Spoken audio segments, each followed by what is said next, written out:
Welcome into the Commanders Report live watch party for Monday Night Football. Commanders versus Bears, the rematch of the Hail Maryland. It is tonight. The Commanders are wearing the All Blacks at home under the lights. I am pumped up for this game, ladies and gentlemen. I hope you guys are as well. We are 30 minutes away from kickoff here on Monday Night Football. Thank you guys so much for joining me for tonight's stream. We're going to be having 30 minutes of pregame coverage for you guys here leading up to kickoff, followed by, of course, live play-by-play and live reaction to the game, and then extensive postgame coverage right here on the Commanders Report live watch party tonight. It is the Chicago Bears coming to Landover, Maryland and Northwest Stadium to take on Jayden Daniels, Bill Croskey-Merritt, Deebo Samuel, who is playing tonight, by the way, and the Washington Commanders in this really highly anticipated matchup. Obviously, matchup between number 1 and number 2 overall picks, Caleb Williams and Jayden Daniels, respectively, in their second ever NFL matchup. Of course, last year, to much fanfare, it was absolutely nuts the way that game ended. The Commanders are in control for pretty much the entire game. Then the Bears take over late. And then in the final moments, Jayden Daniels throws up a literal prayer to the end zone. And Tyreek Stevenson is jeering the crowd. All of a sudden, ball gets tipped up in the air, goes right into the waiting arms of Noah Brown. Commanders win the ball game. Now, I'm not expecting that to happen tonight, but I am hoping that the Washington Commanders can repeat the same result and get a W versus Ben Johnson and Caleb Williams, I should say, at home today and improve to 4-2. Now, I want to see who's in the chat. Type real one down there in the chat right now. We got 121 people already in this chat room right now. 128, so type those real ones if you are here to watch some Commanders football. We got Scredits, we got Christopher Domingo says happy birthday Ponzi, we got FW NFL, Eugene's Music, we've got Cruzito, Jasmine Gray, John Masood is here, we got Brian Mathers, we got my lovely fiance Cassie Voth here, we got Christopher Domingo, we got Eon, we got NJ Torres, we got Richard Barker, Viper TV, we got Beat the Skeet, we got Keith Watford, we got Scredits, we got William, we got Simon, we got Diego, we've got Scredits, NFL Prods, David, Eugene's Music. We got a good crew of Commanders fans ready to talk some Commanders football today and watch this football game on Monday Night Football. But coming up here, we got more Commanders pregame coverage. I'm going to let you guys know our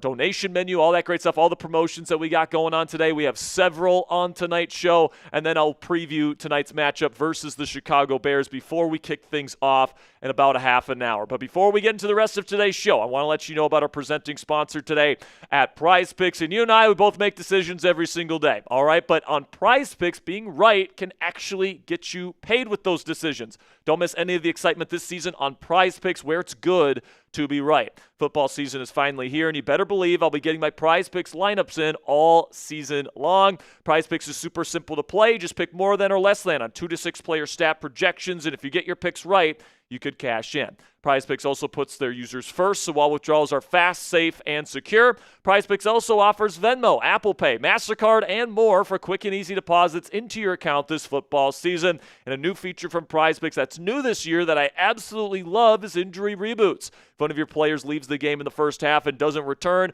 Prize Picks will not count it as a loss. So you guys take a look at my Prize Picks lineup tonight for Monday Night Football. All right, we're not just doing this game, we're doing the other Monday Night Football game between the Bills and Falcons as well. I'm taking the more on rushing attempts for Bijan Robinson, the less on receiving yards for Keon Coleman, the more on interceptions for Caleb Williams, and the more on touchdowns here for Jacory Croskey-Merritt, the Commanders running back. So download the Prize Picks app today on your phone for free. Use code CLNS to get $50 in lineups after you play your first $5 lineup. That's code CLNS to get $50 in lineups after you play your first $5 lineup.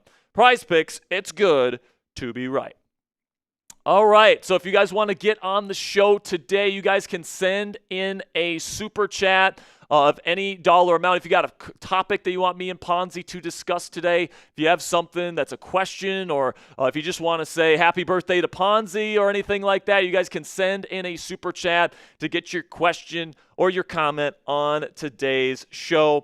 And then also we'll bring on Mr. Ponzi here because it's actually his birthday today. So big shout out to producer Ponzi. Tonight's raffle item, guys, as you guys know, we're going to be doing a t-shirt on every single watch party this year. Today we're going to be giving away a Commanders Bill t-shirt. So if you guys remember the old cartoon, I'm just a Bill, all this different things. Stuck on a hill. Stuck on a hill, all this stuff. And then the fact that we have a running back here in Washington whose name is Bill. I mean, we just had to get this going with the t-shirt, right? So we've got the Bill over there. He's got the hail button on there. He's got the football. He's running with it. Somebody's going to be walking away with this Bill t-shirt here at the end of today's show. But Ponzi, happy birthday, man. Number 21. It's a big one. Appreciate it. Finally, 21. Jeremy Chugg's kind of a troll master over here in the office. Yep. Makes a lot of jokes about me before today about how after a hard day of work, I drink apple juice. Yes, you do. So now officially. Or pickle juice or lemon juice. Or lemon juice. So now officially, being the big 21, no longer can Jeremy Chuggs make fun of me for that. 100. But, it's going to be a great day. I'm excited to watch some Commanders football on my birthday.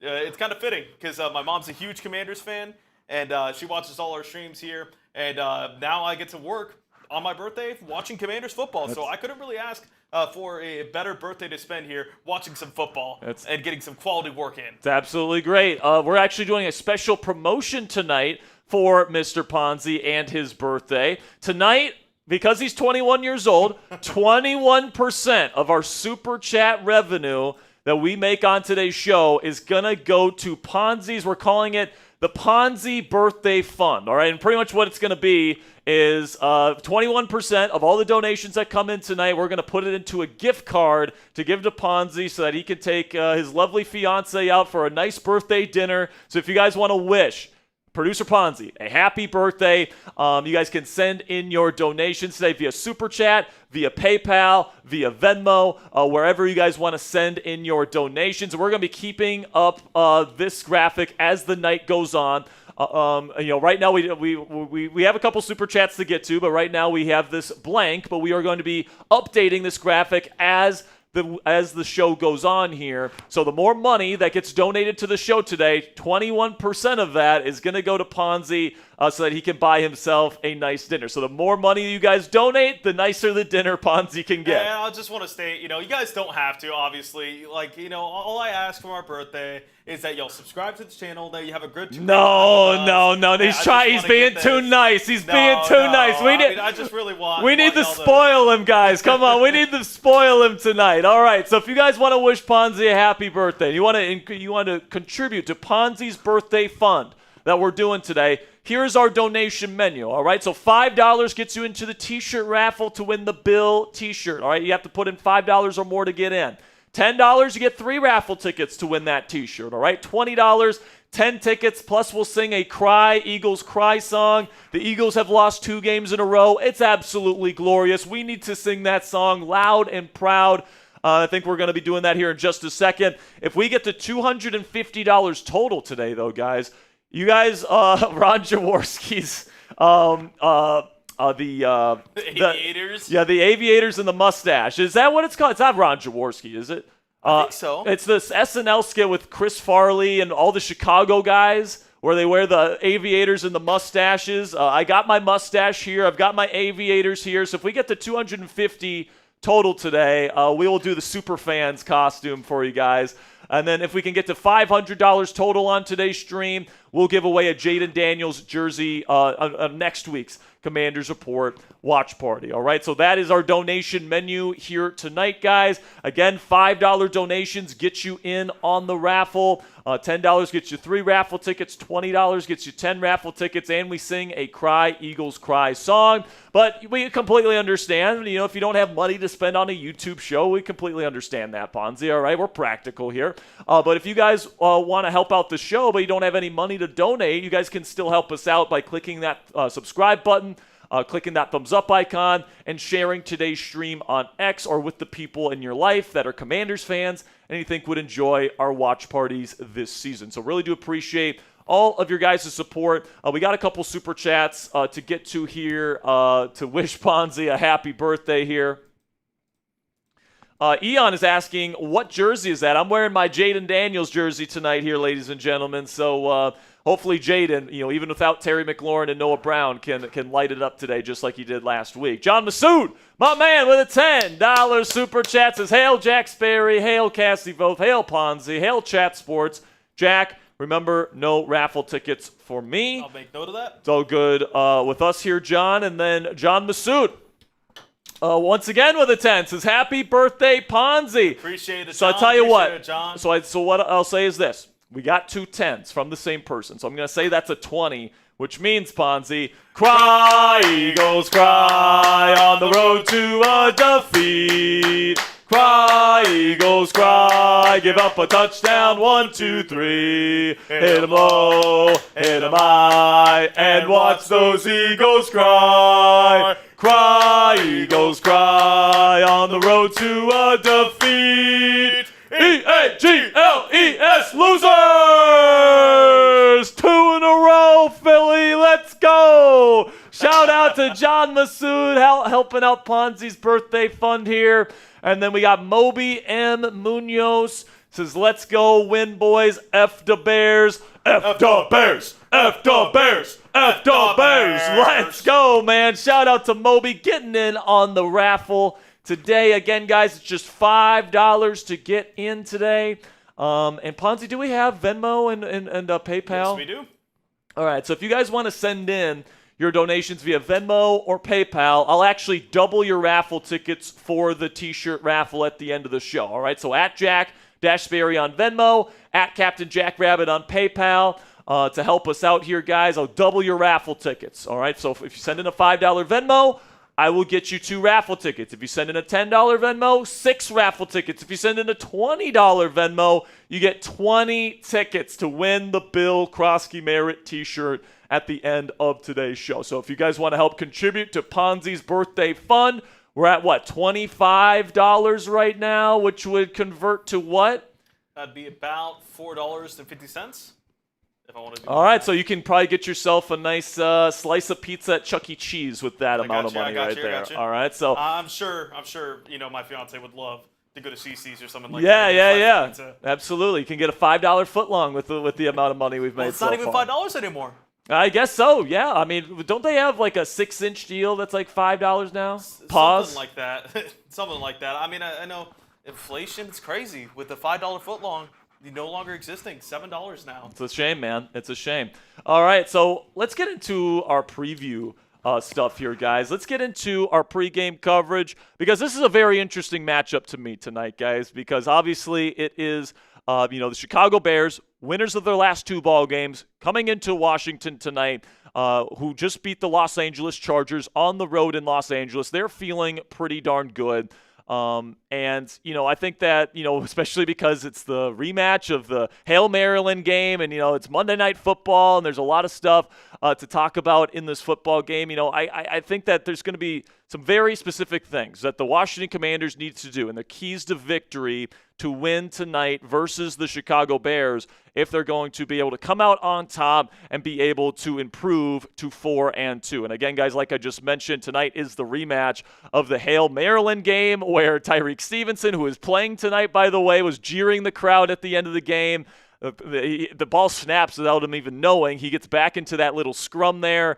Ball ends up being tipped into the air and right into the end zone, right into the waiting arms of Noah Brown. Unfortunately, Noah is not able to go tonight, but let's take a look at the inactives for both teams as we get ready for this matchup. You got the Chicago Bears, Cairo Santos. This is a big one, guys. Their starting kicker is not playing in this ball game. All right, so it will be Jake Moody, the former draft pick kicker from the San Francisco 49ers, who has had a really tough time making kicks throughout his NFL journey. So do not be surprised if this game comes down to a Jake Moody missed field goal. But also Grady Jarrett, one of their starting interior defensive linemen, is out tonight. So that is probably the other big name worth noting. But then with the Washington Commanders, of course, Terry McLaurin and Noah Brown, 2 starting wide receivers, are once again not starting in tonight's game. Eddie Goldman, who's actually played pretty well as of late, is not going to be playing tonight. Then you got Brandon Coleman once again not playing and inactive for this ball game. So at the end of the day here, guys,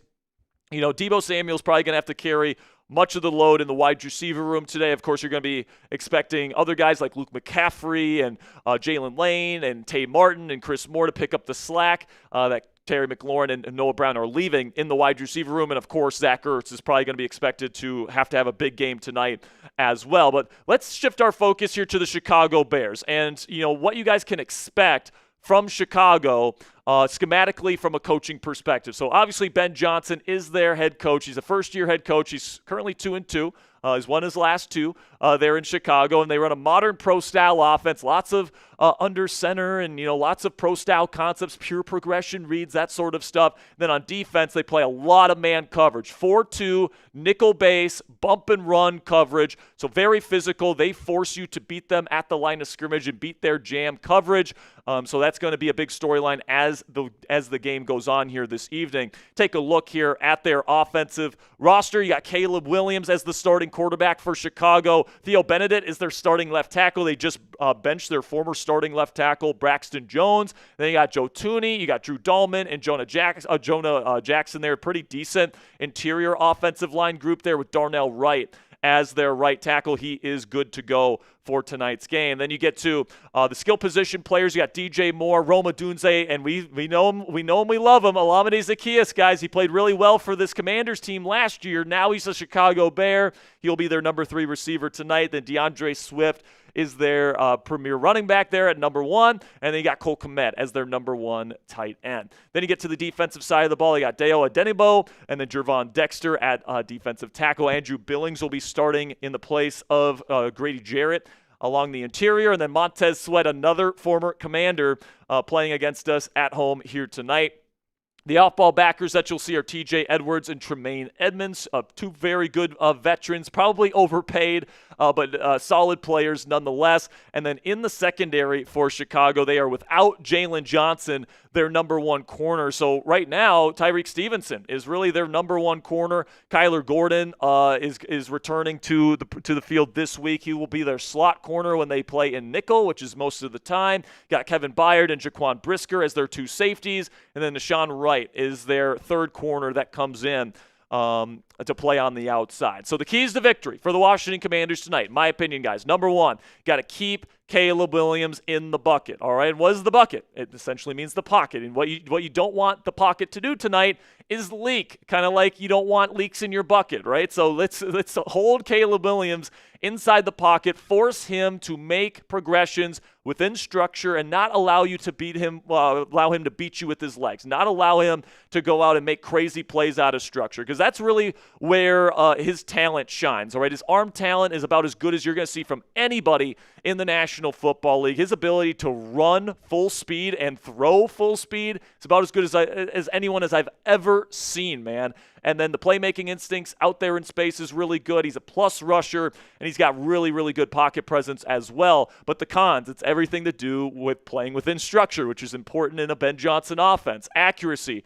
He's got very sloppy footwork and, mental processing errors and, decision-making lapses. So if you can force him to stay in the pocket and beat you from within that pocket, I think that the Commanders will have a very good chance of winning this football game here tonight. And, plain simply, guys, like we've been talking about, Caleb Williams wants to beat you out of structure. So if you allow him to get outside the pocket, if you allow him to use his legs, if you allow him to scramble, do all these different things, could be a long night for the Washington Commanders defense. But if you can keep him inside the bucket, you can force him to make plays within structure, and you can get after him and not let him escape, when you do get pressure, you should be able to handle Caleb Williams and his talented skill set tonight. Then another key to victory here tonight, guys, is to not get fooled by Ben Johnson and some of the trick plays that he might be doing in tonight's ballgame. He can get very creative with the way he uses his personnel. Sometimes he'll even put DJ Moore in the backfield. You just can't get fooled by the different various things that they might be throwing out on a national audience here tonight. And then also, I think now shifting to the offensive side of the ball, the Commanders' main focus needs to be to run it down their throats, all right? It's a little bit windy. Could be some rain in Washington here tonight. And, Bill Croskey-Merritt, let's face it, guys, he is the star of the show alongside Jayden Daniels. You got a good rushing quarterback. You have a really good running back duo here in Bill Croskey-Merritt and Jeremy McNichols. And right now, you guys can see the numbers right now. The Commanders are arguably the most efficient run game in the entire National Football League, and you're going up against one of the worst rushing defenses in the league here. They're giving up over 6 yards a carry. That is absolutely abysmal, and they are in the bottom 10 in every other major category that you look at when it comes to rushing efficiency. So the Bears are a team that's really struggled to stop the run. The Commanders have been one of the best run offenses in the league, and tonight could definitely be a coming out party in front of a national audience for one Bill Croskey-Merritt.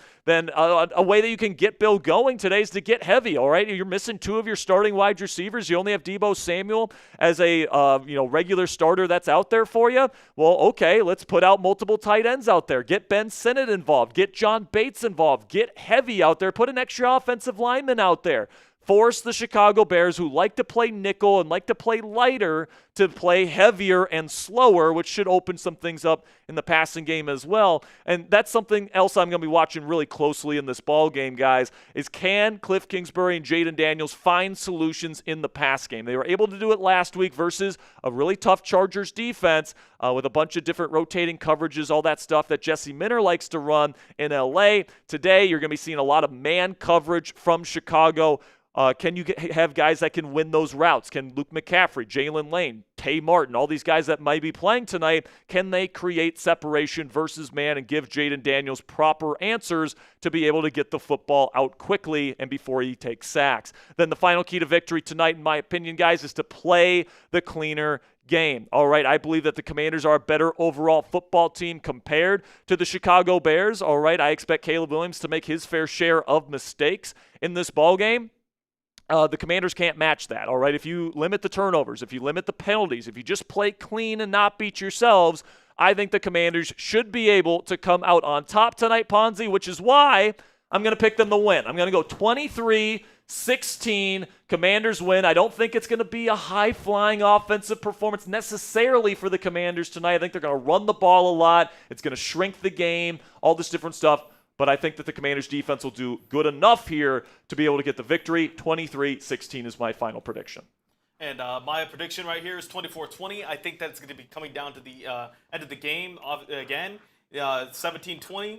It's going to be in the late fourth quarter. JD is going to lead a late touchdown drive when they could take the field goal to tie it. But, JD, he likes to go for the kill, and he likes to go for that game-winning touchdown. And I think the Bears are going to have their heart ripping out from their soul again. All right, I hope you're right, man. I hope that Harrison Graham, is a little bit miserable at the end of the night here. If you ever want, obviously, our Bears host, by the way. Family friendly, not family friendly at all. If you ever want to get a good laugh, look up the Bears report, or is it Bears Now? Bears Now. Bears Now.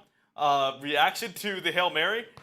It's so funny. It's so the most hilarious thing that I think I've ever seen. All right, we're about to kick things off in Landover in just a few minutes. Just a reminder here, guys, that we do have a birthday fund going on today for Mr. Ponzi. He turns 21 today, so 21% of the Super Chat and Venmo and PayPal donations that we get tonight are going to be going towards a gift card for Ponzi to use on a birthday dinner.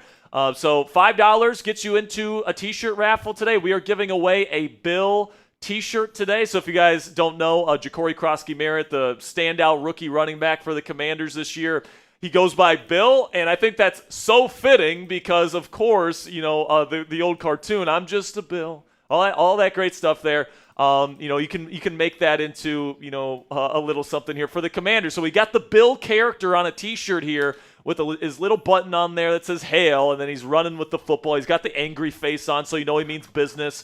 All right, so I love this T-shirt. Guys, if you want a chance to win this Bill Croskey-Merritt T-shirt today, you guys can send in a $5 donation. Wish Ponzi a happy birthday. $10, we'll do 3 raffle tickets. $20, we'll do 10 tickets plus a Cry, Eagles Cry song. I'm probably messing up the name. But the SNL skip where they wear the aviators and the mustache and they get the heart attacks and all that stuff. Like, if somebody's got the name for that, Mike Ditka? No. So they say Ditka because they say that Ditka's like the best of all time. Yeah, that's what I'm saying. I know what you're talking about. I can't get the name. It's something Jaworski. I can't get the name. So if someone knows the name, let us know down there in the comments section. I'm completely blanking on that because now that I see Jaws on there, I know that that's not who I'm talking about. But $500 total on today's show. We can get Ponzi a really good dinner with $500 today. We'll give away a Jayden Daniels jersey on the next Commanders Report watch party. Bill Jaworski. Jaworski, that's what it is. Bill Jaworski. I knew it was something Orski. Because I was like, Ron Jaworski is an Eagles guy. So I would say, I thought you would talk about Halloween when I saw this. I would say change that to a Bears logo. I got you. Yeah, okay, because we're not trying to do Ron Jaworski costume over here, man. We're not going to be evaluating quarterbacks now. All right, we're going to be. Well, I mean, we're kind of doing that. We're watching Caleb Williams and Jayden Daniels battle it out tonight, but we're not doing that now. All right, I got you. We'll see. We want to be having some heart attacks tonight. All right. So again, guys, 21% of the super chat donations that come in tonight are going to be going towards a fund to get producer Ponzi a gift card to go out and get a nice birthday dinner. So if you want to wish Ponzi a happy birthday today, send in any dollar amount. We really do appreciate all of your guys' support. The rest of the proceeds are going to go towards paying our rent and, keeping the lights on and improving our graphics and improving our equipment and all that great stuff. So if you guys want to help improve our channel and you guys want to wish Ponzi a happy birthday and you want a chance to win a Bill t-shirt tonight, you guys can super chat, donate. Greatly appreciate all of your guys' support. All right, man. Updated for you. All right. We're our total right now. All right, so we got our first update here. We just got a super chat as well. Yep, just saw it. Currently singing the national anthem in Landover for those wondering, so we will have you guys covered when they kick things off here in just a moment. But right now, in total donations, I believe we're at $27 to start today's show, which means Ponzi would be able to buy himself a nice little 6-inch from Subway, or maybe a little pizza. Might be $1 short. Yeah, exactly. Might be having to spend a little bit out of his own pocket there. So, like I said before, don't have to. If you can't, don't worry about it. I just want you to have fun with us here in the Commanders Report. We're ready to kick the Bears' butt. Da Bears. Da Bears. No, Ponzi's being too nice, all right? We want to spoil him here, folks, all right? Let's get that number up a little bit. Let's spoil the birthday boy here tonight. It's his 21st birthday, man. He only turns 21 once, all right? So let's get that number up. We greatly appreciate your guys' support. And $2 here from Light. We appreciate you, Light. Is our passing defense going to be better? It was better last week against the Chargers, obviously. But listen, man, you got to be able to find some consistency because it seems like every other week here, Marshawn Lattimore either looks like, he looks pretty darn good, or he looks terrible. All right, and it seems like literally every other week he flip-flops. So last week he was pretty good. So if the current trend is any indication, he's going to suck tonight, which I hope doesn't happen. But Trey Amos, the rookie at Ole Miss, has been locked down all season long. Mike Sainristil has got an interception in each of the last 2 weeks, so hopefully he's turning a corner. Quan Martin has not had a fantastic start to the year, but he played a lot better last week versus the Chargers, so hopefully he's turning a corner. You got to have some hope. And I think actually a big part of the pass coverage, Ponzi, is the second level with the linebackers. Frankie Louvu honestly has taken a pretty big step back this year compared to where he was last year, where he was one of the most disruptive players in all of football. And this year he just hasn't been the same player. And then Bobby Wagner has probably lost yet another step athletically. Which is kind of the worst because he already was past his prime. So now he's like even more of a liability in pass coverage. And, it's like I hear a lot of Commanders fans go like, Bobby Wagner, he's the veteran leadership of the group. But it's also like you're counting leadership. And that's not really an intangible thing you can mark on the field. Because if your leader is giving up 20 yards to the running back out of the backfield, what is that showing in the leadership? So, I love Bobby Wagner, but,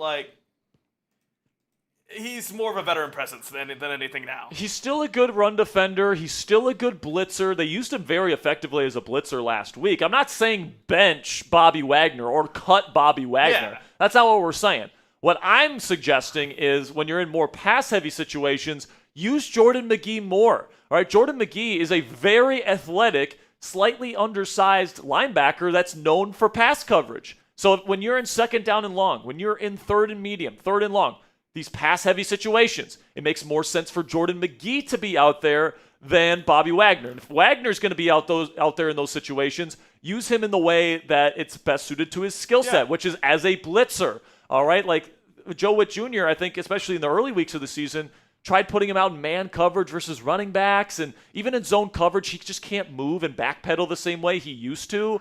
And it would just leave massive holes in the Commanders' pass defense. And I think that moving forward, you can play him on early downs. But we saw Jordan McGee last week get more playing time, I think, for the exact reason we're talking about, Ponzi, is because they kind of identified that, Bobby Wagner is not as athletic as he used to be, and he's not good in pass defense. So to put it in the wise words of a famous song, he ain't as good as he once was. He ain't as good as he once was. That's 100% right about Bobby Wagner. We still love B-Wags, man. He's an awesome leader in the locker room, great communicator, smart as all hell, all that stuff. But, in these pass-heavy situations, I think the Commanders need to do a better job mixing it up and play Jordan McGee more. John Massoud is glad to see Cassie likes my new truck.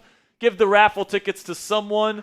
Cassie says she wants the tickets to go to Vicky. Yeah, Vicky, I just saw that Vicky got engaged. Oh, so congratulations, Vicky. So because John put in 3 10s, that means that is, would that be 9? 9 raffle tickets for Vicky. So we are now off here in Week 6 Monday Night Football. It is fielded and taken to the 30-yard line. By the way, Chicago gets the ball first, and here comes Caleb Williams on the first drive of the game. Let's go, baby. If you want the Commanders to win this ball game, spam those WASs in the chat. Let's go. I'm hyped. Let's go. Monday Night Football in the All Blacks. See that in the top left?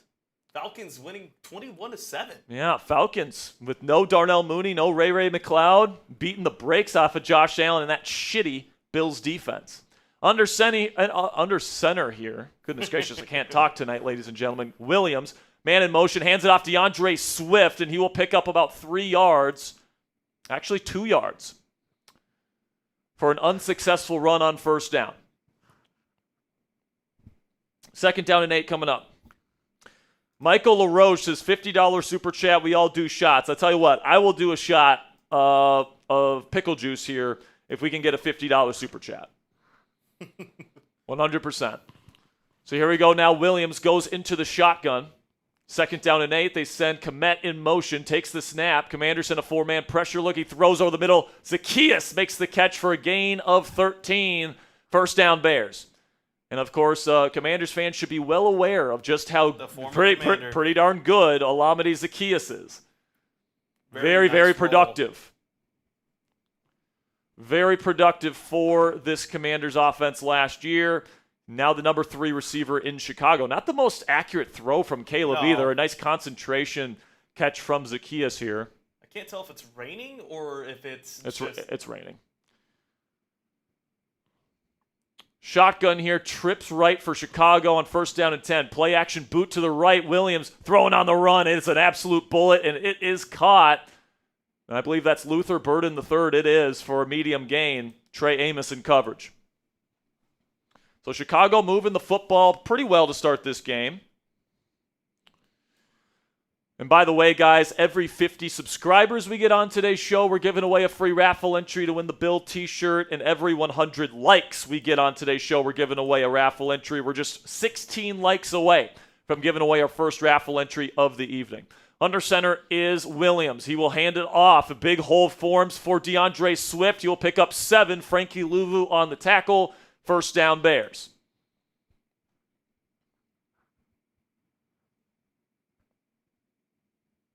Thank you to whoever just subscribed right there.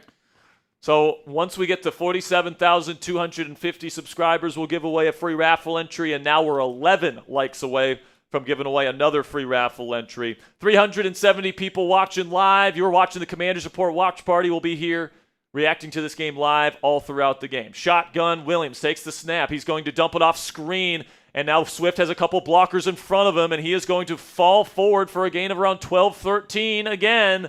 Bears first down, and Ben Johnson seems to have scripted this first drive to perfection to this point. See if the Commanders can get him off the field. Everybody type stop in the chat. Let's go. Get some stops in the chat. We need to get a stop here.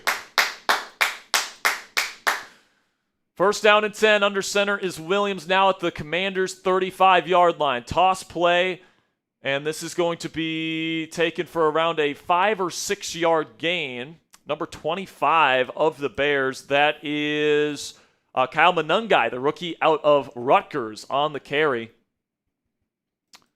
I will say the Chicago run game has definitely gotten a little bit of push to start this game. Usually the Commanders' front has done a really good job so far this season. Today, not so much. Maybe because of the tempo right now.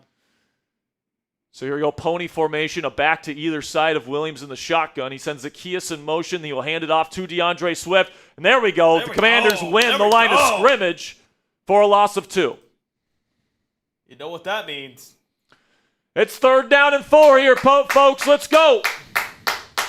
Let's get out the field. Tight those threes. Spam those threes. They do have Jake Moody kicking, so a field goal is not a gimme. That is true. Jake Moody is their kicker, so let's get a little play here. Make an impact here. Let's go. Commanders walk many people up to the line of scrimmage. They have shotgun Williams. They send Swift in motion. They send blitz. Quick throw over the middle. It's incomplete. And it will be 4th down coming up. Chicago looking for a flag. I think Williams just threw it to an area where there's just no receivers. Miscommunication on the end of Chicago, and their first drive stalls out. Williams looks a little bit frustrated walking off the field. And DJ Moore just doesn't have his head up looking for the ball. Looks like Williams is a little bit frustrated with Moore for not doing something. It'll be 4th down and 4. They will kick the field goal, a 47-yarder. Jake Moody will put it up, and it's curling, but it will be good. Okay. Bears start this game off with 3 points, 3-0. Chicago moving the ball quite well on that first drive, but Washington doing a good job stopping them in their tracks. And coming up, we will see Jayden freaking Daniels coming up here on Monday Night Football, baby. Let's go. Vicki saying her and her fiance are naming their son Jayden. Wow. All right. Well, that's phenomenal. Will that be the first Jayden baby? No, there's got to be one last season. Yeah, there's got to be. Honestly, there's got to be hundreds of kids over the last few years, last 2 years, I should say. LSU fans and then LSU fans. So there's probably a lot of Jaydens that are pretty darn young, growing up in Louisiana right now, and then there's a bunch of babies that are named Jayden here in the DFW area. Or not DFW. DC area. There you go. What am I talking about, DFW? Are you turning 21? I mean, maybe. Maybe I was the one that had my first drink today, right? All right, man. Well, it's definitely not the start that's ideal for the Commanders, but hey, it's not a touchdown, all right? You were able to stop the bleeding, and now you have a chance to tie or take the lead here on the second drive of the game. And I gotta say, with those scripted drives, it's a lot of tendencies. Ben Johnson's one of the best scripters in the NFL, and I think that holding them to 3 on their drive that they probably thought was going to go a lot longer, that's a really good win. That's a win for the Commanders, even if it doesn't feel like it. Obviously, you want to get them 3 and out, but I mean, it will be very testing to see what this Commanders offense could do against the Bears right now, especially looking forward to get Bill the ball. Yeah, let's get Bill the ball. All right, we just got over 100 likes on the stream, guys, so we're going to give away a free raffle entry. Spam those me's in the chat for a shout-out. Whoever spams me the most in the next 60 seconds is going to get the free raffle entry. We got Jasmine Gray. We got FW. We got Creeflow. We got FW NFL. We got Kayla. We've got FW. We've got Janoosh. I hope I'm saying that right. We got Viper. We've got Lord Buddy Bear in the chat. What's up, Buddy Bear? Good to see you, man. We've got Fire Crates. We've got Brandon White. Got Bowden. We've got, I hope I'm saying that right. I think it's Bowen Lynn. My mistake. We've got Jasmine Austin, somewhere in Texas. We got J Flow, J Howe, Viper TV, DSC, and they're about to kick things back off in Washington. So I am going to pick Patrick Spong. Patrick, you are in the raffle tonight. And we are 35 subscribers away, guys, from giving away another free raffle entry. So if you want informative Commanders content every day on this channel, make sure you click that subscribe button. And this kick goes into the end zone. Luke McCaffrey fields it and knees it, so the Commanders will get the football at the 30-yard line here, at the 35. Patrick Spong.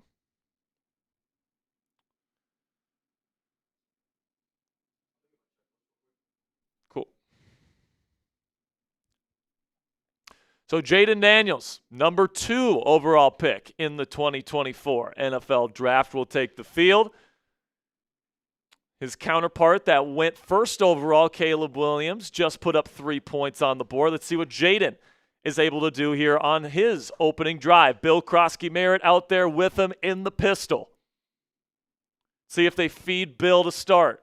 They got multiple tight ends, John Bates and Zach Ertz out there. They're going to hand it to Bill. Some good push. He's going to pick up about 3 yards or so, maybe 2. Keep getting that young man the football.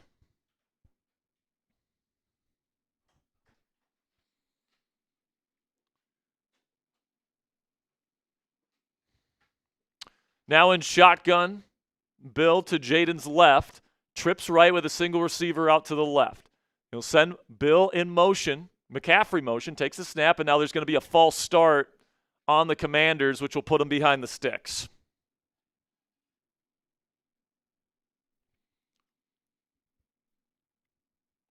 Laramie Tunsil, the former All-Pro left tackle, called for the penalty. And honestly, man, these pre-snap penalties have been an issue for this offensive line all season long.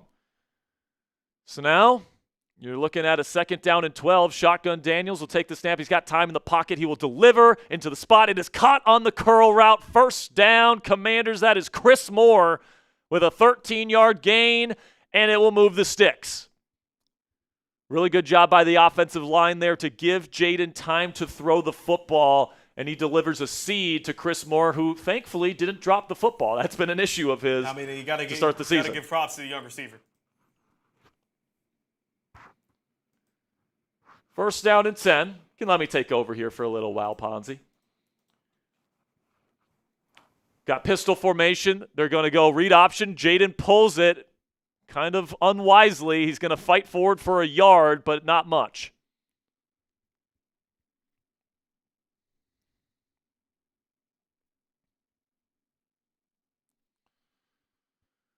They're going to say he got 2 yards on the play. 2nd down and 8 coming up. Make sure you guys click that subscribe button. Sub for Commanders Dubs. Once we get to 47,250, we'll give away a free raffle entry. Shotgun Daniels. Debo in the slot out to the right in a trips formation. They send Bill out in a McCaffrey motion. Now he'll throw back foot. It should have been caught by Debo, but it's incomplete. He dropped it, but a flag on the play. Let's see what this is here.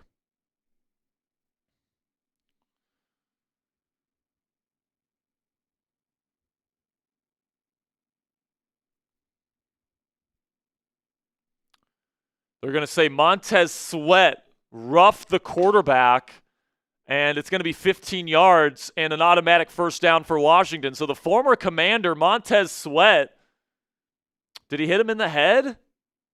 Because they got to Jayden very quickly there. And it looks like Sweat's putting his hand up, and he put his hand and pushed his face. Come on, Montez, you're better than that, dude. Puts his hand up to try and deflect the pass, and as he's coming down, he hits Jayden in the head and then pushes his face. So very clearly against the rules, and now the Commanders are in Bears territory at their 37. From shotgun, takes the snap. Jayden looking left. He'll throw quickly to a spot. That is Zach Ertz for a gain of 3.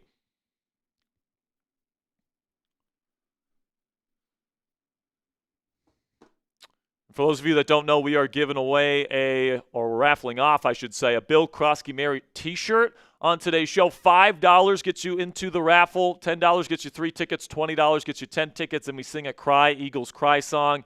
Eagles lost for the 2nd time in a row this week versus the Giants of all teams.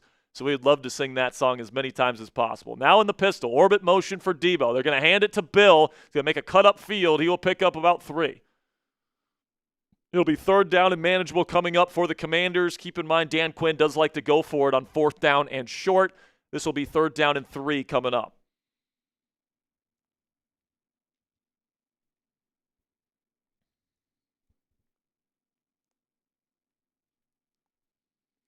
So now the Bears walking up multiple members of their linebacking core in a double-A muck look. Now from shotgun, Daniels will look for the quick shot to Debo. It's caught, and he's got to fight forward. Good job by Debo to fight forward for the 1st down and move the sticks. Debo caught it probably 2 yards behind the line of scrimmage. Didn't look like at first he was going to get it, but he fought forward. And Debo, who's been dealing with a heel issue, he was questionable heading into this game, but he makes the catch, and he picks up the first. 1st down and 10. Jayden will now go under center with Bill, the running back, in the single back formation. Condensed formation with 2 tight ends. They're going to send Jalen Lane in motion across the formation. He's going to hand it off to Bill. He's going to sidestep one man. He'll pick up about 5. Good pickup from Bill. Successful 1st down run for Washington.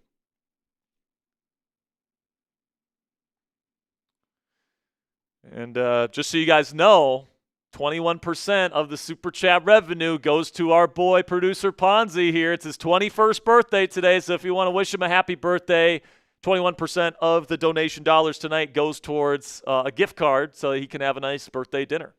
Shotgun here, trips left for Daniels, fake toss. Daniels has time, now he throws, and it's intercepted. He way underthrew that on the seam. It's Jaquan Brisker running the other way to the 20, to the 30, and finally brought down at the 35-yard line. Very uncharacteristic mistake from Jayden Daniels, and this just looks like a miss accuracy-wise to me, at least on first watch. Looked like he could have hit his guy in the end zone for a touchdown, but it's just undercut. And Jayden saying, my bad. Yeah, no shit, 5. Come on, man. Ay.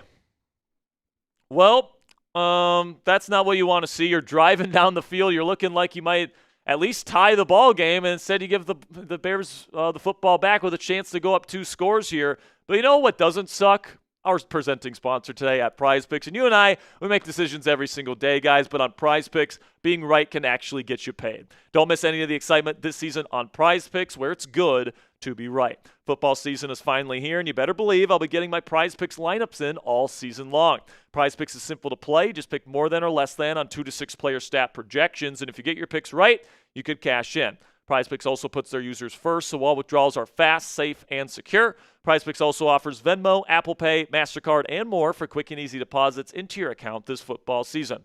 And a new feature from PrizePicks that I love is injury reboots. If one of your players leaves the game in the first half and doesn't return, PrizePicks will not count it as a loss. Now, you guys can take a look at my PrizePicks projections for tonight's Monday Night Football action. I'm taking the more on rushing attempts for Bijan Robinson, with them having a lead over the Bills right now. That's looking pretty good. Taking the less on receiving yards for Keon Coleman. Taking the more on interceptions for Caleb Williams.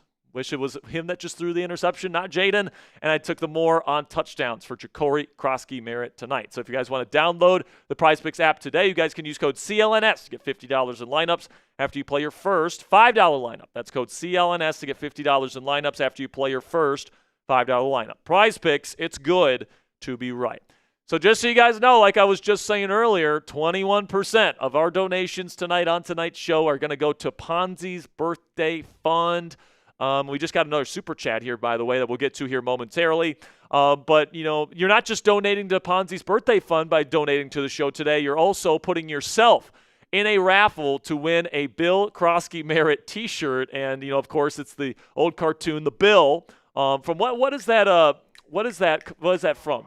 Yeah, Schoolhouse Rock. Yeah, the Schoolhouse Rock Bill. He's got the hail button on there with the football, and, you know, he runs angry like Bill does. So if you guys want a Commanders Bill T-shirt, that's what we're going to be raffling off tonight. $5 gets you into the raffle. $10 gets you 3 tickets. $20 gets you 10 tickets plus a Cry Eagles Cry song. Really do appreciate your guys' support. And now we are back in Landover. 3-0 Bears, and now Chicago has it at their own 34-yard line. They'll start in 12 personnel under center. Play action Williams, pressure on him. Now he shifts in the pocket, launches downfield. He's got a Dunze, and it's dropped. It was severely underthrown by Williams. And if he hits a Dunze in stride, that's a touchdown. So that's now the second time Williams has either missed or miscommunicated with his receiver, and that could have been a touchdown there if he would have hit his man. Yeah, man, they're just showing the touchdown there, and it just looks like Jayden throws it behind his receiver. If he puts a little bit more touch on that and leads him forward a little bit more, he tried going to Debo, might have been a touchdown. Instead, it's an interception. Shotgun here on second down. It's a quick screen to DJ Moore. He's got blockers in front of him, and the Commanders will tackle him from behind and give him an extra 5 yards. First down, Bears.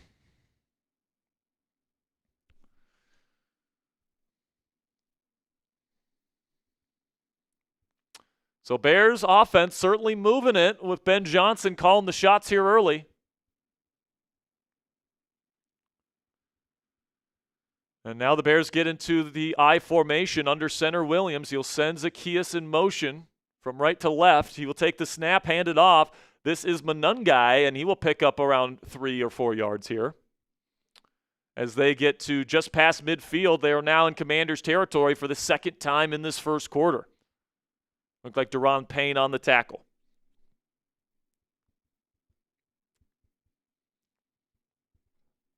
Come on, man. Let's get a stop here. Type those stops in the chat. It worked last time. It's got to work this time again. Come on. Type those stops in the chat. Once again, under center, Williams. Play action. He's going to step up into a pocket. He throws. It's caught. Thrown a little bit behind DJ Moore. Trey Amos in coverage, but it is caught, like I said. Big gain. First down, Chicago, and the Bears keep moving that football, man.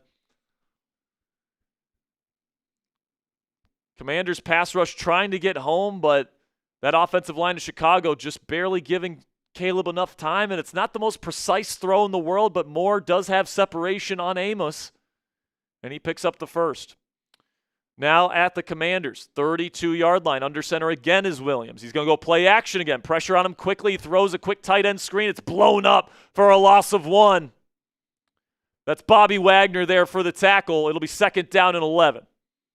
Good play. Let's go.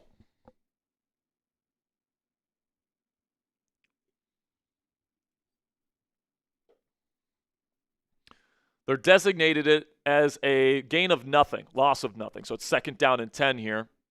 Clock continues to tick. We're at about 3 minutes and 45 seconds left to go in the first quarter.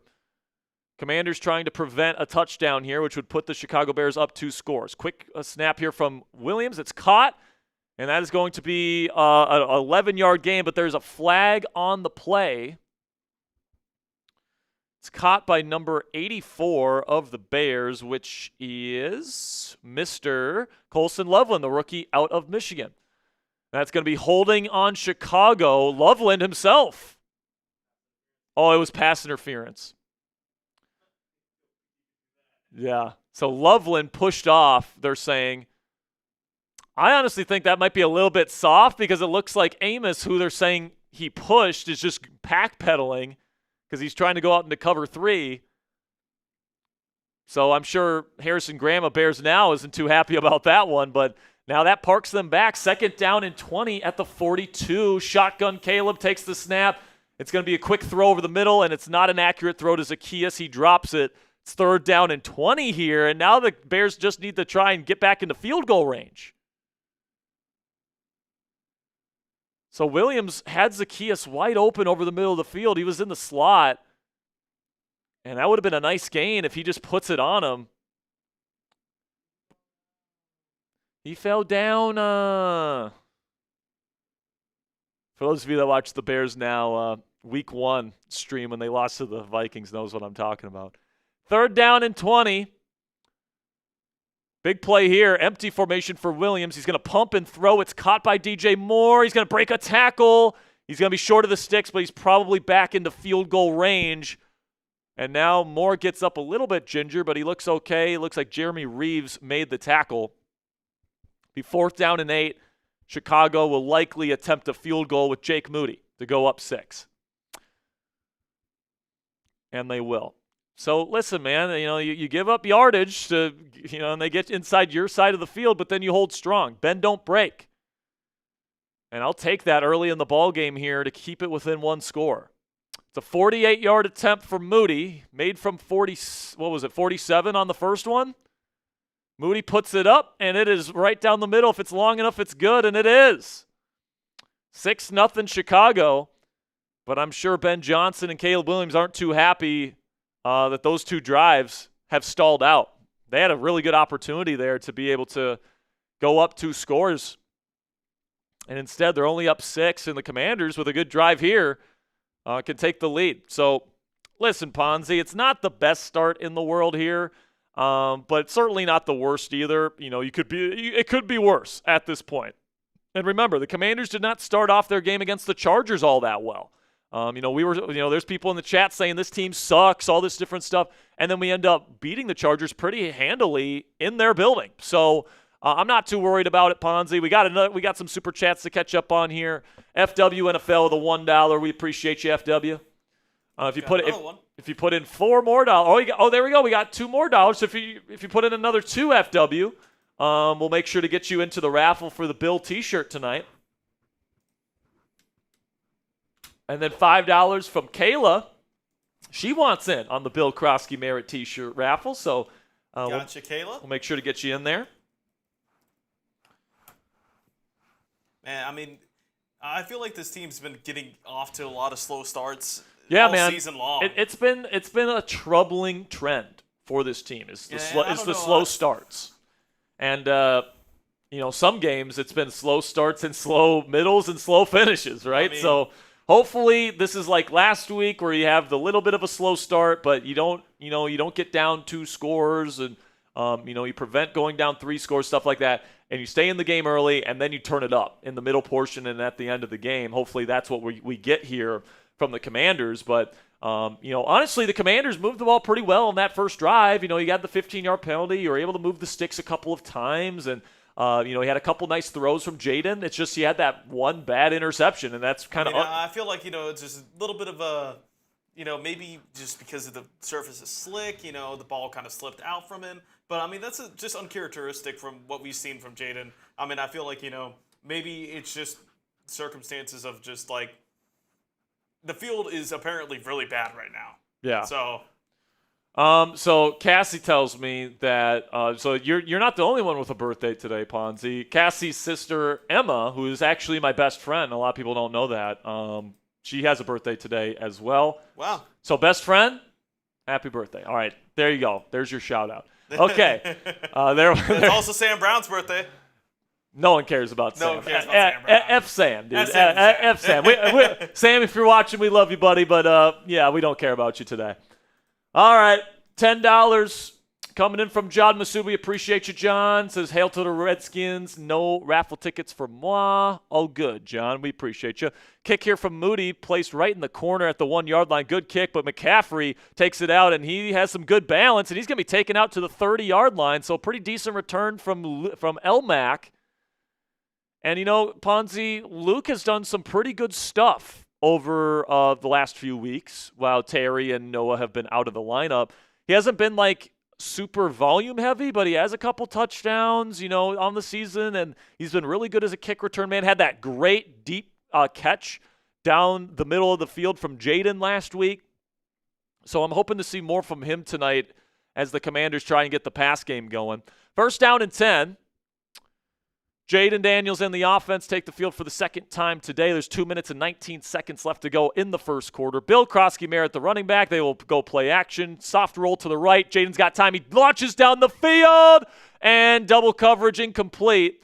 Chris Moore wanted a flag, and there is a flag on the play. So we'll see what the flag is here. I don't think the best decision there from Jayden. You don't want to be throwing up double coverage balls. Legal contact on the Bears. So this will be a 5-yard penalty and an automatic first down. That is on Nashawn Wright, their number 3 corner.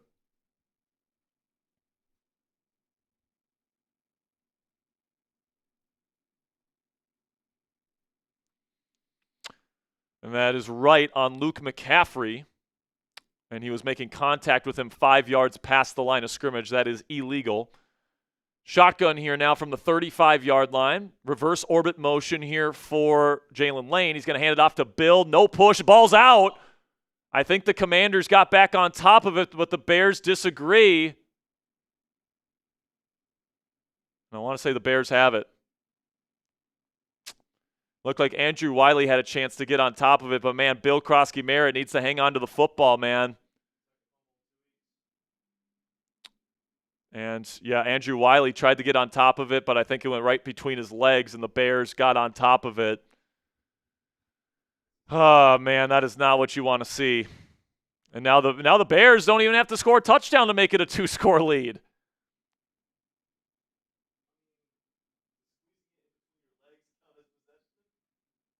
No. Fortunately not. So that's unfortunate.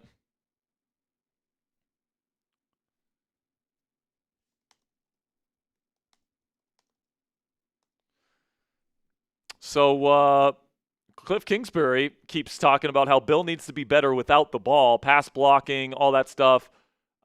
Maybe he needs to be better with the ball, not giving up the football. So Caleb Williams takes the snap here on first down. He's going to be pumping and throwing the slant to Odunze. It's caught for another first down for the Bears. 11-yard gain. I mean, the Bears are just getting chunk after chunk after chunk. And then it's usually at this part of the field that the Commanders make something happen or the Bears have a penalty that stymies their drive. But, like, no matter what the Bears do here, if they score, they go up 2 scores. And that's 2, yeah, exactly. It's 2 turnovers on 2 drives for the Commanders offense. Under center for Williams. They're going to hand it off to Swift. And he's going to pick up a good solid chunk of 5 yards here. So I will say the Bears' offensive line is moving the football pretty effectively, or moving the line of scrimmage, I should say, and then DeAndre Swift is just carrying that ball without being touched for a good 3-4 yards, it seems like every time.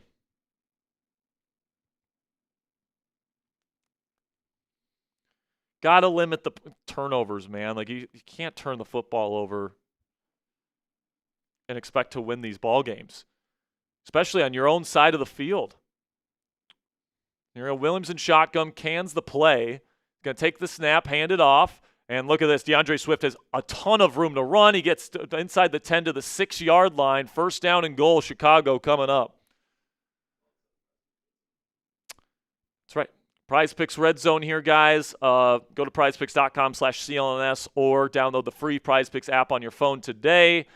You get $50 in lineups after you play your first $5 lineup. Quan Martin saved a touchdown there with the tackle out in open space, but once again, another really well-blocked concept from Chicago.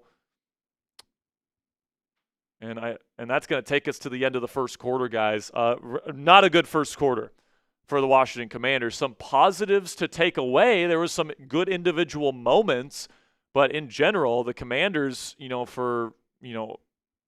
how many time in this season are we going to come out flat? And we got our ass handed to us last week in Chicago, in LA, and now it's the same story this week. And it's just like, I understand you don't have Terry McLaurin. I understand you don't have Noah Brown. All right, I understand all these things, but like, Terry McLaurin wouldn't have stopped that interception. Terry McLaurin wouldn't have stopped Bill Croskey-Merritt from fumbling the football. Like, a lot of the things that the Commanders have been doing to kind of shoot themselves in their own foot here, it's self-inflicted stuff. And right now the Bears are winning the line of scrimmage battle versus this defensive line, which has done a really good job all season long. And this is probably the worst I've seen this run defense look all season, maybe outside of the Falcons game. So I'm hoping for what we saw from this Commanders team last week, where you go down early, you don't have a good first quarter, but then you dominate the rest of the game. That's what I'm hoping for at this point. But if you guys want to send in a donation today, 21% of the proceeds go to a birthday fund for Mr. Producer Ponzi. We're trying to get him a gift card for him to go get some dinner for his birthday. And if you guys want to wish him a happy birthday, all that stuff, we're actually giving away a T-shirt today. So $5 to enter the T-shirt raffle, $10 to get 3 raffle tickets for that raffle. And if you guys want 10 tickets, you guys can send in a 20, and we'll sing a Eagles Cry song Cry Eagles Cry song would be pretty good right now just to get some positive vibes in the chat. If we can get to $250 total on today's show, we'll do the Bill Swerskis. We got the Aviators. We got the fake mustache here tonight. So we'll do the Bill Swerskis if we can get to $250 total today. And if we can get to 500, we'll give away a Jayden Daniels jersey next Commanders watch party. So like I said earlier, guys, 21% of all donations tonight are going to a birthday fund for Mr. Ponzi. So if you want to wish Ponzi a happy birthday and you want to contribute to him having a really nice birthday dinner on us here, you guys can send in a super chat of any variety. We greatly appreciate all of your guys' support. All right, so we're at 161 likes right now. We got 965 people watching. I know for a fact, all right, the math isn't math in there, man. Click that thumbs up icon. Once we get to 200 likes, we'll give away a free raffle entry to win the T-shirt tonight. Where are we at with subs, by the way, Ponzi? So here we go. We're back. Under center is Williams. First down and goal. They're going to be handing it off to DJ Moore, I think it is, and he's going to get down to the 1, nearly extended to the end zone, but he's just short. Be second down and goal from the 1. Bears trying to go up by nearly 2 touchdowns to start this football game.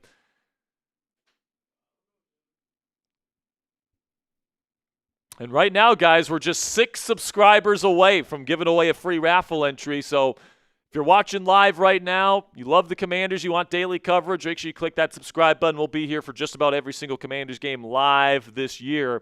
Second down and goal. Now they're in shotgun. They're going to go play action. No, it's going to be a design keeper for Caleb Williams. He gets into the end zone. I believe they're going to call this a touchdown, and it is.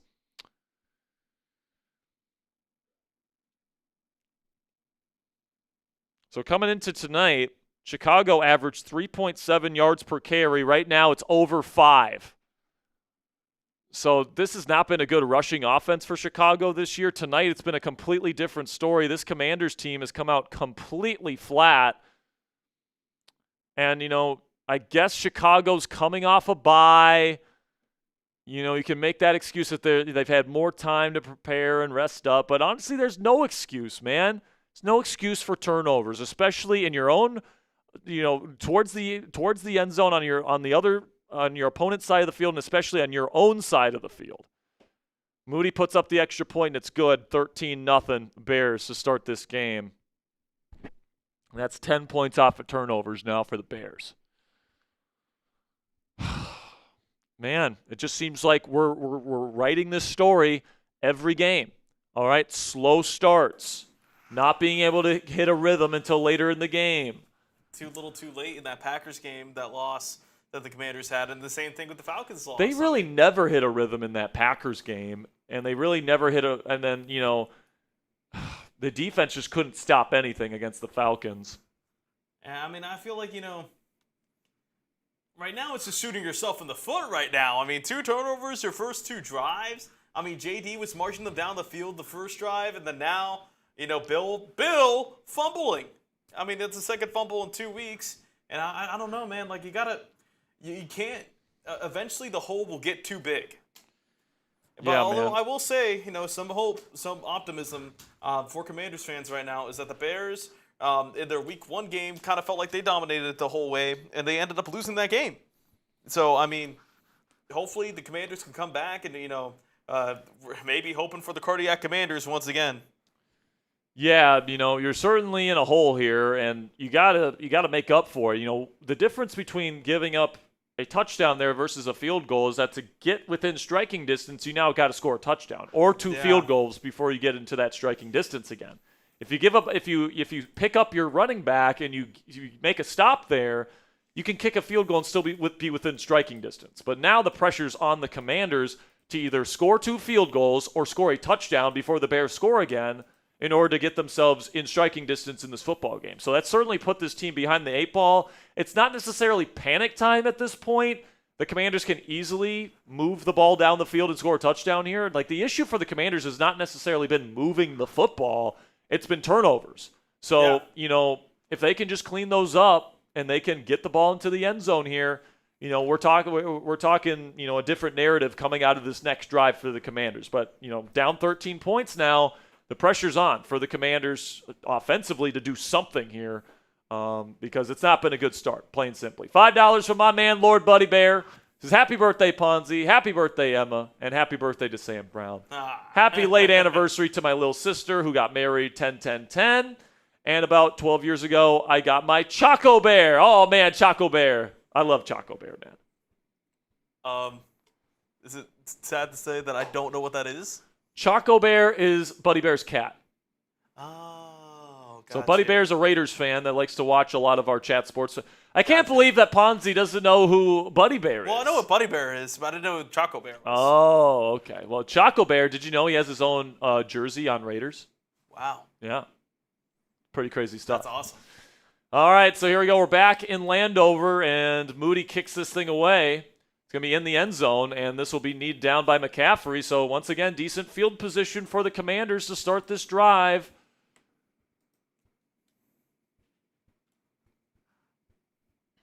What are you hoping for on this drive right now? Just get some rhythm, get a score, get a touchdown, field goal? I'm hoping for a touchdown. I mean, obviously there's a long way to go in this football game, but I don't love the idea of, being down 2 scores for very long in this game. They've already found a little bit of a rhythm. It's just no turnovers, and I want to score. All right, those are the 2 things that I want to do. You have decent field position here at the 35. Take advantage of it. Shotgun here in a condensed formation for Washington. Bill is the running back to Jayden's left. They send Ben Sinnott in motion. They're going to hand it off to Bill up the middle, giving it right back to their rookie running back. He's not going to get much, maybe 2 yards. We'll say, man, the Commanders have not been playing as well in the trenches as they have in recent weeks. They played really well both sides of the ball in the trenches the last week versus the Chargers. But this week, man, I don't think they're playing quite as well in the trenches. 2nd down and 8. Now pony formation. Bill takes a rest here, but 13 personnel. Takes the snap, play action. Daniels finding some time. Now throws down the field, and it is caught. Who is this? Is this Chris Moore again? It is. Chris Moore. Wow, have yourself a day so far. Has become Jayden Daniels' favorite target, at least to start today's game, and he hasn't dropped a pass yet. So good job by Jayden. He's so good with that pocket presence, finding just that little pocket of space to buy himself enough time, and then good anticipation there to put it on Chris Moore. Looks like he beat Rejon Wright in one-on-one man coverage. Now, once again, condensed formation, this time with 2 receivers. Takes the snap, fakes it to McCaffrey. Now they bring it to Lane. I love this play design from Cliff Kingsbury, and Lane's going to take it all the way for a 7-yard gain. Let's go, man. Let's go. It was kind of a weird motion because they faked the reverse to, I think it was that McCaffrey? That's McCaffrey. And then you have Lane coming in from behind him, and you give it to him instead. So you got a number of blockers. Yeah, you fake it to McCaffrey, you fake it to Bill, and then you have Jalen Lane, who's lined up out wide, running in behind Jayden. Really cool play design there from Cliff Kingsbury. We talk about Ben Johnson being tricky. Cliff Kingsbury digging into his bag. Absolutely. 2nd down and 3. Heavy personnel here for the Commanders. It's a read option. Jayden pulls it, and he's got nothing. He's going to lose 3 or 4 yards trying to keep the football. And that's the 2nd time this game where I think Jayden has pulled a football in a read option where I think he probably shouldn't have. And now it sets up a 3rd down and 6. Basically erasing a lot of that yardage you gained. I don't know why you're not giving that, man. Yeah. That's a bad decision from Jayden. And now, it's still technically 3rd down and manageable, but it's definitely 3rd down and pass here. 3rd down and 6. You got trips left. Shotgun Daniels with Jeremy McNichols in the backfield. Daniels, there's a pressure. He throws off his back foot, and it's incomplete. Tried to go to Zach Ertz, but there's a flag on the play. I think there's going to be a hold on Chicago, and it will extend the drive for Washington. Chicago sent pressure. It was getting to Jayden, so he had to throw off his back foot. And this is going to be a personal foul. Face mask on the Bears. Wow. Shooting yourself in the foot right there. They grabbed. Who did they grab? Whose face mask here? And that's Nashawn Wright, the corner. And I think he grabbed Debo's face mask, trying to jam him at the line of scrimmage. Oh, never mind. They're not even showing the face mask here. Oh, no, they're showing it on the outside. So I think he was trying to jam Chris Moore. And I guess he hit it. He grabbed the face mask. So 1st down and 10 now on the Bears' 33-yard line. Play action. Daniels has some time. He's going to step up and look to run. He escapes. And he's going to dive forward for a gain of 7. I don't know about that, Jayden. Maybe try and slide there, 5. Instead of trying to dive for 1 extra yard. I promise you, being healthy for the rest of this season is more important than that 1 yard. I promise you, Jayden. It almost reminds me of Madden when you try to press the slide button and you accidentally dive. Yeah, it kind of did look like that, didn't it? All right, we are approaching the Prize Picks red zone, currently at the Bears 26. A touchdown here would go a long way for the Commanders. 3 receivers set here. John Bates, the tight end. It's going to be a handoff. This is McNichols. He sifts his way through, and he's going to pick up a good 5-yard gain. 1st down, Commanders. Let's go, man. Way to be patient on that run right there. If you want a touchdown on this drive, spam those TDs in the chat. And by the way, we are just 3 likes away from giving away a free raffle entry next commercial break. Where are we at with subs here, Ponzi? Let me pull that up right now. Believe we hit it. Perfect. All right, we did get there, so we are for sure giving away 1 free raffle entry next commercial break. We just passed 200, so we're going to be giving away 2 free raffle entries for the next commercial. Shotgun Daniels takes the snap. He's looking. Nothing there initially. Now he escapes. He fumbles the ball. It picks it up, and it's going to be a gain of nothing.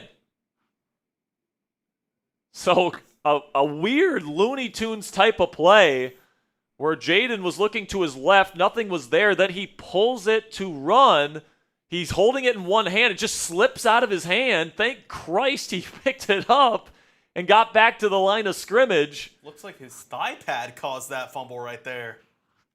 No, it looks like he just slipped. Or it just slipped out of his hand. Weird play. Shotgun here, trips left with a single receiver out to the right. Now 2nd down and 10. They send pressure. Jayden has to go off his back foot, throws to the end zone, and it is caught! Is that Chris Moore? It is! What a play by Chris Moore! Touchdown, Commanders! We're back in this thing, baby! Let's go! Catch? Chris Moore can apparently catch, ladies and gentlemen. What a perfectly placed dime from Jayden Daniels. Put it right on his face mask. Got the knee down. Doesn't matter if you get 2 feet. And it looks like screw the feet. He got two knees down. So Chris Moore has become Jayden Daniels' number 1 target now, apparently, and he's already got multiple catches and a touchdown to start this game. And what a back foot dime from Jayden freaking Daniels, folks.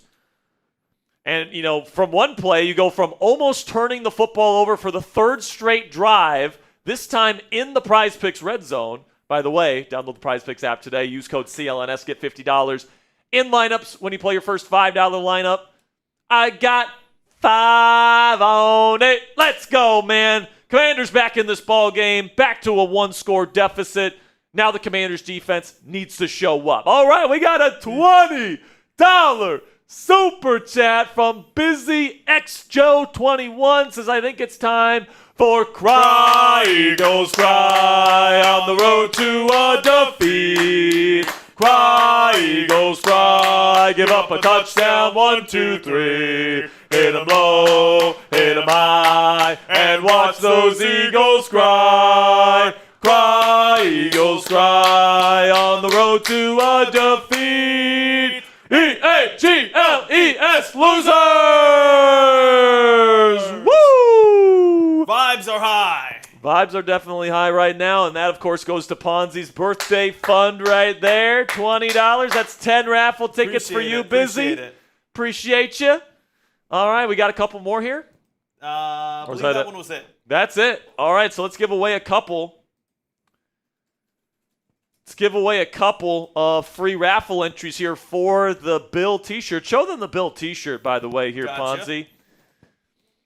But we got over 200 likes, and we just got our first 50 subscribers of the day. So let's give away a free raffle entry for both here. We're giving away this Bill t-shirt today. I think it's so perfect that our starting running back is named Bill because you've got Schoolhouse Rock, of course, on the just a Bill. Yeah, just the Bill on the Capitol steps, all that stuff. And we got this t-shirt here with the Bill character with the little hail button there with the football running angry like Bill Croskey-Merritt does. So if you guys want a chance to win this Bill Croskey-Merritt t-shirt, guys can spam those me's right now. We got Viper, we got Eli, we got Kay, got Steven, got 2226 Dinger, got Steven. We've got Mark Anderson is here. We got Goomer. We've got Angie. We got Bowen. We've got Andrew. All right, I'm going to give one here to JM. I'm going to give the other one to Mark Anderson. Mr. Anderson. And if you guys want to get in on the raffle today, $5 gets you in, $10 gets you 3 raffle tickets, $20 gets you 10 tickets and a Cry Eagles Cry. We are back in Landover. The kick is in the corner, fielded at the 4-yard line. Good coverage by the Commanders. The Bears can only take it to the 25-yard line. And now let's hope that this Commanders defense can hold them. And, you can kind of think of it, Ponzi, as this defense or this offense kind of just wiped out that fumble right there. So now we're in the same spot, all right? We're down by 6. You're in a spot where you need to get a stop, all right? So pretty much right where you were. And if you can get a stop here, you're really right where you were, where you have the football down 6 with a chance to take the lead. So now under center, Williams. A lot of under center from Chicago to start this game. Single receiver out wide to the left. You got a bunch out to the right. Now they send Zacchaeus in motion. It's a jet sweep to Zacchaeus. And he's going to pick up about 3 yards on the first down carry. Looks like Marshawn Lattimore on the tackle. Haven't called his name too many times today, which is a good thing. But really, it's been the run defense that has not played particularly well so far in this game.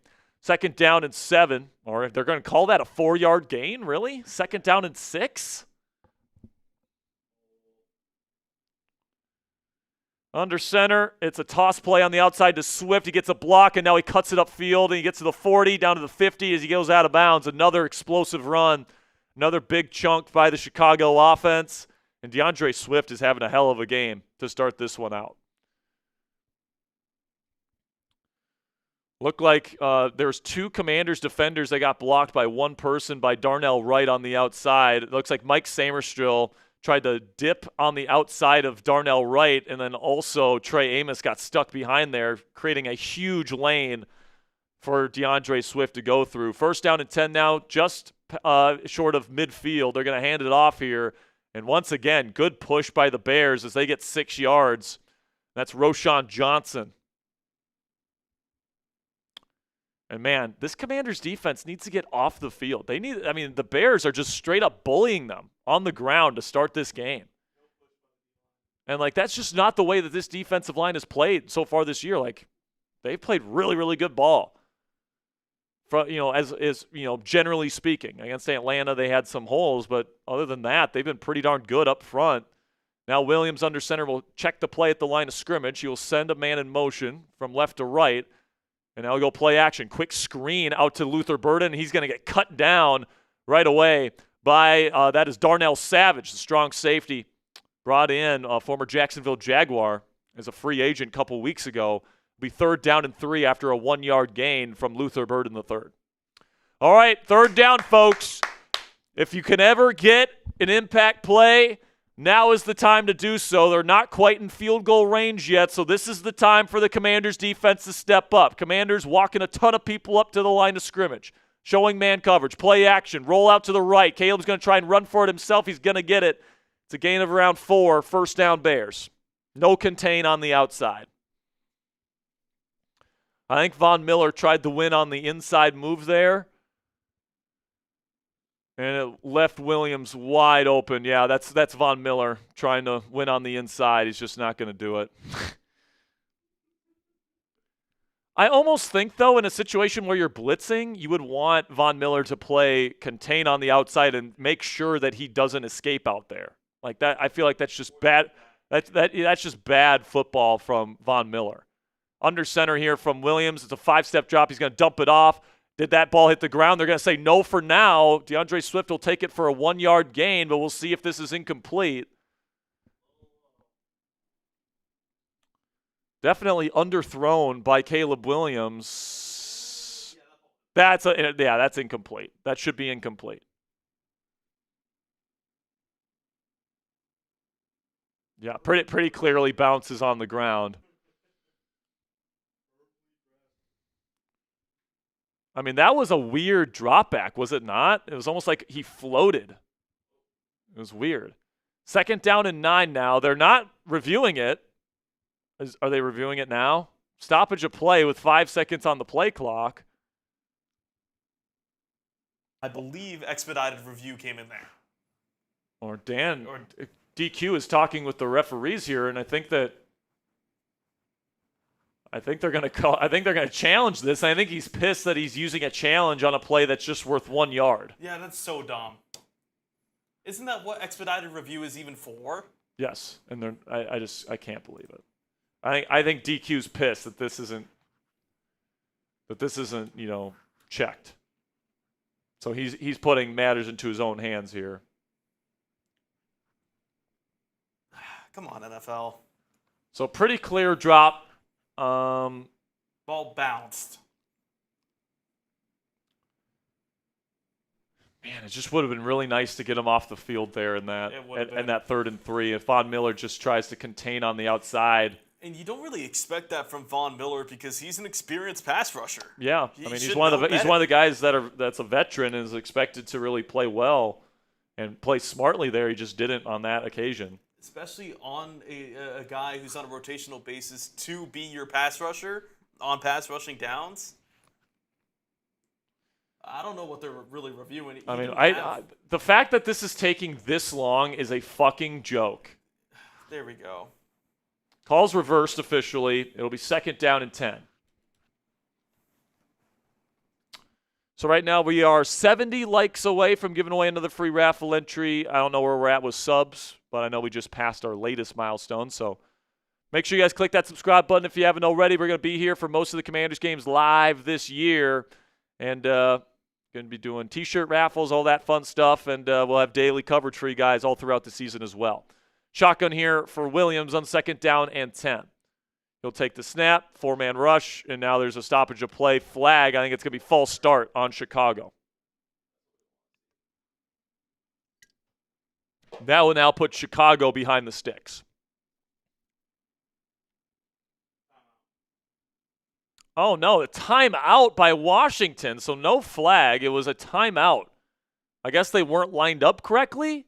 How the fuck does that happen? Excuse my language.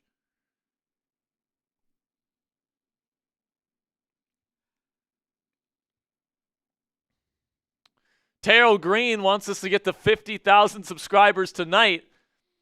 I would love that, man, if you guys want to click that subscribe button. But, I would be happy if we got to 97.5 or 47.5. If we got to 48 tonight, that would be terrific.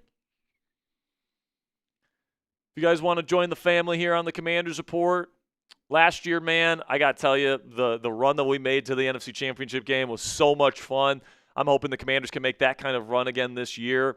If you're hoping that as well and you want to join us for the journey that we're on here on this channel this year, make sure you click that subscribe button because we're going to have daily coverage of this football team this season. Now, before we get back to Northwest Stadium for Monday Night Football here, guys, you and I make decisions every single day, all right? But not all those decisions actually get you paid. But on the free Prize Picks app, being right with your decisions can actually get you paid stone cold cash. Don't miss any of the excitement this season on Prize Picks, where it's good to be right. Football season is finally here, and you better believe I'll be getting my Prize Picks lineups in all season long. Prize Picks is simple to play. You just pick more than or less than on 2 to 6 player stat projections, and if you get your picks right, you could cash in. PrizePicks also puts their users first, so all withdrawals are fast, safe, and secure. PrizePicks also offers Venmo, Apple Pay, MasterCard, and more for quick and easy deposits into your account this football season. And a new feature from PrizePicks that I absolutely love is injury reboots. If one of your players leaves the game in the first half and doesn't return, PrizePicks will not count it as a loss. So I took the more on rushing attempts for Bijan Robinson. I took the less on receiving yards for Keon Coleman, the more on interceptions for Caleb Williams. Still need you to throw that interception, Caleb. And I took the more on touchdowns for Jacory Croskey-Merritt. Still waiting on Bill's touchdown tonight. So download the PrizePicks app today and use code CLNS to get $50 in lineups after you play your first $5 lineup. That's code CLNS to get $50 in lineups after you play your first $5 lineup. PrizePicks, it's good to be right. All right, man. We need a stop here, folks. Type those stops.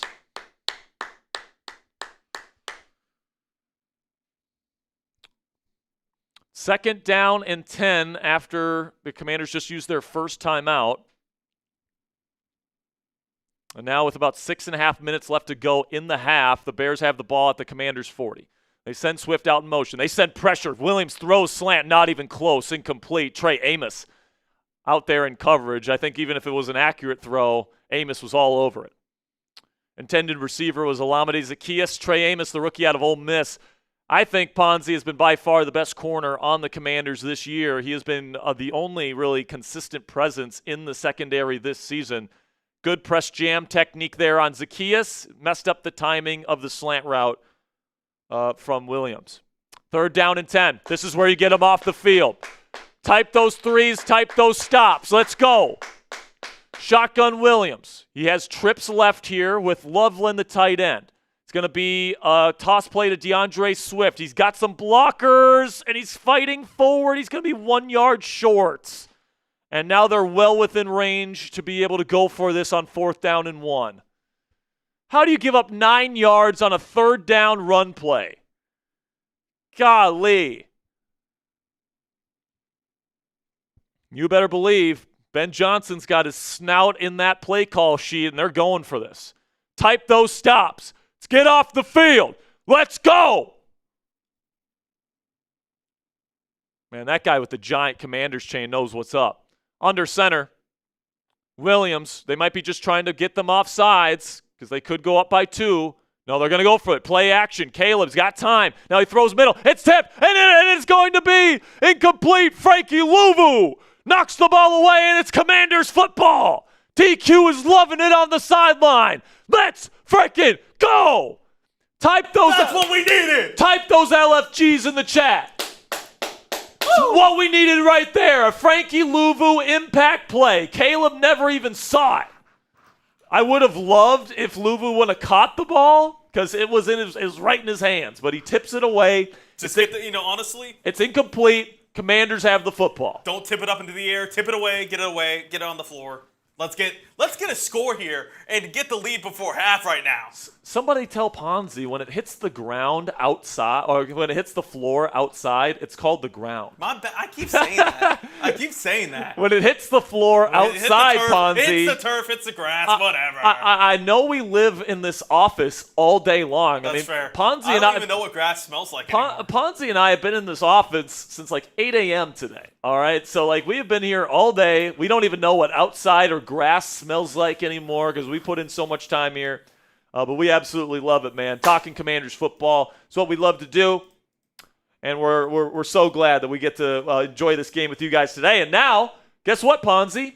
2 drives. You flip this game back to where it was before the Bill Croskey-Merritt fumble. You have the football on your side of the ball, down 6, and you completely wipe away that fumble. So way to pick up Bill Croskey-Merritt there in the defense after giving up that touchdown after the fumble. $5 from Kay says we looked shaky in the big inning, but that last drive was a total dime minus the fumble. Come on, Commanders. I love it, Kay. You're in the raffle tonight. Best of luck to you. Hopefully you're walking away with a Bill Croskey-Merritt t-shirt. Comment from Steven. Ponzi, if it hits the funny-looking green stuff, that's called ground. Yeah, ground. That's called grass. And it's called the ground when it's outside. I'm learning so much right now. I mean, listen, man. Let's give the kid a little bit of a break here. I guess I can't call you kid anymore because you're 21, all right? I'm still, like, significantly younger than most of the people here. Yeah, I mean, well, yeah. I think you are still the youngest by a pretty wide margin. Who's the second youngest? Now, the new guy that we hired today, JD, how old is he? He's in his mid-20s. All right.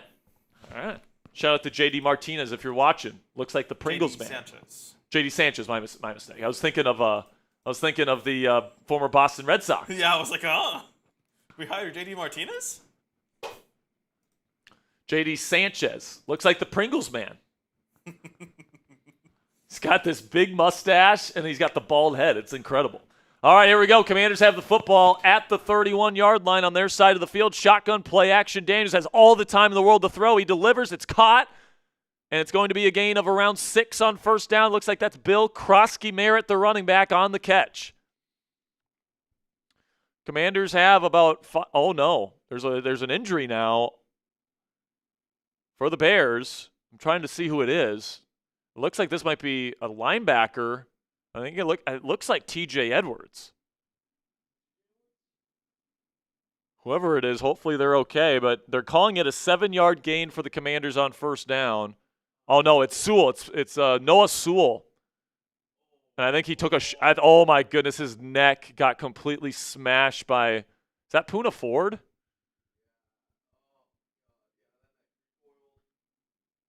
Oh, my God, dude. Hopefully he's okay.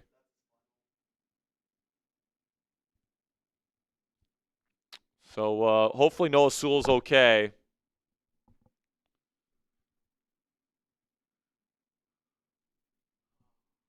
And there's multiple Bears down on a knee, and Sewell's not moving on the ground. So hopefully he's okay. They just went to commercial break. But we are, just so you guys know where we're at, we're 50 likes away from giving away a free raffle entry. And where are we at with subs? Just got a $5 super chat. We will show that here in just a moment. Again, guys, $5 gets you into a raffle to win a Commanders t-shirt. It is the Schoolhouse Rock Bill running the football. So, of course, we've got a Bill running the football for the Commanders. So it seems appropriate. Got to get one more sub before I get off of this so we can show what the raffle is. All right. Can we get one more sub to give away a free raffle entry here? I'm not leaving until we hit 300. If you guys want free, informative, and entertaining Commanders coverage every day, that's what you guys can get here. We're the largest individually run Commanders news channel anywhere on the YouTube platform. We're trying to get to 50,000 subscribers as soon as we possibly can. There we go. There it is. Let's give away a free raffle entry, man. Type those me's in the chat if you want to get in on the raffle, if you want to show what the raffle is here, Ponzi. I got you, Mr. Sperry. So people know what they could win if they get in. Spam those me's. We got Viper TV. We got Steven. We got Gooner. We got Kay. We got Bax. We've got Bowen. Michael. This is what the t-shirt looks like, guys. You got the Schoolhouse Rock. I'm just a Bill. Bill. And you guys all remember the I'm Just a Bill song from your schoolyard days. Schoolhouse Rock. And it's Schoolhouse Rock. Very good stuff. I think I only watched it one time when I was in school itself. That's actually crazy. I watched it more on YouTube at my house than I watched it at school. I think I only watched it at school one time. I've watched it at school. I think it was just because, like, you know, I just watched it a lot at school because, like, we had, like, a curriculum that was VHS in Hawaii. So it was a lot of Schoolhouse Rock. And there was another one. Man, now I can't remember it. Reading Rainbow. Yeah, Reading Rainbow was a big one. Was a big one. Yeah, with LeVar Burton. We're gonna put K in the raffle, so K is in. And if you guys want to get in on the raffle today, we will be giving away free raffle entries all night long. But if you don't want to, put yourself up to me to choose you guys can send in a donation today. We are doing a special promotion today where 21% of the dollars that we get in donations today are going towards Ponzi and giving him a gift card to go to a dinner of his choosing, of a restaurant of his choosing. I'm going to go with my fiance, Amberly. So if you want to wish Ponzi a happy birthday and you want to get in on this raffle, $5 to get in with one raffle ticket, $10 gets you 3 raffle tickets, $20 gets you 10 tickets, and we'll sing a Cry Eagles Cry song. Right now, we're at $90. Certainly not bad, which means it's almost a $20 gift card for Ponzi. That's not bad there, kid. Honestly, gets me a meal at Chili's. Yeah, exactly. Gets you a nice meal at Chili's. Looks like we returned here. All right, we are back in Landover. It's 2nd down and 3 for the Commanders. Clock is ticking now. Just got past 5 minutes to go in the first half. Get another touchdown here would be great, but I would actually be okay with another field goal. But obviously you want to finish drives with touchdowns. Under center is Jayden. He will hand it off. This is Bill. He's going to explode through, and he's going to pick up about 3.5 yards and a Commanders first down. Let's go, baby. You can just see the speed that Bill runs with, man. All right, offense. We're not posing for football cards now. Let's play with some speed. One of my favorite all-time John Gruden quotes. All right, offense. We're not posing for football cards here. Let's play with some speed. Shotgun here for Daniels. He will hand it off to Bill. He's going to escape outside. He's going to get another Commander's first down. Throws a man to the ground. Picks up 12. First down, Bill. Let's go. Everybody spam those bills in the chat. Type Bill. Feed double deuce. Let's go. God, that's a crazy stat, man. 21% of Jacory Croskey-Merritt's rushes are for 10 or more yards. That's efficiency just off the charts. Condensed formation here, multiple tight ends. Looks like 13 personnel for Washington. Shotgun. They're going to hand it off again to Bill. He's going to try and get outside. He will pick up about 2 yards.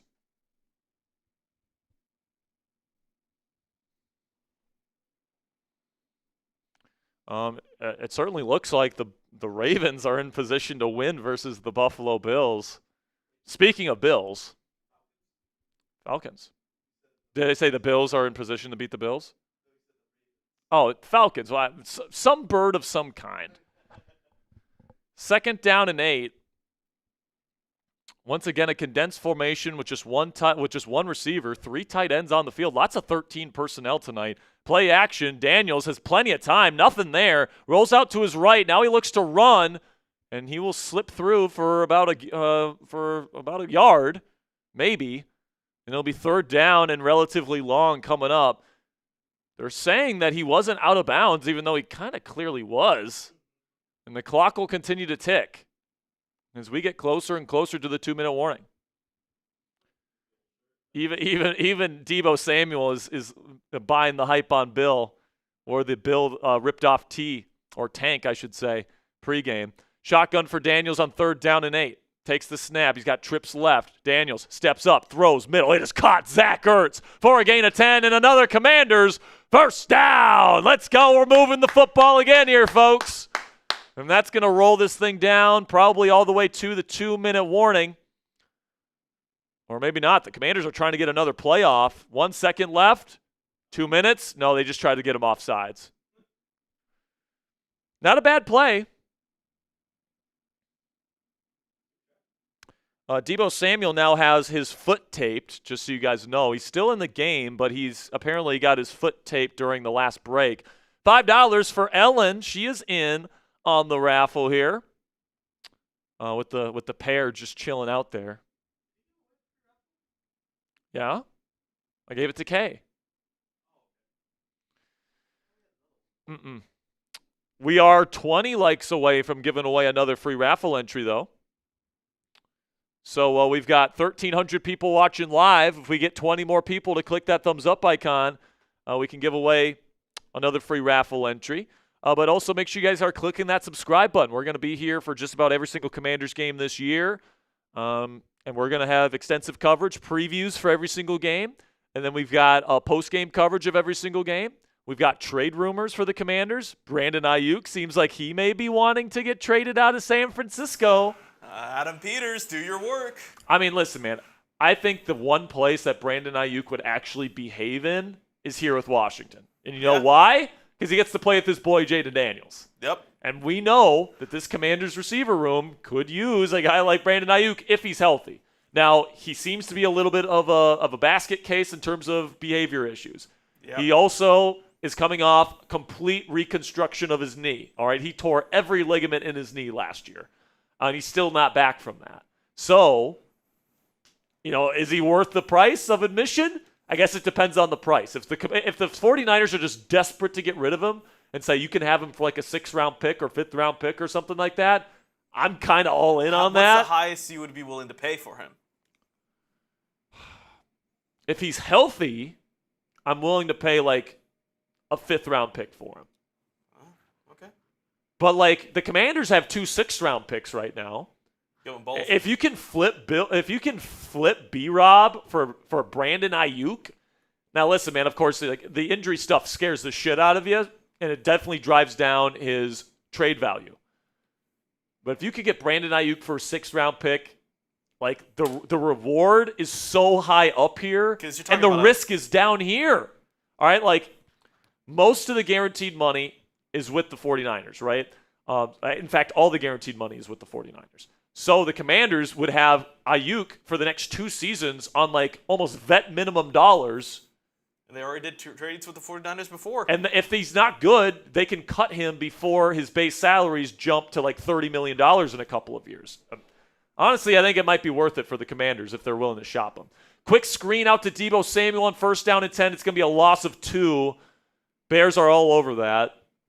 And it'll be 2nd down and 12 coming up. Clock continues to tick. Don't mind a field goal here. Don't mind a field goal, but obviously you would love a touchdown. The Bears do get the football. Wait. Nope. No, the Commanders get the ball in the second half. I'm an idiot. That's what I'm saying. Get a field goal is fine. There we go. Bunch formation and a nasty split out to the right. Shotgun formation for Jayden. McNichols the back. Takes the snap. Quick throw on a little sit route to Zach Ertz. It'll be a gain of around 3. Be 3rd down and long coming up. Clock continues to chew. Clock has stopped, so I'm guessing the Commanders called timeout? I think the Bears might have called the timeout. Yeah, Bears called timeout. It looks like they want the football back. That makes sense. Yeah, that does make sense. All right. So this is kind of a big play here, Ponzi, because if you can move the chains here, not only do you keep the hope of a touchdown alive, but also you pretty much end any chance of the Bears, getting the football and then making this a 2-score lead before going into half. Yeah. Very important play right here. I mean, even then, just be smart with the ball. 3rd down and 9. Jayden, pretty efficient day so far. 9 to 10 for 72 yards, a touchdown, and the one non-completion is an interception. They go empty. Daniels, pressure on him. He's going to throw quickly to McNichols. He's going to have to make some guys miss, and he's not. He's going to pick up about 2 or 3. It'll be 4th down, and the clock stops again. The Bears call timeout. I mean, kick the field goal here and try to get a stop. Yeah. That's the game plan right here. It'd be better than the stop getting a turnover.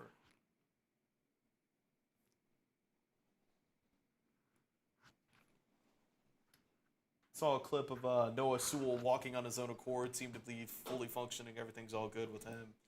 Well, that's good news. We're hoping for the best for Noah Sewell. Hopefully he's okay. But now Matt Gay will take the field to try and make this a 3-point ball game here.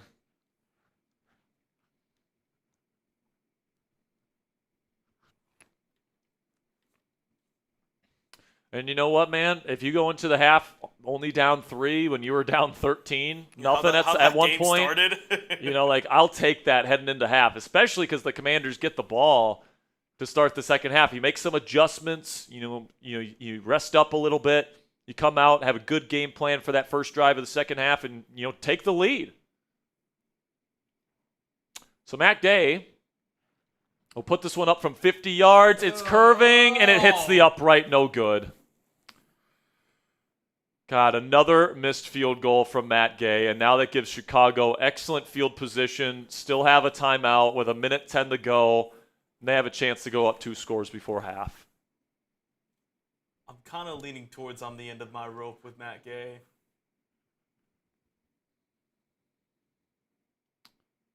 God, how many times has he hit the upright? That's what I'm saying. Because it's not like he's missing by a lot. He's missed it on the upright, like, what, 3 times this year? It's honestly Cody Parkey-esque. It's crazy, man. And, like, all right. Got to get a stop here. First down and 10. Bears start at their own 40, but they're just about 20, 25 yards away from being able to attempt a field goal. He throws down the field on first down to DJ Moore. Good coverage from Trey Amos. Locked up DJ Moore. Incomplete. Be second down and 10.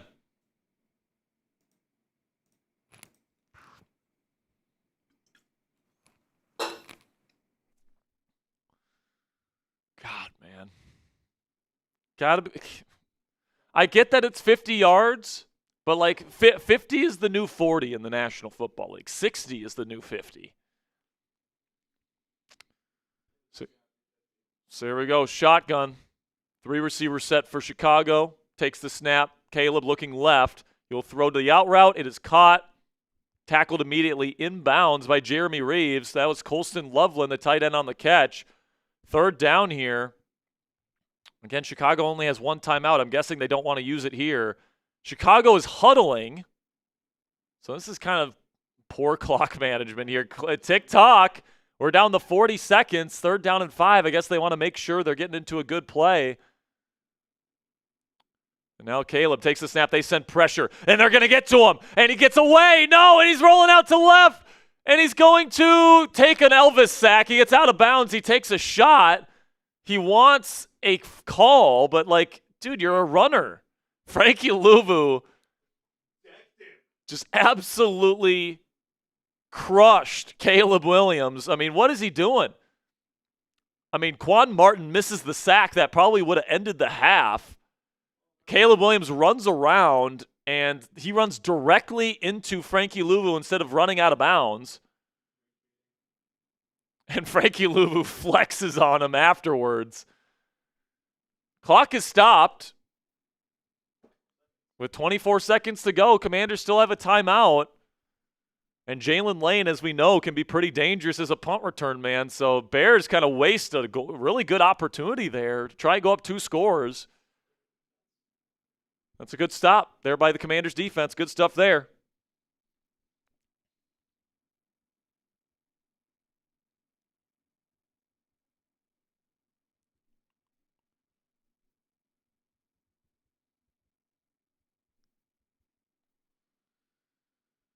So now, Torrey Taylor, the Bears punter, will get ready to punt this thing away to Jalen Lane. And listen, man, if I'm Lane, I'm trying to house this thing.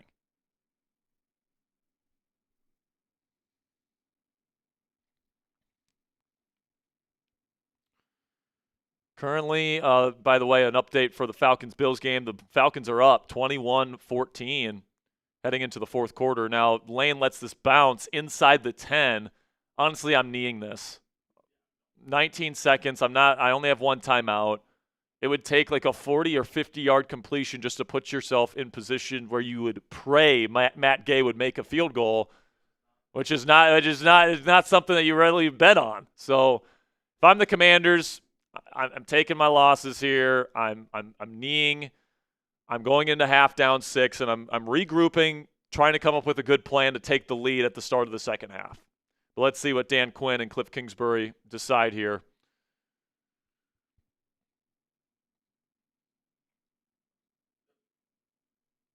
And they will just knee this down. I think that's the right decision, and that'll take us into halftime here. 13-7 the score. Kind of just breaking down the events of the first half there, Ponzi.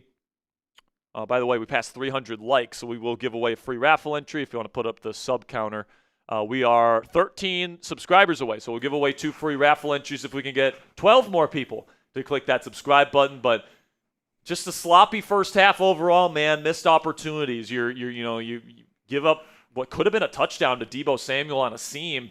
Poorly thrown football from Jayden Daniels leads to a turnover. You don't get any points out of that. That could have been a 10-point swing on that play alone.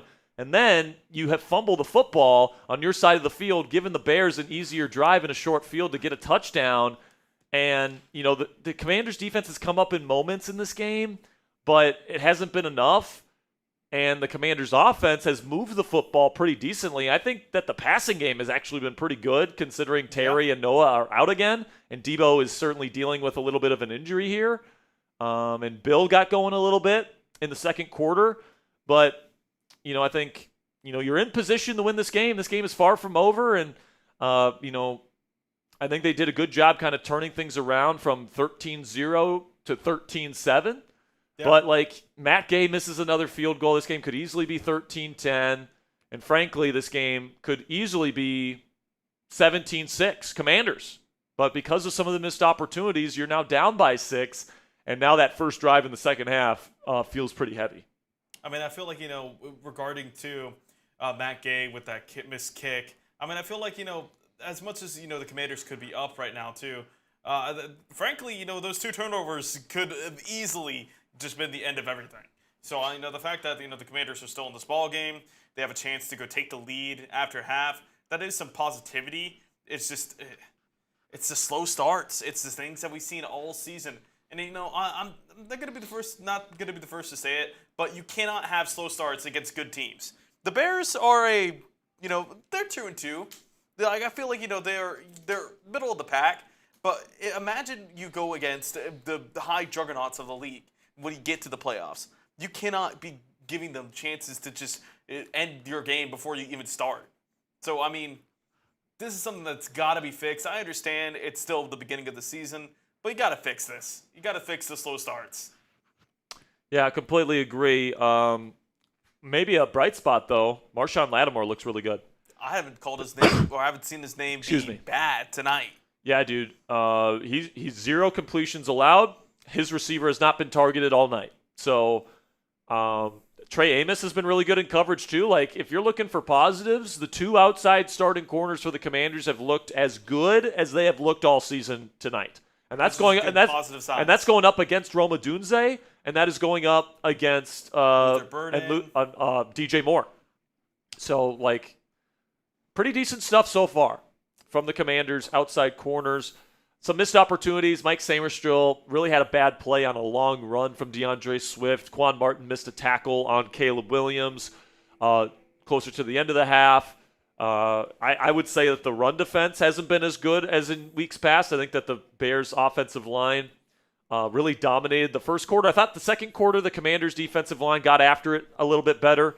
But I would say one of my big takeaways from this game and from this season so far, Ponzi, is what the hell is up with the slow starts? It seems every game at this point, the Commanders are getting off to an early deficit, and they have to dig themselves out of it. And that's just not the way this Commanders team is built to win football games this season. Without Terry McLaurin, without Noah Brown, you are putting a lot of pressure on Jayden Daniels to be able to kind of pry his way back without, his top receiving talent outside of Deebo Samuel. So, right now you're sitting at a 6-point deficit. You still have plenty of time to still run the football and all that stuff. But, let's say the Commanders don't score. They go 3-and-out in that first drive, and then they give up a touchdown. They go back down by 13 points. Then it starts becoming a game where we have to pass the ball to get back in the game. And I feel like, the best thing we've talked about it all season, this Commanders run game. It's been really good, getting that on. Obviously the early Bill fumble really kind of put you even more in a hole. But, I feel like even then, you're getting some quality production out of guys that we don't really know, like Chris Moore. It's an incredible game so far for him. It's going to be a question of if the Commanders can get more push on the offensive and defensive line. I felt like the defensive line kind of stepped it up in that second quarter. But, offensive line got to get some more push. Completely agree. Spam those me's in the chat. We passed 300 likes, so let's give away a free raffle entry. And right now we are just 5 subscribers away from giving away 2 free raffle entries right now. So shout out to Vicky, shout out to Jacob, shout out to Steven, shout out to Josiah, shout out to Michael, shout out to Cruzito, shout out to Steven, shout out to Austin Ellis, shout out to Average Joe. Shout out to Jasmine Gray, Michael, Holly, Austin, Michael, Cruzito, Ronnie. Keep it coming. Keep it coming here, folks. 5 subs away. We're still 5 subscribers away from giving away another one here. We'll give away 2 if we can get 5 people to click that subscribe button. I'm going to give this first one away to Austin Ellis. Austin, you are in on the raffle. Okay. And if we can get those 5 more subscribers, we'll give away another one. But let's show them what they can win here today, guys. If you're watching us, you guys have a chance to win a Bill Croskey-Merritt Bill T-shirt here. I think this is really creative when I saw it. You got the Bill from Schoolhouse Rock. I'm just a Bill, all that stuff. And he's wearing the Hail kind of button on there, and he's got the football, and he's running angry like Bill does. And I just think that, with Bill taking over the league right now as one of the best running backs in the league so far in his rookie season, I think that this was a cool one to do. So if you guys want a Bill Croskey-Merritt, you can explain it to people. I'm sure when people see it, they're going to be like, "What the hell is that?" And then you have the honor of telling them, "Oh, it's for Bill Croskey-Merritt." All right. So if you want that Commanders T-shirt, $5 to get in, $10 gets you 3 raffle tickets, $20 gets you 10 tickets plus a Cry Eagles Cry chant. I'll tell you what. I don't know what we're at, but if we get to $150 in donations. All right, I'm going to take $100 off the Bill Jaworski Superfans promotion here because I want to wear my aviators and I want to wear my fake mustache, all right? And I want to say Hurricane Ditka, all right, at some point during the show. So if we can get to $150 total on today's show, we'll do the Bill Jaworski costume. And if we can get to $500 total on today's show, we'll do a Jayden Daniels jersey raffle next week. And I'll tell you guys what, if you send in your Venmos or if you send in your donations to Venmo or PayPal, I'll make sure to double your raffle tickets to win the T-shirt tonight. Also, every dollar that you send in, 21% of that dollar goes towards a birthday fund for our producer Ponzi, who turns 21 today. So we want to give him a gift card to the restaurant of his choosing so that he can have a nice birthday dinner on us. So right now we're sitting at $90 in donations, which means that you'd be getting about, give or take, a $20 gift card, which ain't bad. Not bad. That's not bad. And but obviously, we want to say this. We want to get the best experience possible. You don't have to donate if you can't. But, I mean, I'm really just blessed, to be able to have this job, have this opportunity to be here with you and watch some Commanders football. And I'm excited. 21. I keep saying this, but he's being too nice. All right, we need to spoil this guy, man. He's 21 years old. He's only 21 once. All right, so if we can get $60 more in donations, we can put Ponzi's birthday fund to over $20 and give him a nice little dinner. All right, and then we can do the Bill Jaworski Superfans. All right, so if you guys want to get those donations in, we greatly appreciate it. If not, no big deal. Second half will be coming up here shortly. You want to do a recap of yesterday's games? What's the score of the Bills game right now, actually? It is right now. Is it still 21-14? 21-14. All right. Yeah, we can take a look around the league here, guys, and see what happened in Week 6. Broncos versus Jets, maybe the worst football game I've ever seen in my entire life. The Jets took the lead on a flippin' safety and then allowed the game-winning field goal. Yep. Just ridiculous. Justin Fields, the total net yardage for the New York Jets in that game was -10. They had 9 sacks and 42 passing yards for the entire game. The Jets are terrible. They're 0-6. They're the worst team in the game. Broncos almost lost to them. They should be embarrassed. But then the Ravens fall to 1-5, Ponzi. Crazy. Is their season over? I mean, it's looking that way. I mean, I got to look at the stats to see the last time a team came back to make the playoffs after going 1-5. But, I mean, in that AFC North, the Steelers are looking really good, and the Ravens are looking really bad. So, I mean, it's going to be tough for the Ravens to claw it back, especially, the defense didn't look bad. Yeah, holding Matthew Stafford in that Rams offense to just 17 points. Their defense played a lot better this week. And they're going to get Lamar Jackson back after the bye, and they got a pretty easy schedule coming up. I think their next 6 games, they're favored to win. So, could they be sitting at 7-5 when they play Pittsburgh Week 14? It's very possible, in my opinion. But then the Cowboys, F the Cowboys, they lost in embarrassing fashion to the Carolina Panthers. Now, I think the Panthers are more of a middle-of-the-pack team. Bryce Young has actually put up a lot of points over the last several weeks. You got to get the mainly mandated one interception, and then Bryce Young balls out. Yeah, exactly. But the Panthers beat the Cowboys. Cowboys can't defend anybody. Their defense is terrible. And then the Colts, Jacoby Brissett nearly upset his former team in his former home stadium there in Indianapolis. Crazy. But Daniel Jones and Jonathan Taylor took care of business there at the end. Okay, imagine saying this like 3 years ago, where Daniel Jones and Jacoby Brissett were both on opposing team, or like both on the Colts and the Giants, and going, yeah, Daniel Jones led them to a win to get the Colts to 4-1. Mm-hmm. That's crazy. It is crazy. Seahawks, Jaguars. Seahawks look like a good team to me, man. Now, their depth isn't fantastic, so if they get some injuries down the stretch, I think that could really hurt them. But Sam Darnold's balling out. Their defense looks good. Mike McDonald knows what he's doing defensively from a scheme perspective. And Jaguars are not a terrible team either. They held them to 12 points. So the Chargers came back to beat the Dolphins on a last-second field goal. Tua blames his teammates for showing up late to meetings, and then he gets called out for being late to meetings by other people in the league. Absolutely hilarious stuff going on in Miami. Then the Patriots beat the Saints.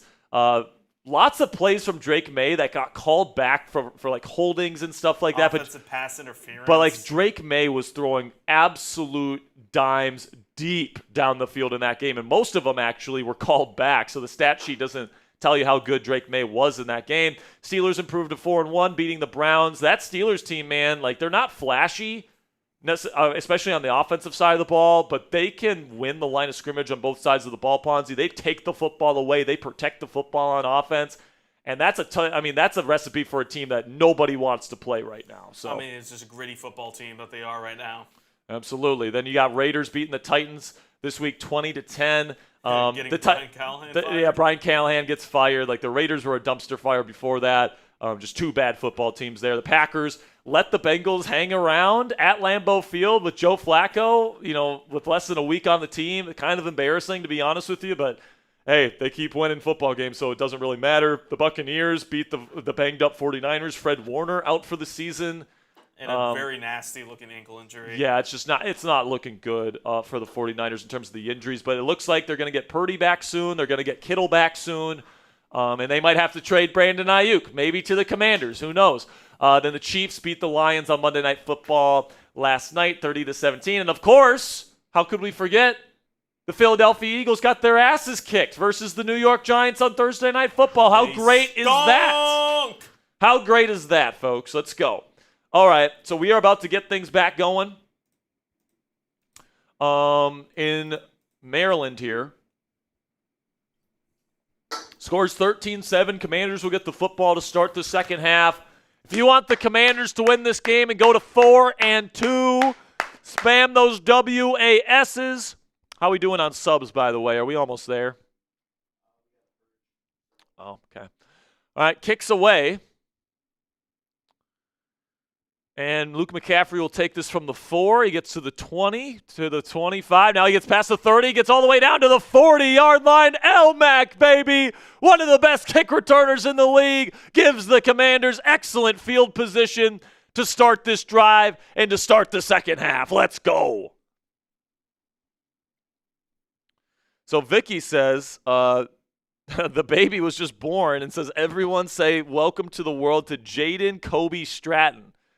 Well, that's awesome, man. Shout out to Kobe. Shout out to JK. Jayden Kobe Stratton. That's a pretty cool name. Pretty cool name, Vicky. All right, here we go. Got to get something on this drive, man. Get some positive momentum to start this half. Shotgun for Daniels. He's got Bill in shotgun to his left. 2-by-2 formation. Takes the snap. Looks right. Throws quickly to Zach Ertz. It is caught. Tries to throw a stiff arm. He picks up 8 or 9 yards for a good first down reception. I mean, Ertz, man, he is just such a good zone safety blanket. It's crazy, man. He can't really move, but like his ability to find those soft spots and just have super reliable hands. Now 2nd down and 1. They go orbit motion with Debo. Pistol formation. They hand it off to Bill. He makes a nice move to make it outside, and he's going to get about 7 yards and a first down for the Commanders as they enter Bear territory. Get Bill going. here in the second half. Let's go.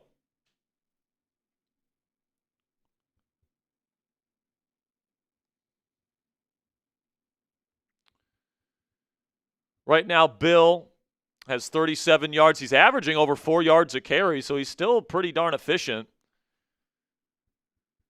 And now condensed formation with multiple tight ends, 2 receivers on the field, 2 tight ends, and a back, and that is Bill. Takes the snap, looks left, tries to go to Chris Moore on the outside, and that is broken up by Wright. Good play by the number 3 corner for Chicago. It'll be 2nd down and 10.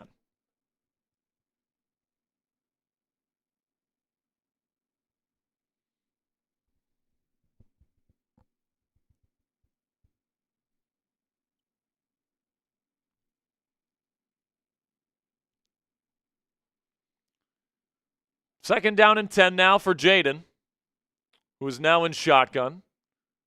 Multiple tight ends again, still on the field. Play action, plenty of time for Jayden. Now it's running out. He escapes pressure. Look at the Houdini, Jayden Daniels, as he runs to the 40, gets down to the 30, and he gets out of bounds at around the 27-yard line. First down, Commanders. Let's go, man. Jayden, play action here. He's looking downfield to take a shot. There's nothing open. He steps up with 2 Bears defenders that are really close to bringing him. That's Montez Sweat. I think that's Billings, number 97. And then friendly fire. Billings takes out Sweat. Jayden steps up and out, and he picks up the first down. Now inside the Bears 30 to the 29. Heavy formation, 13 personnel. They hand it off to Bill, who's going to fight forward for about 3 yards on the first down carry.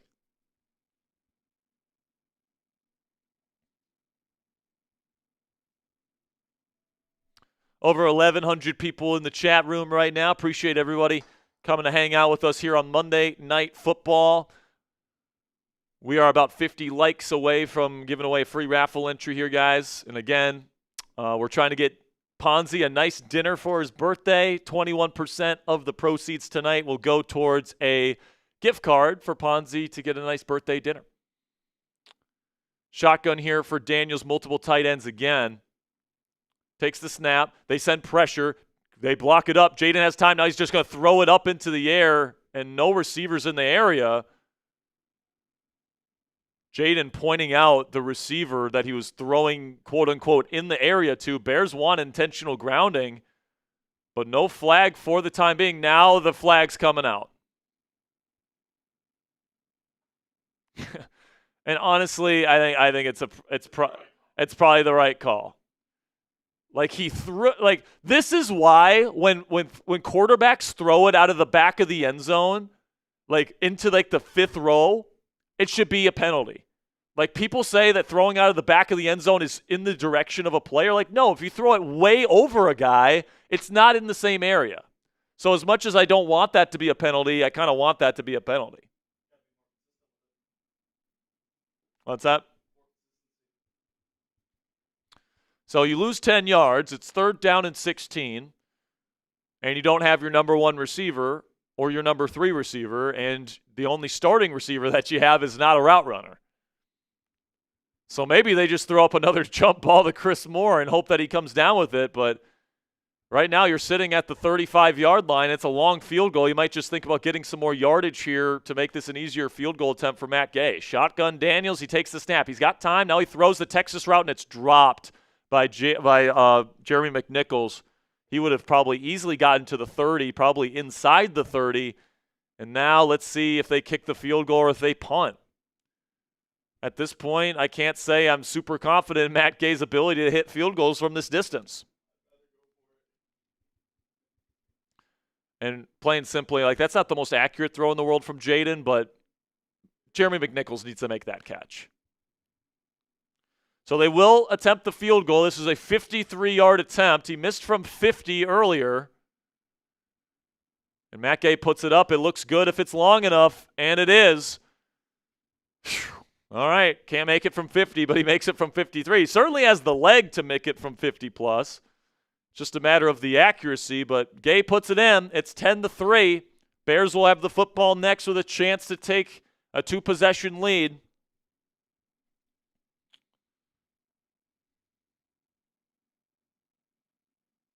I will say, Sperry, it's never a good thing when you have to breathe a sigh of relief when your kicker makes a field goal.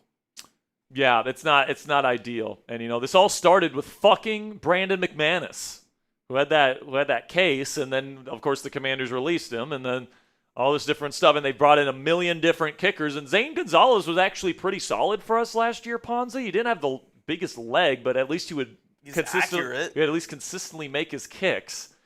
By the way, Zane Gonzalez is still available. So they parted ways with him earlier this offseason, so maybe that bridge has been burnt. But, hey, Matt Gay just made a 53-yard field goal, so give him his credit. 13-10. This game is still very much up for grabs. Would have been tied if he made his first one. And something that has been a theme with the Chicago Bears this year, Ponzi. Not a second-half team. They're not a second-half team. All right, they gave up, 3 touchdowns consecutively to the J.J. McCarthy Vikings Almost offense? All in the fourth? Yeah, in the fourth quarter. Like one of the greatest fourth quarters in the history of Monday Night Football was given up to J.J. McCarthy, who in every other quarter he's played in the National Football League, he's looked like the worst QB in the league. Our boss, Mr. James, is a very, very big Michigan guy. And so the first 3 quarters, we all live it up like, yeah, J.J. McCarthy, bust, he stinks. And then they came back and everyone went quiet. And he's like, he's a winner. All he does is win. And then all he's done since then is lose. Injured. And I know he's been injured, but he lost the games that he played after that.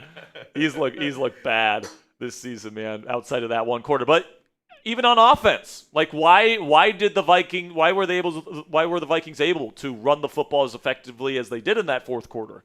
It's because Caleb Williams in that offense couldn't move the ball in the second half, and their defense was tired by the fourth quarter. So once you get Ben Johnson off that script, and once you get Caleb Williams off the plays that he's practiced a million times during the week, he struggles to play within structure. So this is a team that has struggled in the second half for the most part, and the Commanders can hopefully take advantage of that.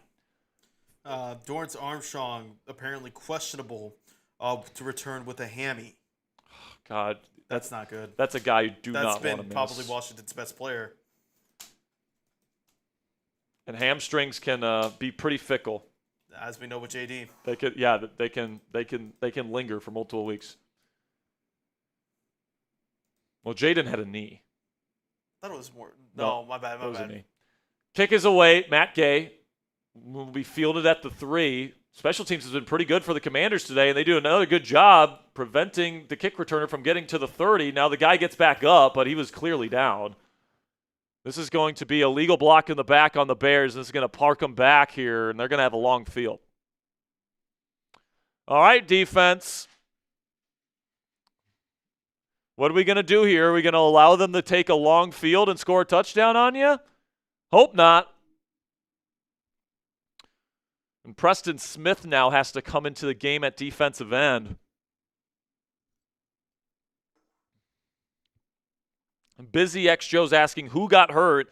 Apparently Dorrance Armstrong is questionable to return with a hamstring injury. He's been like this team's best defensive player through the first few weeks of the year. So losing him's a big deal, especially because you already don't have your other defensive end in Dietrich Wise. And Dietrich's out for the season. So you're going to play action, bootleg out to the right from under center. Caleb on first down. He's got to throw on the run. What a laser, but it's off target, incomplete. It's actually remarkable, Ponzi, and I know I'm praising an incompletion here, but just how fast and how tight of a spiral he can throw when running full speed. It's so impressive. Now, it's an incompletion. Holy glaze. I know, and it's an incompletion. It's an inaccurate throw, all that stuff. It's just from a physical perspective, it's amazing. Commanders send pressure here on second down. They send a screen to Kyle Monungai. He'll pick up a yard. Good defense from the Commanders. Sound like Chris Collinsworth right here. Why is that? Talking about Patrick Mahomes. Only I know. Can make that throw. I'm sounding like fucking Collinsworth.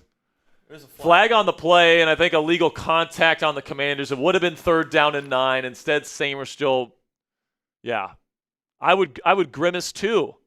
Fucking Samerstill, what are we doing? He's playing press in the slot, and he's just contacting. I think this is bullshit, man. I think this is complete bullshit. He's just got like his hand like lightly on his back. And the ball's already out. And the ball's already out. That's a terrible call by the refs. I formation here. They send Zacchaeus in motion. It's going to be a handoff to Monungai. They get some good push here, and they'll pick up about 6. So instead of 3rd and 9 and Caleb Williams having to dig them out of a situation there, knocking on the door of a 3 and out, instead, they get a first down, and now they pick up 7, and now they're ahead of the sticks. 2nd down and 3. Now Preston Smith has to take on significant snaps for this defense. I formation, play action for Caleb. He's got time in the pocket. He throws. Wide open, Roma Dunze. It's caught, and it's because Bobby Wagner's out of position, and he's slow as fuck. Goes all the way down to the 48-yard line.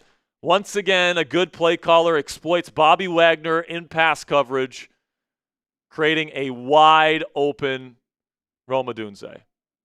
I mean, the moment that Bobby Wagner is flat-footed, he has 10 yards of open space to run.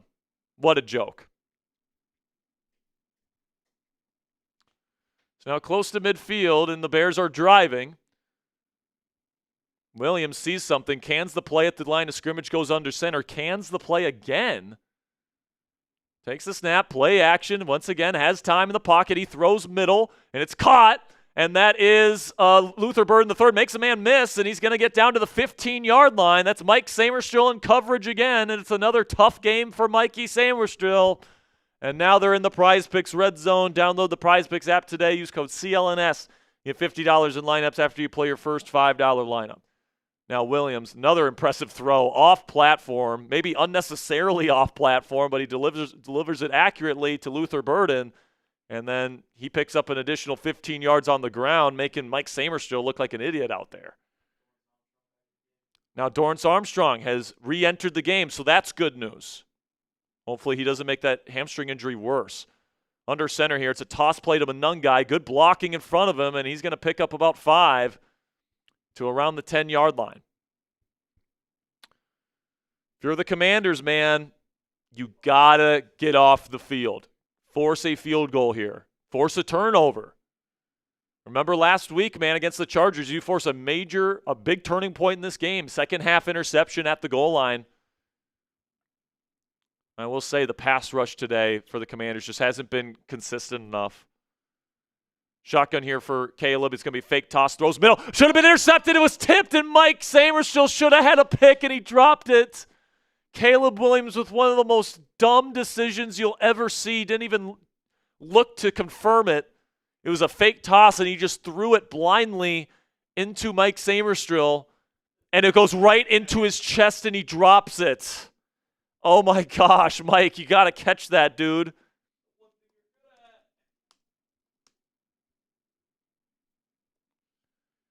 Oh, my gosh, dude, you got to catch that ball, Mike. Just a tough drive for him. He gets the illegal contact, then he gives up the big play from the slot cross, and then he drops an interception. Now here we go. It's going to be a play to the end zone. Roma Dunze turns around. What a catch. Touchdown, but a flag on the play. And I think they're going to call offensive pass interference on Dunze, who caught the touchdown. So Caleb Williams with some beautiful touch on this fade ball. Looks like a pick. Oh, never mind. Illegal formation. Oh, never mind. They're not calling OPI. They're calling illegal formation on Chicago.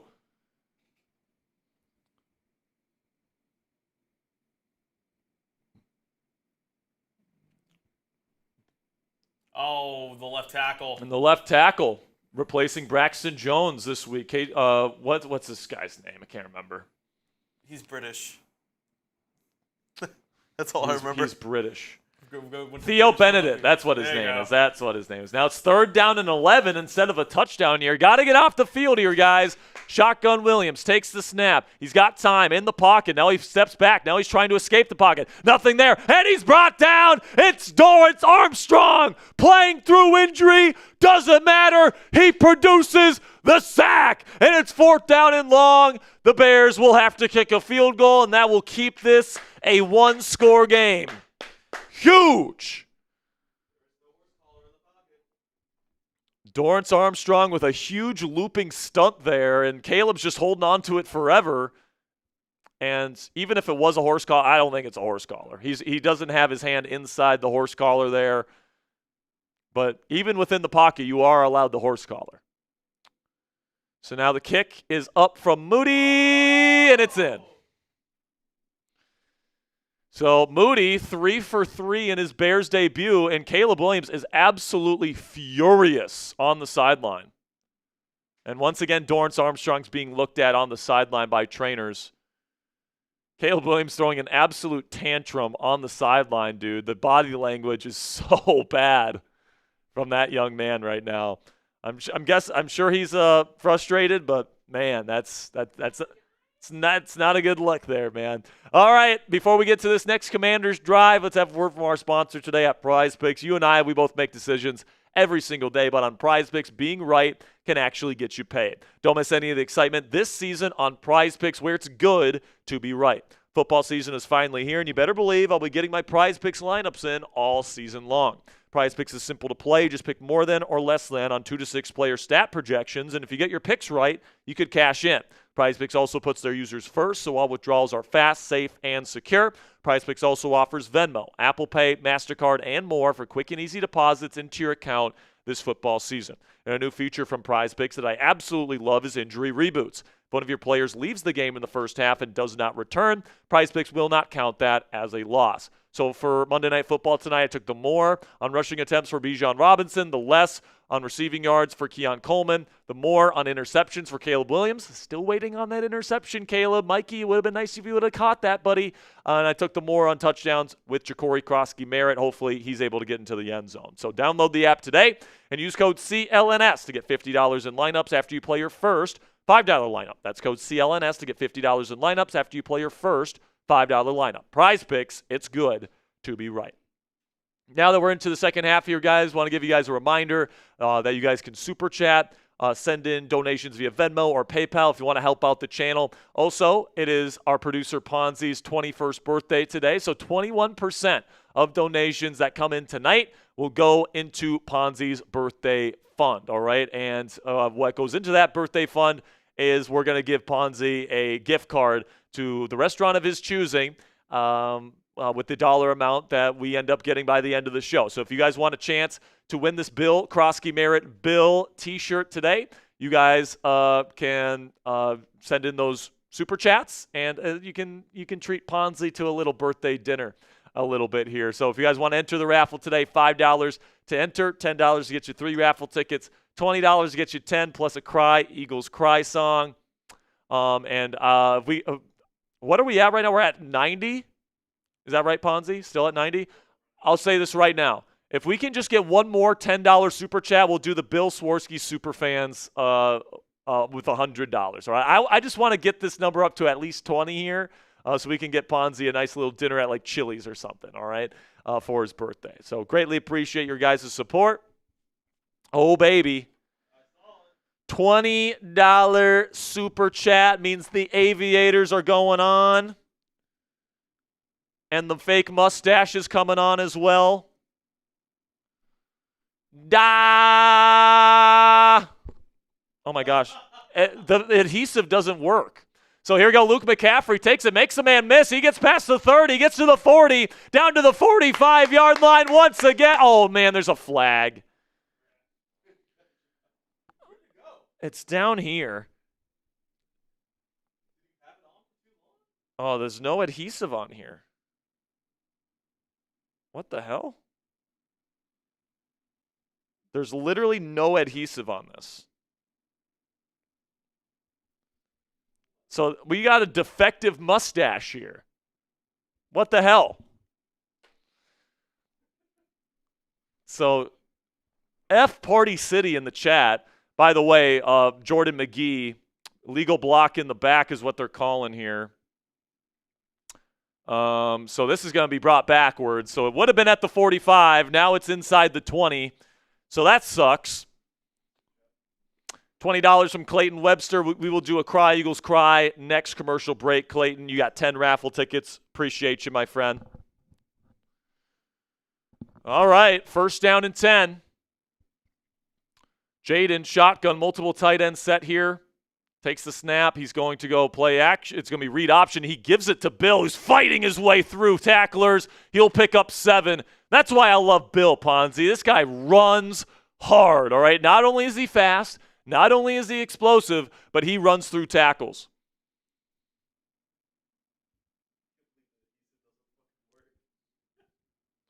Dude, I can't believe this. Look at this. There is no adhesive on this. There's nothing. It's probably just a factory defect. What a joke. I paid 25 cents for this. I want my money back. Wing formation from 13 personnel. They're going to hand it to Bill again. He's going to be close to first down yards and fights forward. Should be a first down, Commanders. Keep feeding double deuce.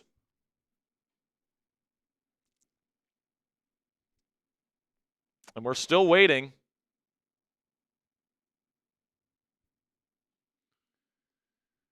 Still waiting for that big run from Bill. He's got 52 yards. He's averaging 4.3 yards per carry. He's had a very efficient day today. We just haven't seen the big splash play from him yet. Shotgun here for Daniels. They will go play action. He's got plenty of time in the pocket on the soft rollout to the right. Now he's going to look to run himself. He makes one man miss. Now he makes another man miss. Gets to the 30, down to the 40, runs out of bounds around the 45-yard line. First down, Commanders. So Washington makes up for the yardage lost in the penalty. And once again, Jayden Daniels showing off why that knee is definitely back to 100% healthy. Huge chasm opens up in the middle of the field. Nothing open versus man coverage.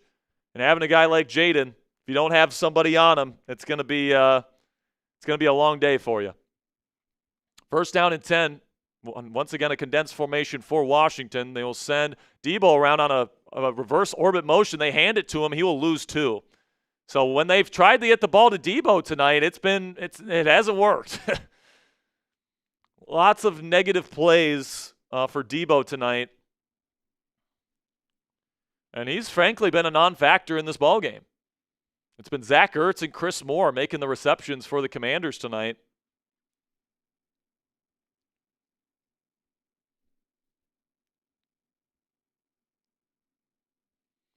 And now you got second down and 11. Trips right, shotgun. They send pressure. Daniels has to get rid of it quickly. He does. It's Debo. There we go. We get a good little 8-yard completion from Debo. And he's frustrated he didn't get more. It'll be third down and manageable coming up here. 5 minutes to go in the third quarter. Commanders down 6.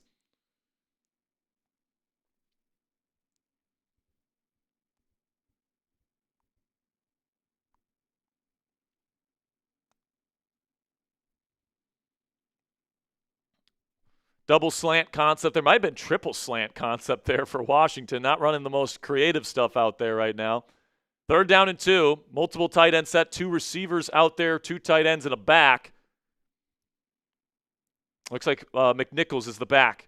And now Daniels takes the snap, throws outside, and there it is. The classic Chris Moore drop. Put it right in Chris Moore's hands, and he couldn't bring it in. And now do the Commanders go for it? If I know Dan Quinn, you go for it here. ESPN analytics say if it's 4th and 5 or less, you go for it. It's 4th down and 2, so the Commanders go here. I just don't know who you trust to get open if it's a pass play. Run the ball with Bill. You're getting 4.1 yards per carry. Bill's not in there. Shotgun, Daniels. They send pressure. He throws to the running back. McNichols, he catches it this time to the 40. Gets down to the 35 to the 34-yard line. First down, Commanders. Looked like Daniels hit McNichols on a rail route out of the backfield, if I'm not mistaken. Looked like it was probably a mesh concept there, and first read is to the running back, and nobody covered the running back. So nice job by Daniels to put it on the back shoulder there. Good adjustment from the running back, McNichols, who ended the last drive with a drop. And now they put Bill Croskey-Merritt back out there. Multiple tight ends here in the pistol, just one receiver. Now they're going to toss it to Bill. Lots of big bodies in front of him. He's going to fight forward for just a yard. Good fight by the Chicago defensive front today. Because this Commanders offensive line has been moving people, and they've got some good blocking tight ends. They've been doing a damn good job these last several weeks running the ball, and Chicago's giving them a run for their money at the line of scrimmage this week.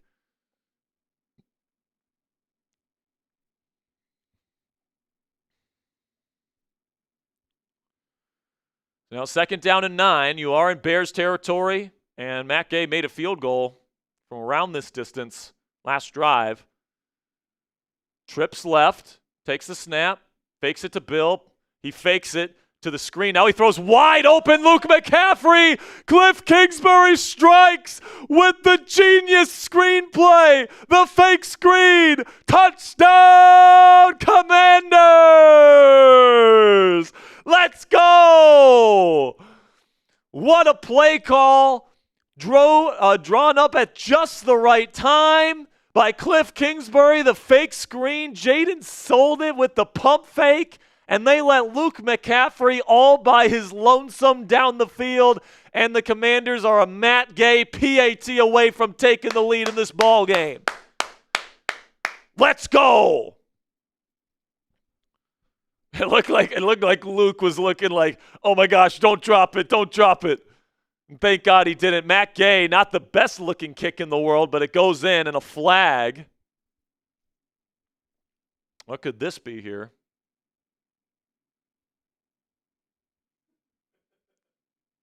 Luke McCaffrey, man, getting another touchdown. Good for him. His first catch of the day, but he's made some explosive plays.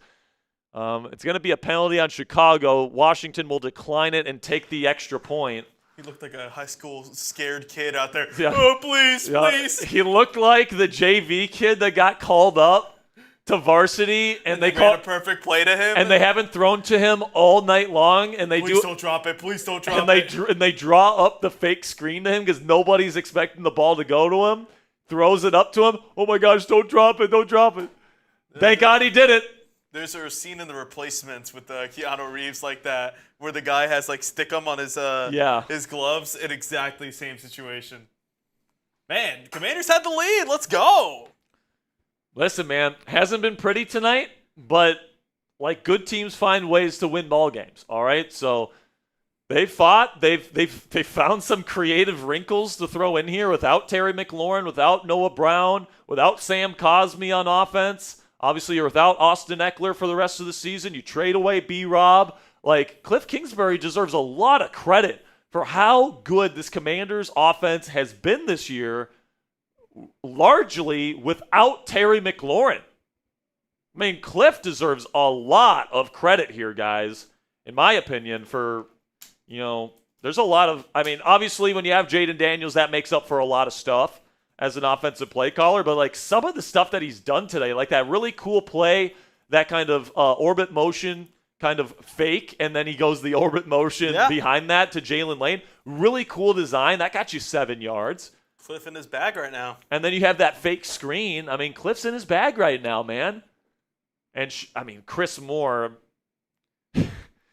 Okay, we can't. There's one dropped back. We can't get out of a game without a Chris Moore drop. It just sucks.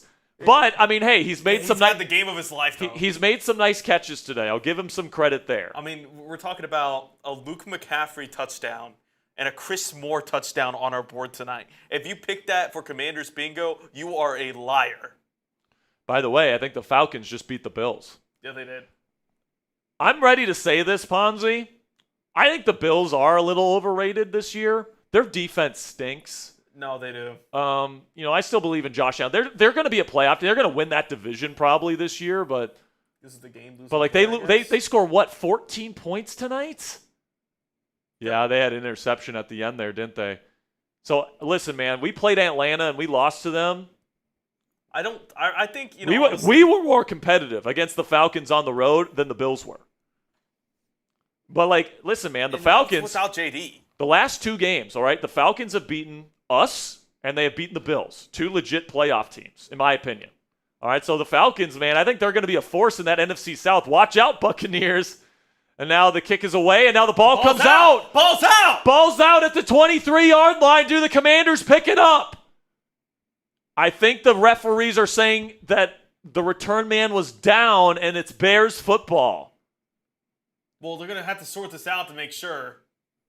Yeah, we'll see who recovered the football. I saw a referee point to the ground. Now they will confer to see if they thought it touched the ground or not. They're saying Chicago football. There's a commander that has the ball out of the scrum. So if this ball is clearly out. So this is Jordan McGee. That ball's out. That ball's out. Oh, is it? I don't know.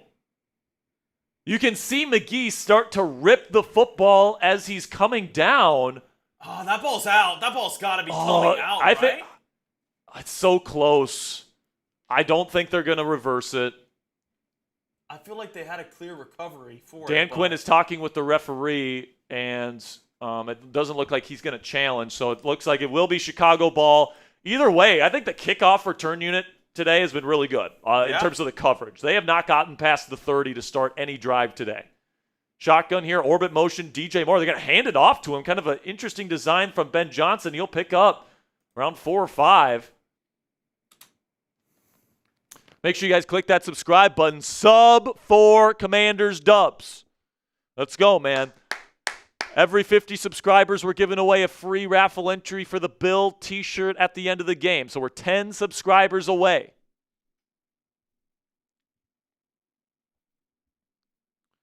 Just 10 subscribers away, and we're only 5 likes away from giving away a free raffle entry next commercial break as well. So we got 1,600 people in this chat room right now. Click that subscribe button. Click that thumbs up icon. Under center here, Williams hands it off. This is Swift. He breaks through the initial line, and he's going to get a big gain down to the 41-yard line. Big chunk. DeAndre Swift has had a hell of a night rushing tonight for the Bears. I mean, what is he at right now? This might be the best rushing performance that anybody's had against the Commanders this year. He's at 68 yards right now. He's averaging 8.5. His long has been 19. He's had multiple chunk runs over 10 yards. Under center again is Williams. They'll send a Dunze in motion. The fake double play action. Now they go screen, and there's nobody in front of Monunga. He's got blockers in front of him into Commanders territory all the way down to around the 35-yard line, and the Bears are in position to take the lead already. I mean, some really good play calling here from Ben Johnson. And right now, this is an awesome battle between Cliff Kingsbury and Cliff Kingsbury. Two offensive geniuses, some of the best play callers in the game, and just an awesome design. Fake play action screen to Kyle Monungai.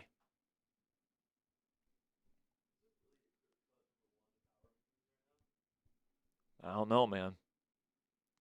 Now DJ Moore is on the sideline getting looked at. So now under center Caleb. He gets a 5-step drop. Now he's going to step up. He's got room to run. He's going to throw on the run, and he throws too high, incomplete. You see the velocity on that ball, dude? It's absolutely unreal. Get this guy out of here. Caleb Glaze, come on. I mean, it's crazy, though. Dude, I have never seen – I mean, there's like – I don't know how many. I mean, he's off balance. Dude, he is off the ground, and he threw this like 70 miles per hour. Too bad he threw it 10 yards above his receiver. And he threw it way too high. It's just the velocity is impressive. It just is, all right? He should have been a pitcher, a relief pitcher in baseball, where he can throw, and now he throws sidearm for a screen, and now he's got blockers in front of him. Luther Burden on 2nd and 10 will get close to first down yardage, be 9 yards. And it'll be 3rd down and short coming up. Clock will continue to tick. Chicago can take this down to the end of the quarter if they so choose. It's crazy, bro. I mean, it's so unnecessary, too. The arm angles that he threw this with, the velocity that he threw that other ball with, it's just so unnecessary. He's just trying to show off, and it is impressive, but it's not necessarily effective. Pony formation here. Now he bobbles the ball, and now he has to take a big loss. Before the quarter ended. And that's before the quarter ended. It's going to end the quarter. It's going to be like a 10-yard loss, and it'll be 3rd down and long going into the fourth quarter. Fourth. Was that 3rd down? That was 3rd down. Oh, yeah, it was. Oh, what my an gosh. Idiot. What a big mistake by Caleb Williams. He can't handle the snap. It's a 10-yard loss, and now Chicago is going to have to try and kick a field goal when we come back from commercial break. Maybe you need to glaze him more so he can just stop Maybe learning how to play football. I mean, I admitted that it was a bad throw. I was just admiring the velocity that he threw it with. All right, it was still a bad throw. It was a Mahomey throw. It was a Mahomey throw, but without Mahomey's accuracy. All right. So we just passed 400 likes. Thank you guys so much. We just passed 350 subscribers, so we're giving away 2 free raffle entries. Spam those me's in the comment section. We'll give some shout-outs, and we'll give away 2 free raffle entries. I'd like to see Harrison's reaction to that. Oh, my goodness, dude. I can't wait to go back later tonight. Down. He fell down. It's so funny. I wish I had the clip. That we could show, but I don't think. So type those me's. Ponzi, show them what they can win if they get the free raffle entry here. Okay. We're giving away a Bill Croskey-Merritt Schoolhouse Rock Bill t-shirt where you've got the classic Bill cartoon on there with the hail button on there. He's holding the football and he's running angry just like Double Deuce does. So if you guys want to get in on this raffle, we're giving away 2 free raffle entries right now. I'm going to give one to Eon. He's been here. He was like the first person in the chat, so Eon deserves one. And I'm going to give one to Jerry Padilla. Okay. So shout out to you guys. And if you guys want to get in on the t-shirt raffle here, and you haven't already, we're now entering the 4th quarter. So this is your time to get in on the raffle. $5 to get your way in. If you don't know how to super chat in the live chat room, there's a symbol that looks like a dollar bill. You click that dollar bill symbol, you put in the dollar amount you want to send in, and you press send. All right. Dollar bill to get into the bill raffle. Yes. All right. We're playing with words here. Pause. That's not a pause, but I just heard the word playing. I don't know why he said that. I just noticed I said the word playing, and I just thought, oh, you get it. All right. $10 from 3 to get 3 raffle tickets. $20 for 10 tickets plus a Cry Eagles Cry. I think we still owe a Cry Eagles Cry, I think we do. But we're back from commercial break, so we will get to that next commercial break. Caleb Williams is still screaming at his quarterback's coach on the sideline. I think that was a Ben Johnson trying to get too well, I think it was just a bad snap. So they only listed as a 5-yard loss. Still 4th down. So now it's 4th down and 6. They will attempt a 58-yard field goal of Jake Moody, who is known for missing kicks. That's why he got released by the 49ers earlier this year. Here we go. Snap, hold. It is up and blocked! It's blocked! It's blocked! And it's down by the Commanders. It is no good. The Commanders block it, and they retain the lead. Let's go! Let's fucking go! It's blocked! It's blocked! Woo! Let's go, man. Who blocked this? Was this Mikey? No. Who is that? Defensive line right there. Was that Deron Payne? It was either Deron Payne or Javon Kinlaw that got their big paw on it. Big hops. That looks like Deron Payne blocked the kick today. Shout out to 94.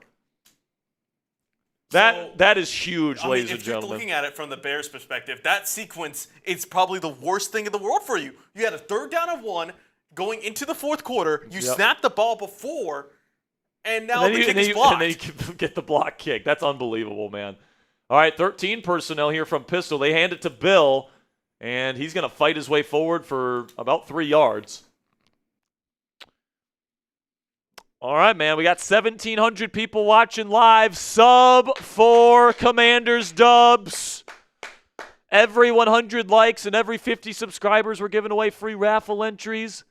21% of the Super Chat revenue we make on today's show goes towards a birthday fund for Mr. Ponzi, where he can get a gift card to the restaurant of his choosing. So if you want to help celebrate Ponzi's birthday and you want to get in on a raffle to win a Bill Croskey-Merritt t-shirt, send in those supers, man.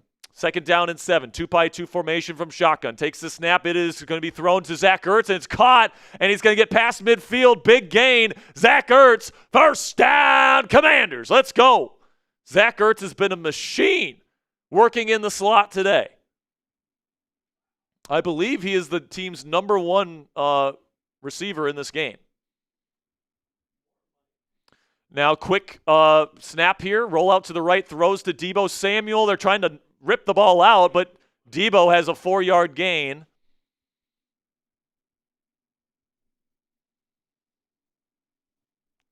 Now the clock will keep ticking.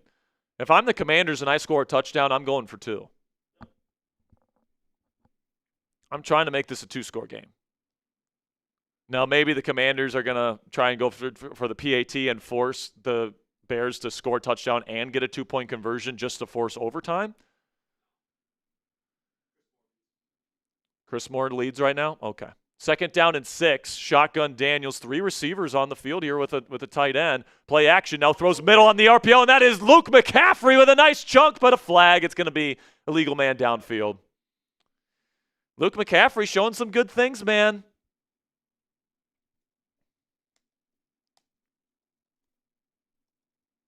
He just continues to show some good stuff week in and week out. He's not necessarily like a dominant player, but he's really good on special teams. He provides a catch or 2. Oh, they're going to go offsides defense here, but also a legal man downfield, so the penalties will offset and they'll replay the down. Better than 5-yard penalty.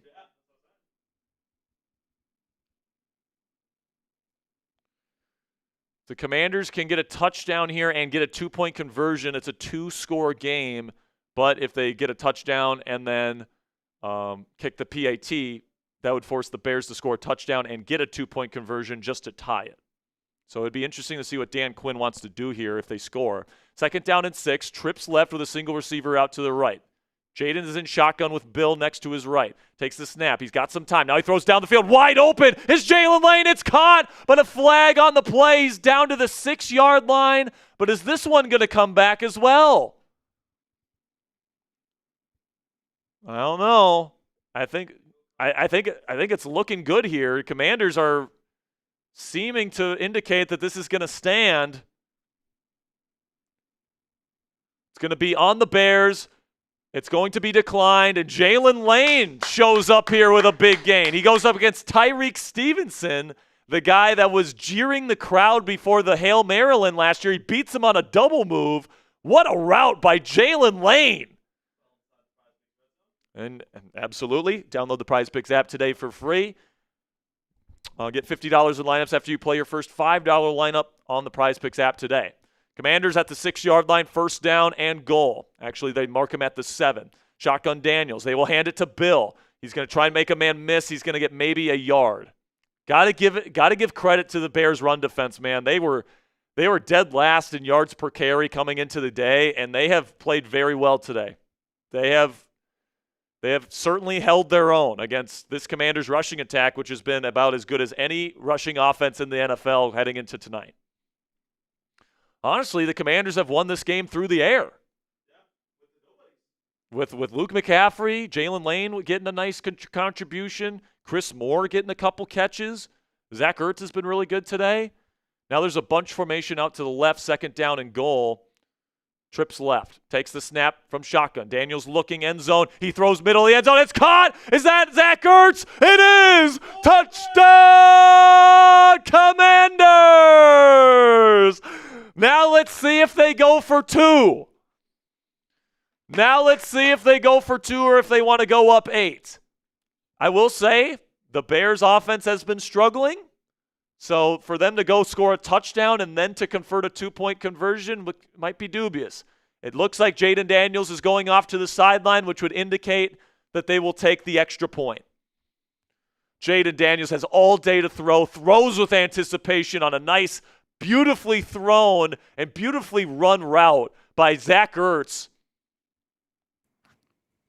Matt Gay puts up the PAT, and it is good. They're up by 8 here in the 4th quarter. There's 11 and a half minutes left to go in this ballgame, still plenty of time.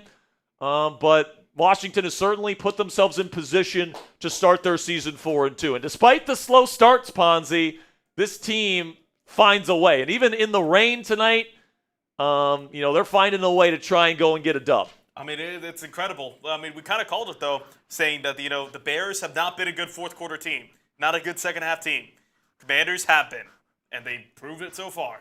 All right, man. Well, we're going to continue our coverage here of the fourth quarter here on Monday Night Football. But before we get into the rest of today's show, you guys make decisions every single day just like I do. But on Prize Picks, being right can actually get you paid. Don't miss any of the excitement this season on Prize Picks, where it's good to be right. Football season is finally here, and you better believe I'll be getting my Prize Picks lineups in all season long. Prize Picks is simple to play. Just pick more than or less than on 2 to 6 player stat projections, and if you get your picks right, you could cash in. Prize Picks also puts their users first, so all withdrawals are fast, safe, and secure. Prize Picks also offers Venmo, Apple Pay, MasterCard, and more for quick and easy deposits into your account this football season. And a new feature from Prize Picks that I absolutely love is injury reboots. If one of your players leaves the game in the first half and doesn't return, Prize Picks will not count that as a loss. So for tonight's Monday Night Football action, I took the more on Bijan Robinson rushing attempts. I took the less on Keon Coleman receiving yards. Unfortunately, Caleb Williams is still not throwing an interception. Hopefully he does so here in the fourth quarter. And I took a touchdown here for Jacory Croskey-Merritt, but he hasn't gotten into the end zone yet, man. So hopefully we can get a couple of hits here. But before we get into everything else here, guys, make sure you download the app today. Use code CLNS to get $50 in lineups after you play your first $5 lineup. That's code CLNS to get $50 in lineups after you play your first $5 lineup. Prize Picks, it's good to be right. All right. So you get a couple touchdown drives there, Ponzi. Feeling pretty good? Yeah, I mean, a great performance. I mean, I think that was a great drive. I think that, it's incredible to see really the passing game come alive today. Well, I mean, you look at the distribution right now. 1, 2, 3, 4, 5, 6, 7 Commanders have receptions tonight, and at least 4 of them have over 30 yards. So yeah. Chris Moore, Zach Ertz, Jalen Lane, and Luke McCaffrey all have over 30 yards. And Lane and McCaffrey are obviously one-hit wonders there. But still, Cliff Kingsbury and Jayden Daniels. 2 hit for McCaffrey. Oh, that's right. Well, for some reason, ESPN's only listing him as just 1 catch. Kick is away, and it is fielded at the 3-yard line. The kick coverage has been pretty darn good for the Commanders here this evening, but this one will get out to the 34-yard line. Good return from Chicago. Just got a $10 super chat. We'll put that up on screen here in just a second. Again, guys, we are giving away this Bill Croskey-Merritt Schoolhouse Rock Bill Commanders t-shirt at the end of the show. So if you want a chance to win that t-shirt, you think that's a clever design, and you want to explain to people what it means, make sure you guys send in those super chats. Titus Kitchens gets in on the raffle, says, let's go Commanders. Shout out to Titus. Trying to get this $10 one up. One of the real ones. Now there's a flag on the play.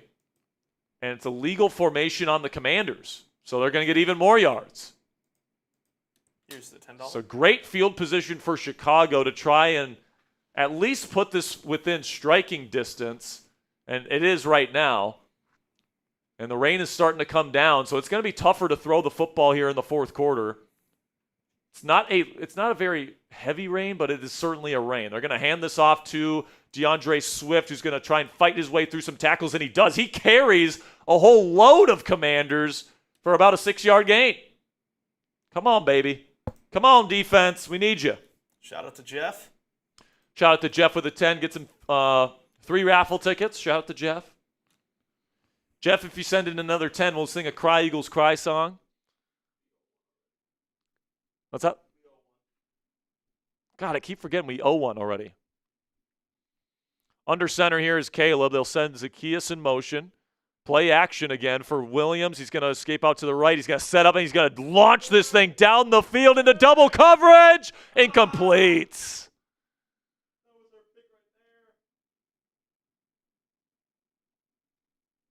Incomplete. Quan Martin might have had a chance to make a play on the ball. It was thrown into double coverage. An ill-advised decision from Caleb Williams, trying to get it to his guy, Odunze, just trying to throw the ball up to him to give him a chance. But Darnell Savage, good job to catch up to him, and good job by Quan Martin with sticking with him. Honestly, this should be it's a tough play, but would have been a hell of a play by Quan Martin if he would have picked it off. It's certainly a turnover-worthy throw from Caleb Williams, and now it's 3rd down and 4. Let's get him off the field. Come on. 3rd down and 4, shotgun Williams. Takes the snap, they send pressure. Williams will throw wide open, out route DeAndre Swift. It's caught, and now he breaks a tackle, and there he goes. Touchdown, Chicago Bears. I mean, come on, man. Quan Martin missed the tackle, and he also missed the interception. And then soft not even pushing him out of bounds.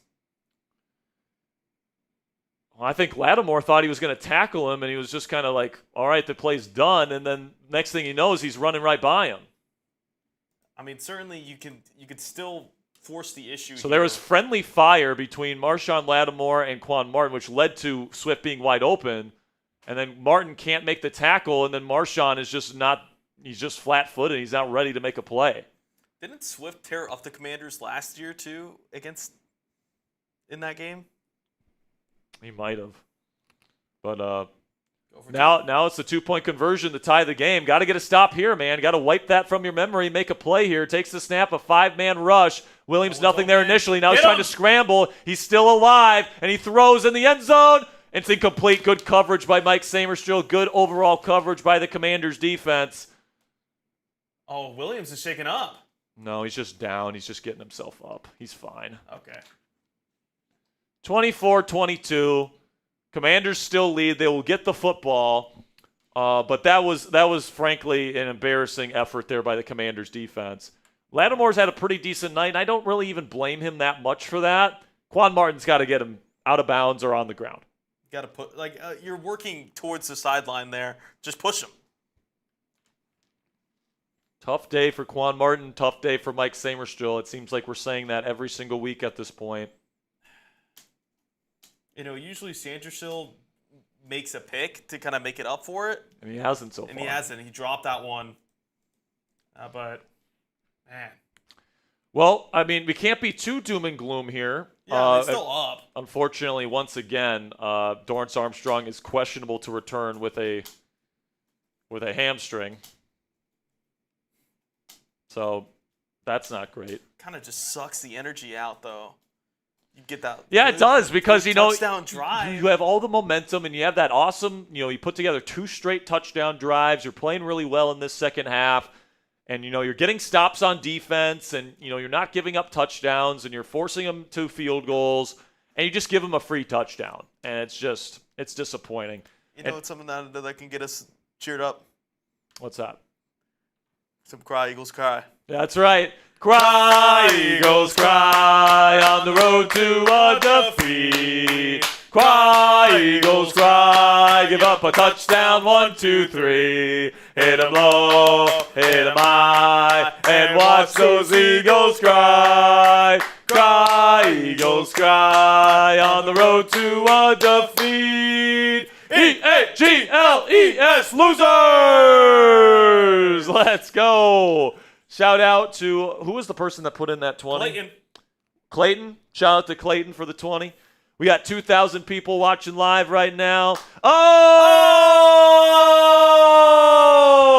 Jeff! One more time! Jeff comes in with a $10 super chat. He says, cheer it up.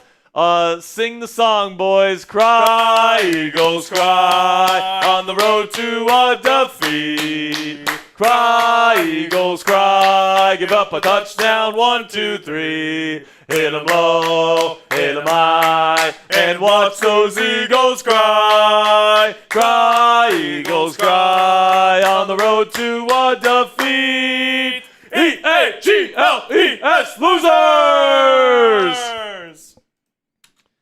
Let's There's go. that super chat.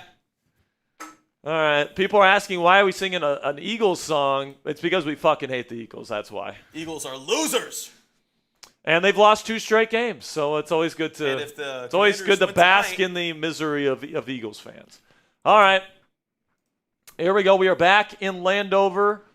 Jake Moody getting ready to kick this thing back away. And listen, man, it's raining in Washington right now. It is raining in Maryland. So it's going to be hard to throw the football consistently. I think this game is going to come down to, who can run the football a little bit more effectively here as that football gets wetter and wetter. The kick is away. It's going to be fielded by Luke McCaffrey at the 4. He's had a really good day returning, and he's going to have more good blocks. He gets past the 30 all the way to the 40 yet again. And the Commanders, once again, with a great return. But now Luke McCaffrey is a little slow to get up. Hopefully he's okay. How many times have we had a big collision on one of these kickoffs this year, Ponzi? It's been a lot, man. There's been a lot. There's been a lot of guys that have gotten up slow or just gotten straight up injured on these kickoffs this year. There's been multiple stretchers coming out on this kickoff play. It's actually inexcusable. Well, like the league has made such an effort to make it a part of the game again, but like with two sides running full speed at each other with that much of a head start, the G-forces of the hits are just so dangerous. First down and 10. They'll start in shotgun with 3 tight ends. Play action here. Daniels has all day to throw, and now there's a great lane for him to take and run. He will take it, but he's going to cut up field and pick up 3 yards. So at least you pick up positive yardage there. Jayden Daniels tonight, 18 of 23 for nearly 200 yards passing, 3 touchdowns, 1 pick. He's taken 2 sacks, but has given up 0 yards on those sacks. And he's got a rating of 123.6. So pretty good day for Jayden Daniels. He's added 41 yards on the ground as well. And now it's second down and 7 from the Commanders' 43. Even a field goal would be kind of big here because you would force Chicago to score a touchdown here, but you want a touchdown to put this thing away. Oh, pressure on Daniels here. Now he's going to escape. He's going to find a way to get another 2 or 3 yards. So nothing open down the field right now, and I feel like Jayden Daniels in this offense is missing Terry McLaurin a little bit in these moments. And right now it's third down and 5. Got to move the sticks. Don't want to give the ball back to Chicago with a chance to take the lead with only a field goal. This is a big drive for the Commanders, man, because if you get a touchdown here, you're up by 2 scores. If you get a field goal, they have to score a touchdown. But if you give them the ball back without scoring, they can take the lead with a field goal. They show pressure pre-snap. They drop out of it. Now Daniels throws. Did he catch it? No. Good coverage by Chicago. Tried to go to Zach Ertz. Flag on the play. And I think they hit Jayden Daniels low, and this is going to be roughing the passer, and it's going to be a new set of downs for Washington. Stupid penalty by Chicago. Jaquan Brisker, the blitzing safety, comes in. And that's a dangerous play, man. That looked very, very almost bad. Completely undercuts Jayden Daniels below the knee. And you can't hit a quarterback there, man, plain and simply. And especially, I mean, I get twisting him backwards. It's just, thank God Jayden's okay. Yeah. First down and 10. And I think the Bears have had an issue this year with beating themselves. I mean, just look at the first game of the season. On Monday Night Football, ironically. And now the Commanders have the ball on the Bears' 40 after the 15-yard penalty. Shotgun Daniels. They will hand it off to Bill. No push by the offensive line. He gets maybe a half a yard. And this Bears, I mean, give the Bears defensive front their credit, man. And maybe the Commanders' offensive line just hasn't gotten a lot of push tonight, but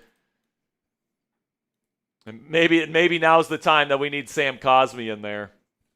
I got to say, too, with the way this weather is right now, I don't know if any field goal's a gimme. Yeah. Second down and 10. They're going to have trips right here with a single receiver out to the left. Play action, quick throw, and it's in between 2 receivers. I think he tried to go to Jalen Lane.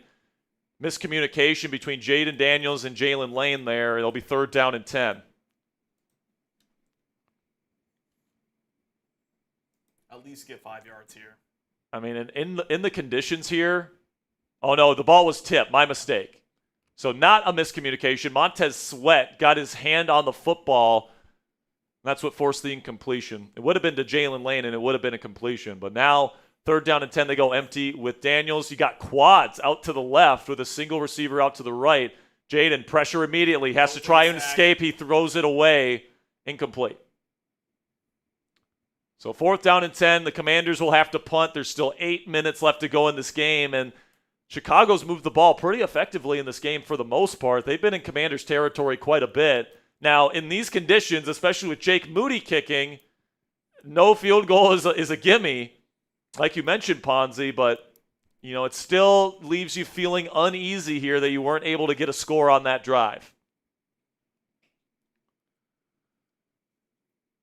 So Tressway is out. Hopefully they can pin him deep here.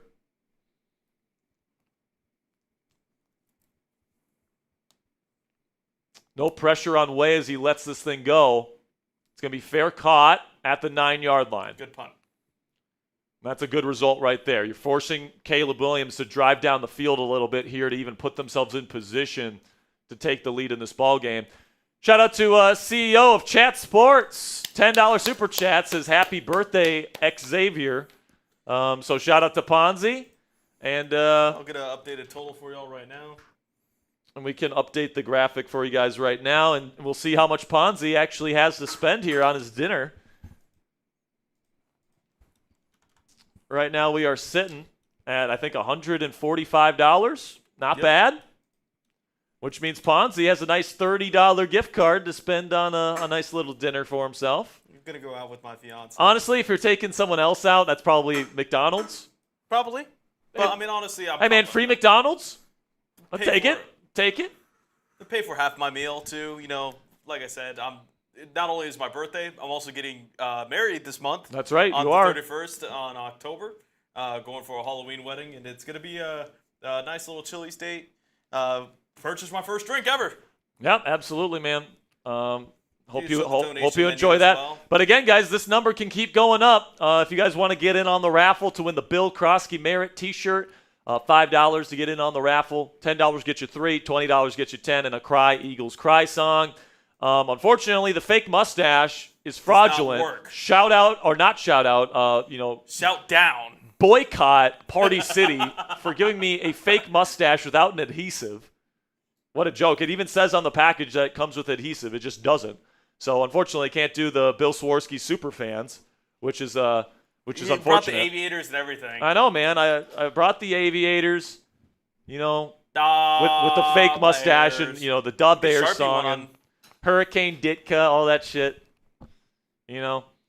But this is what the T-shirt looks like, guys. It's the what's the cartoon called again? Schoolhouse Rock. Schoolhouse Rock. Keep forgetting that. Come on, man. The Schoolhouse Rock Bill from the song. I'm just a Bill.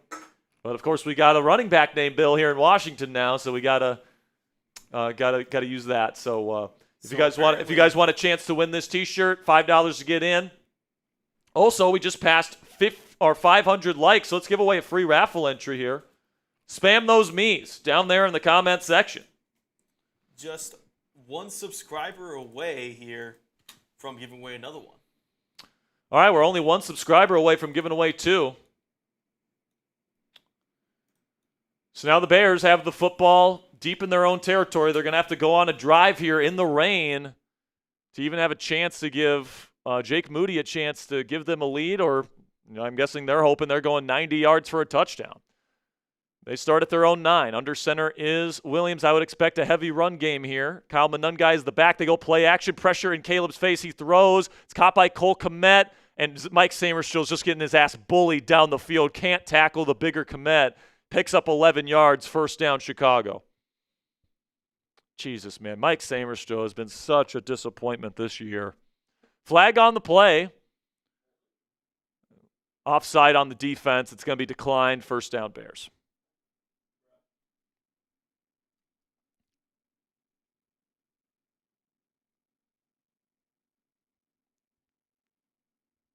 Caleb Williams had to swap out his helmet because the comms weren't working. Maybe he got some nail polish in there. Yeah, I'm sure that gunks up the electronics in the helmet. So we did pass 400 subscribers here, so make sure you guys sub for Commanders dubs. All right, let's try and just keep it on the sub counter here, Ponzi. Can we get to 47,500 by the end of this game? Oh, it was offsides on the offense, so it's first down and 14 here. Now Caleb goes back under center, makes a check at the line of scrimmage. He's going to send Zacchaeus in motion. They will hand it off to Monungai. He will get nothing. Let's go! Bobby Wagner and Jerzon Newton meet him in the backfield. It'll be second down and around 16, 17 yards to go, as now they're in the shadow of their own end zone. And my guess is Chicago's just going to try to get out of this drive without taking a safety.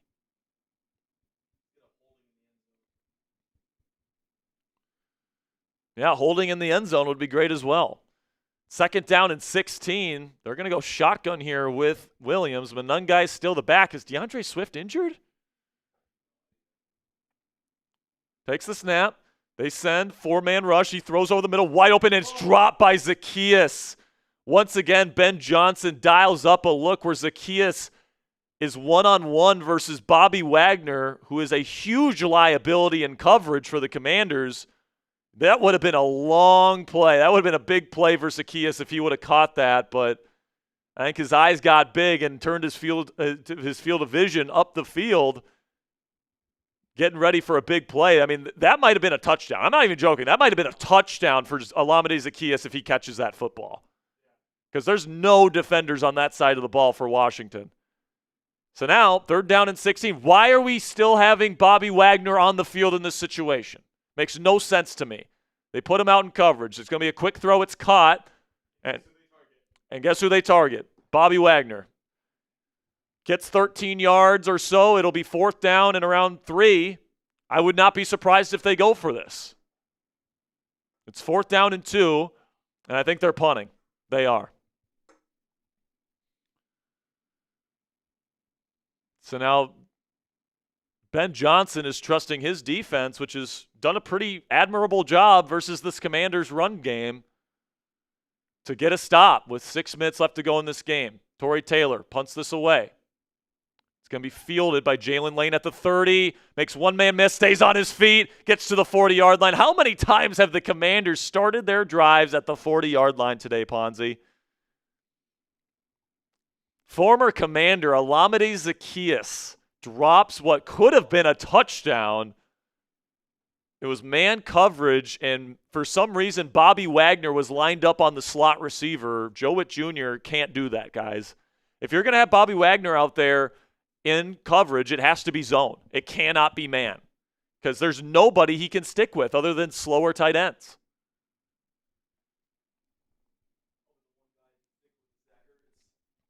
Yeah. Should I give Olamide Zaccheaus a game ball if the Commanders win? For old time's sake. Shotgun here for Daniels. 2 tight ends set. They're going to hand it off to Bill Croskey-Merritt, who will fall forward for about a 3-yard gain on first. What's up? I think we're getting perched right now, are we not? Pretty sure we are. Oh, wait, maybe. No, we're not. Do we give away the tickets? Oh, we didn't. Give one to JG. JG, you're in the raffle.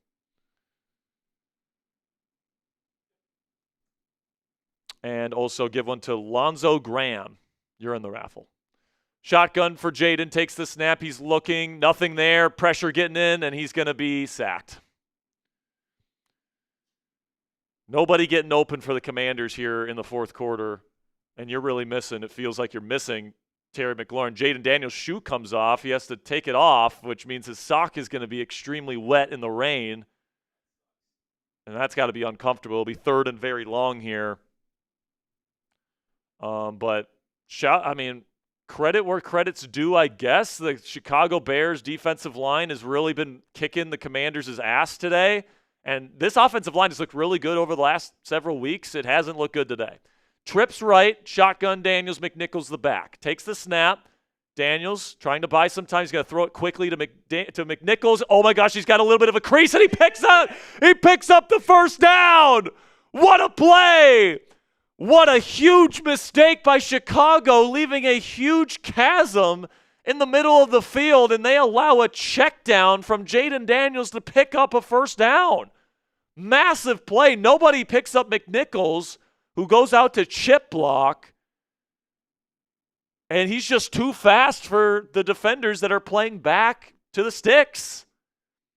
Harrison Graham has to be losing his fucking mind right now. Oh, my God.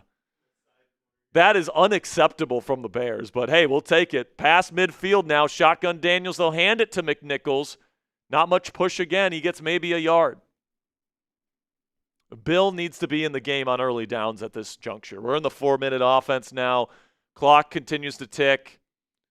2nd down and 9, and Bill is on the sideline with McNichols out there as the running back. Like, come on, dude. Like, Bill Croskey-Merritt is the most efficient running back in the National Football League through the first 6 weeks. And he's not on the field in the most crucial moment here. 2nd down and 9, shotgun Daniels. Hopefully he can find a first down so we can get Bill back on the field. Going to send Bates in motion, play action, pressure immediately on Daniels. Makes the man miss. Now he's going to look to run it himself. He's going to dive for the first down marker. He didn't get it. Be 3rd down and 1 coming up. 3rd down and manageable here. Clock continues to tick. Kind of like this, though, getting 3rd down and 1. Chew that clock even more. Absolutely destroyed the ankles of Montez Sweat there. And the shiftiness of Jayden Daniels is just special, man. Just whoop! One of the most fun players in the entire league to watch.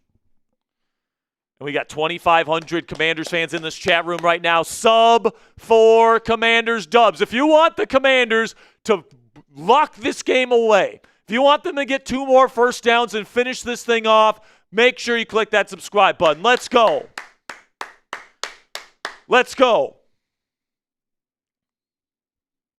3rd down and 1. The Bears are 1-10 coming off a bye since 2014. That's unbelievable. You have an extra week of preparation.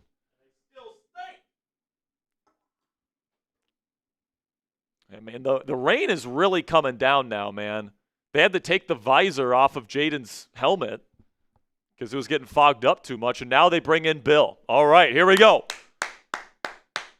We're giving away a Bill Croskey-Merritt t-shirt. It's only fitting that Bill puts this thing away on the ground in the 4-minute offense. Let's go. Let's put this thing away. By the way, Bears took their first time out. So if the Commanders pick up a first down on this play, that's going to be huge. Come on. Type those ones if you want a first down. Sub for Commanders dubs. Commanders in 13 personnel with a wing out to the left, single receiver out to the right in a nasty split. Pistol formation. Handoff. Fumble. There's no way they fumbled that. A botched exchange in the rain, and Chicago has the ball near midfield with 3 minutes to go. Unbelievable. You literally can't believe it.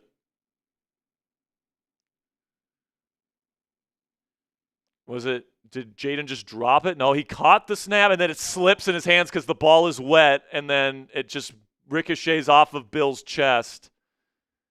And, I mean, this is the risk of, going shotgun. I mean, it's not really on that, though. It's just the ball is wet, and it's hard to handle. And it's not an excuse, but it's a reality. But and it's just, man, I just feel like it's more secure if you're going under center. I will say, though, that doesn't mean that the Bears can't. Commanders defense needs to show up here. Under center here for Caleb. They're at their own 44. They are not, and this is going to be a tough field goal weather for Jake Moody. So it's not over yet. 1 yard rush here for DeAndre Swift. Good job by the Commanders front. Everybody type stop in the chat. I mean, Jay Pinard, it's not on Bill that he fumbled, that fumble happened. Like, the fumble was on Jayden for slipping there. So, of course I want Bill. He's the best running back on this team. What are you talking about, man? Under center, Caleb sends Loveland in motion. He will hand it off to Swift. He gets a little bit of a push, but good pursuit by the Commanders defense. Deron Payne brings him down, and same thing with Preston Smith. It'll be 3rd down and medium coming up. Clock continues to tick. I think Caleb's going to have to throw it here. It's 3rd down. Sub for Commanders dubs. Let's go. We need a stop. 3 seconds to the 2-minute warning. Will they get a playoff? 2-minute warning. 2-minute warning. 2-minute warning. There it is. 2 minutes left to go in this game. Commanders have all 3 timeouts. Bears still have 2 of them. And they're trying to get in position to get a game-winning field goal. Bears trying to win 3 straight. Commanders trying to go to 4-2 and tied at the top of the NFC East division. Man, turnovers have just killed you today, man.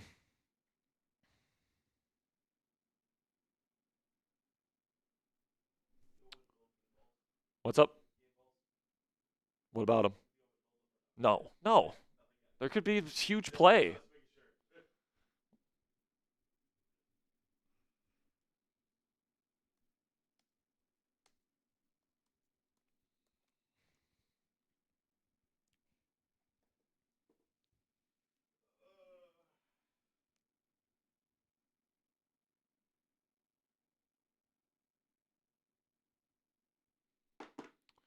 Oh, my goodness, man. If you lose this game because of that fumble in the rain, I mean, that is just like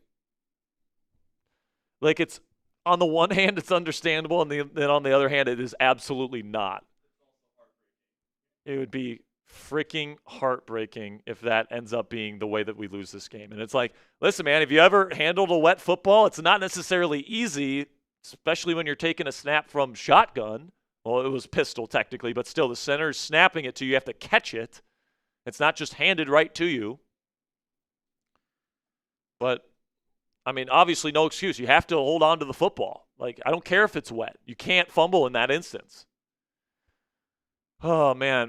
Dead Man's Touch, $5. Appreciate you, my man. You're in the raffle.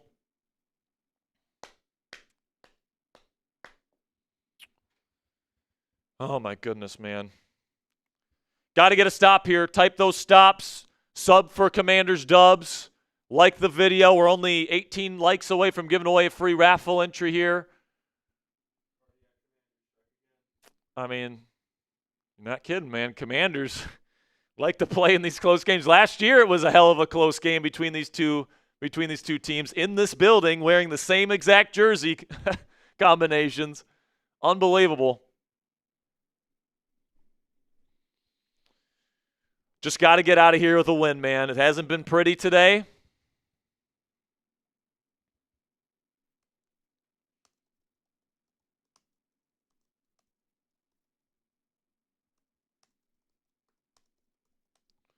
And now on 3rd down and 5, Williams goes out in shotgun.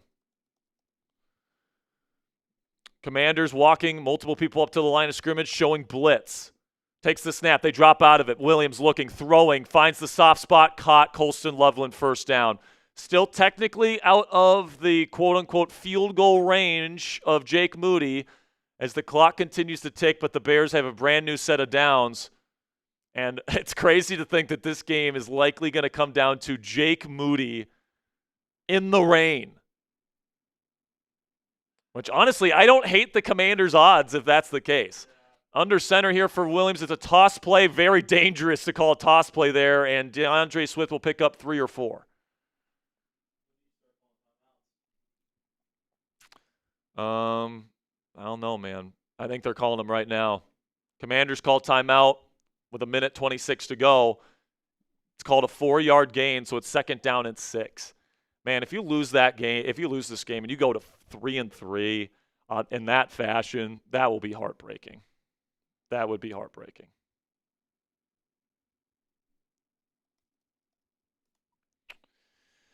And, coming up here, you've got the Cowboys on the road next week, really good offense. Then you got the Chiefs on the road again here on Monday Night Football. Then you got a good Seahawks team. Then you've got a good Lions team. It's a tough stretch coming up here for the Commanders, and you'd really like to have that 4-2 kind of 2-game cushion over 500 before going into this stretch. If you lose this game, next week versus the Cowboys on the road, of all places, feels like a must-win.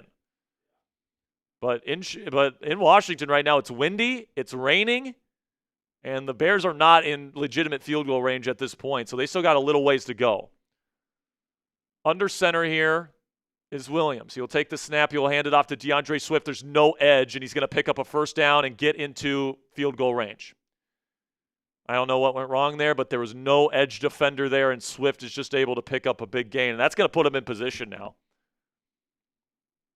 Commanders, I believe, call timeout. It looks like that is Jacob Martin who lost the edge there. And, when you're down Dorrance Armstrong, when you're down Dietrich Wise, and you're playing Jacob Martin out there, it's not great. I think Commanders fans might want to hold there, but honestly, I think that would have been pretty ticky-tack if they would have called that. He let go. First down and 10 for Chicago. Really is pouring, man.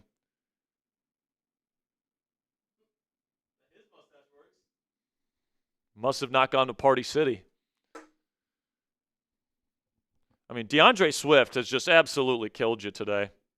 Absolutely, just like Bijan Robinson killed you. 93 yards on the ground right now, under center, play action. They're going to roll to the left. Caleb will look to try and run it, and he slides down for a loss of 1, and it's in bounds. But I think the Commanders will call another timeout here. They do. They call their final timeout with 1:14 to go.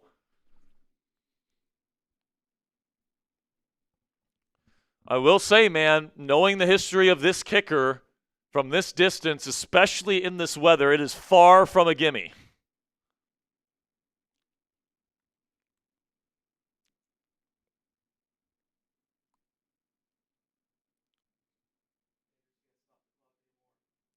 Yep, Commanders are out of timeouts. They cannot stop the clock.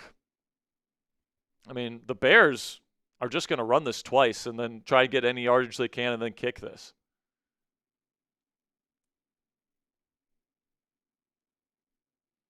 But it's crazy, man. Last year it came down to one play in the end zone.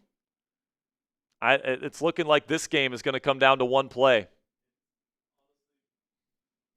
The best thing going for the Commanders right now is that it's Jake Moody and it's raining. Yep. The Commanders got a block earlier in this game. So that kick block group is certainly feeling themselves right now, but did you use up your one block for this game on that play? It's very, very tough to block 2 kicks in a game. Second down and 12. Now Caleb will start in pistol. He'll go under center. Commanders loading up this box. They will toss it, and once again, no contain on the outside. There goes DeAndre Swift inside the 20. This is going to be a chip shot field goal, and DeAndre Swift just kills you today. You right at this point, you are praying for a slip. You're hoping for a block. And Preston Smith and Mike Samerstroll was in charge of securing the edge there, and that's just not going to happen. That's just not going to happen.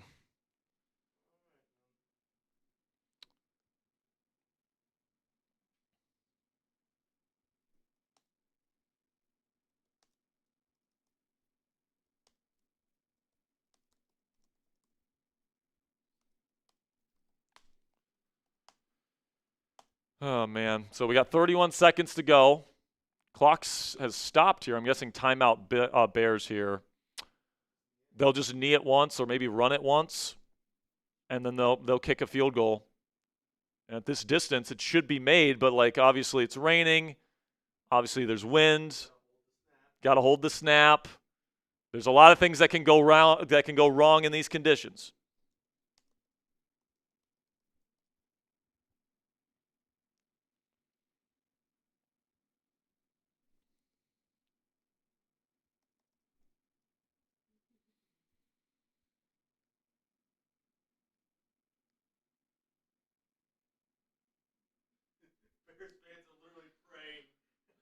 First down and 10 from the 18. They're just going to knee it down at the 20. Clock will run down. The Bears will take a timeout, I'm guessing, with 2 or 3 seconds left on the clock, and then they'll kick a field goal here in the rain and in the wind. And the Commanders will be praying for yet another miracle in Maryland. Everybody spam miss in the chat right now. Spam miss in the chat. We got 3,500 people watching live right now. Make sure you click that subscribe button. We're going to be here for every single Commanders game this year. Miss the kick. Miss this kick. The kick.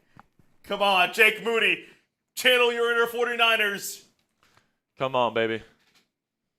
Miss this freaking kick. Or block it. Commanders blocked the last kick that they attempted. Come on. And, oh, God, if you lose this game because of that fumble, I'm going to be so mad. Miss the kick, please. So Moody is hit from 47, 48, and 41, and then he got it blocked at 48. So this is the easiest field goal that he has had all night. Is it still raining? I think it stopped raining. I think it stopped raining, which is not a good sign for the Commanders. All right, here we go. 38-yard attempt. It all comes down to one play between these two teams for the second straight year.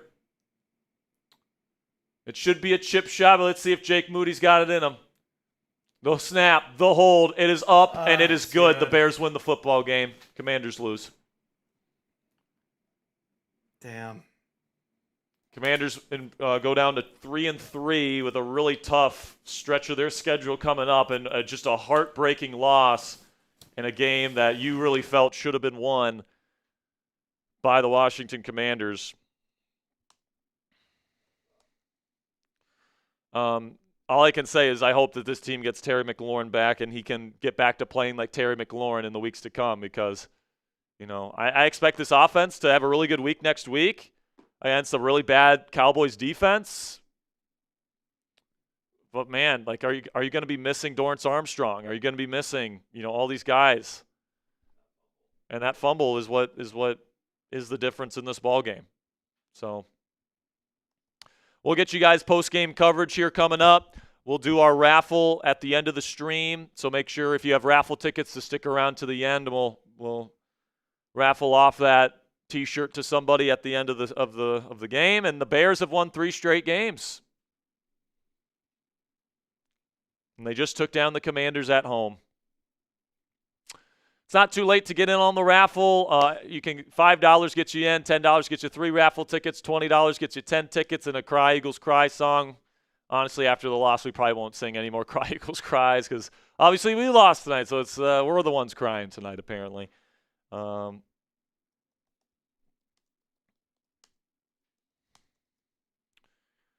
3, 4, 5, 6, 7, 8, 9. I need one more here.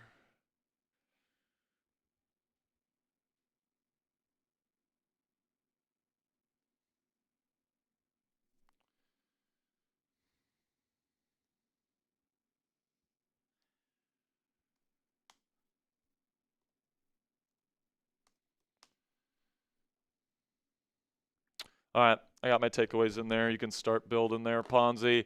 So far today, guys, $150 in donations. We said today 21% of the dollars made on today's show would go towards a Ponzi's birthday fund, and that means we're going to be getting him about a $30 gift card to his restaurant of choosing so that he can get a nice birthday dinner. So thank you guys so much for contributing to that today. Obviously, it sucks that it comes in a day that we lost, but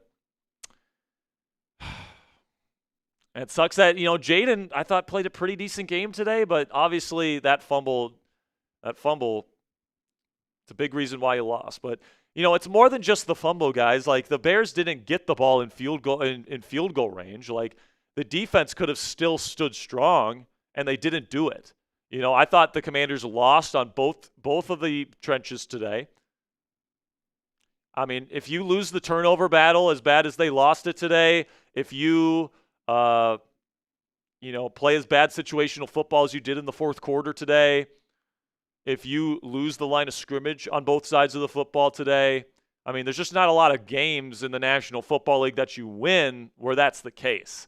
And I actually thought, Jayden Daniels and Cliff Kingsbury in particular called an awesome game today. Setting up multiple, great plays for Jayden to take advantage of that. Zach Ertz had a really good game today. How many different Commanders caught passes today? That would be 1, 2, 3, 4, 5, 6, 7 different Commanders caught passes today. 5 of them had over 30 yards receiving. So without Terry McLaurin, without Noah Brown, to get this kind of receiving game going the way it did, I mean, they had 211 yards through the air today without 2 of your starting receivers. That's pretty impressive, but at the end of the day, Jayden Daniels, the 2 turnovers that he had today were the difference in the ball game, right? Because if you you can't throw that ball to the seam on that first drive. That's probably a 10-point swing right there. And then you have the fumble, and obviously that's the 3-point swing in the fourth quarter that you couldn't afford to have, plain and simply. So, unfortunately, Jayden Daniels is the reason that I would say the Washington Commanders lost today, even though I thought, for the most of the game, he did a lot of, heavy lifting. He did some good stuff with his legs. He made plays out of structure. He kept the Commanders in this ball game, frankly, for a lot of it, especially because the run game didn't get going as much as maybe you would have liked. If you take away Jayden Daniels' 52 yards on the ground, like the Commanders have what? So 68, 73, 72. They have 72 yards on the ground today, which isn't terrible from their running backs. And Jalen Lane had a jet sweep, and Deebo Samuel had a little bit of a handoff as well. But, Jayden Daniels can't make those two critical errors, man. And that's just life in the National Football League. So, not saying I'm giving up on Jayden or that he sucks or anything like that, but it's certainly tough to have your star quarterback be the reason why you lose a ball game. So that's not ideal. And now you go into a stretch here, guys, where you got the Cowboys on the road next week. I would say that is a winnable ball game, but then you got the Chiefs on the road on Monday Night Football again. That's going to be a tough game. Then you've got Seattle on Sunday Night Football at home. I think that's another tough game. Then you got the Lions at home. That's going to be a tough game. And then, you get a little bit, of a little bit of a lighter stretch. You got Dolphins, Broncos, Vikings, Giants. All those are winnable. But, you're sitting at 3-3 right now with losses to the Bears, Falcons, and Packers. All right? And all those teams have winning records right now, just so you guys know. But still, it doesn't make it feel any better to be 3-3, 500 when this team went into the season with Super Bowl aspirations. All right, the expectation was, you had all this cap space this offseason. You use these draft picks. You address the secondary, all this stuff. You address the O-line. It was supposed to be, another step in the right direction for the Commanders. And, this loss, if you would have won this game, would have been great. If you would have finished that drive in the 4-minute drill, you're sitting at 4-2. And you're feeling pretty good about yourselves. And if you win versus Dallas next week, you would have been sitting at 5-2, and you're well on your way to postseason play. But now you're sitting at 3-3, and you start to question just how good this football team is. Now, listen, next week I expect Sam Cosmi to be back. Andrew Wiley is going to be taken out. And hopefully, that gives a little bit of a boost to the O-line. I thought the O-line played probably their worst game in a while today. I think the last two games they actually played pretty well with Chris Paul and Andrew Wiley at the starting guard positions. Today that was not the case. The Bears, a team that came into the game 32nd in yards per carry allowed, you allowed that run defense to really dominate the line of scrimmage almost all day long. And if it's not for Cliff Kingsbury and Jayden Daniels kind of lifting up this group today, frankly, the Commanders don't have a shot.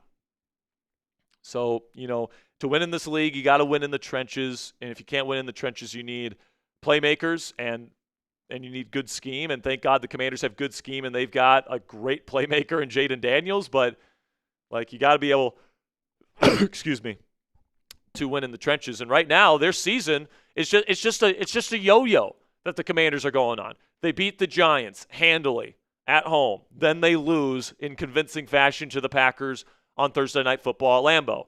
Then they win convincingly versus the Raiders at home. Then you lose on the road to the Falcons pretty convincingly. All right, you give up 34 points in that game.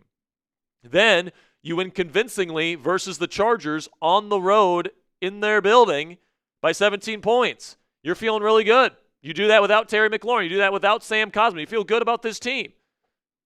And then at home here, you straight up give this game to the Chicago Bears. You straight up give it to them. With 3 turnovers, not winning the line of scrimmage on either side of the ball. Run defense absolutely putrid today. Let's just take a look at the numbers from DeAndre Swift. 108 yards on the ground. He averaged 7.7 yards per carry today.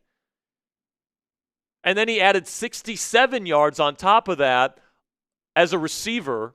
He led their team in receiving today on 2 catches and added a touchdown to that. I mean, holy cow, man. Frankly, the Commanders don't deserve to win this game if they're going to give DeAndre Swift that much. DeAndre Swift, he's an explosive guy. He's not that good, all right? Consistently, that offensive line was getting pushed all night long, and the Commanders lost on both sides of the ball. The Bears wanted this one more than the Commanders did, period. And that's why the Bears won. I still think the Commanders are the better team. What was one of our keys to victory this week, guys? Play the cleaner game. They didn't do that today. Therefore, you lost. You gave a game away at home that you should have won against an inferior team. Again, my opinion. It's very clear to me Caleb Williams is not nearly the quarterback Jayden Daniels is. And you still lost to him today because you give the football up multiple times, and you pretty much give them free points time and time and time again. This game shouldn't have been close. Unfortunately, it was close, and unfortunately, the Bears were able to win today. We're going to get into our post-game coverage here pretty soon. Ponzi, are we about ready on that?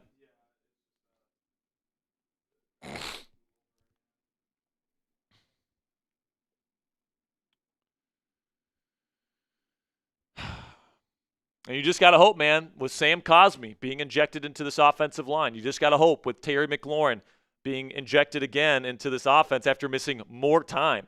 I mean, you missed the entire training camp not having opportunities to build chemistry with Jayden Daniels, and then you miss multiple weeks with this super mysterious quad hip injury. He hasn't been able to get back to practice since that injury. I don't know, man. I don't know. I still believe in this team. You know, they got to play better in the trenches moving forward because, frankly, you don't have the talent on the perimeter to win games consistently without those trenches. You know what I'm saying? Like in the games that the Commanders have won, they've controlled the line of scrimmage on both sides. They've run the football effectively. They've stopped the run effectively. And, you know, their weakness to this point has been on the perimeter, not being able to get open on the perimeter with receivers that can't beat man coverage, and then having issues in pass defense in the secondary and in the linebacking group. But now, today, you add on top of the issues we're having in coverage in the secondary and the issues we're having getting open on the perimeter on offense, outside of scheming shit open, which Cliff Kingsbury can still do at a high level. Now you're adding on the problem of this offensive line not winning, and you're adding the problem of this defensive line, taking injuries left and right at defensive end. I mean, I pray to God this injury to Dorrance Armstrong is not, something that's going to linger, because these hamstring injuries, man, they can take you can take you out for 2, 3, up to 4 weeks sometimes.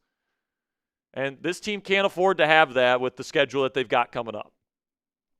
So I've got a lot to say here, guys. We still got over 880 real ones still watching live with us. We're still going to do the raffle at the end of the show here, but we still have our post-game show to get to. Yeah, hamstring.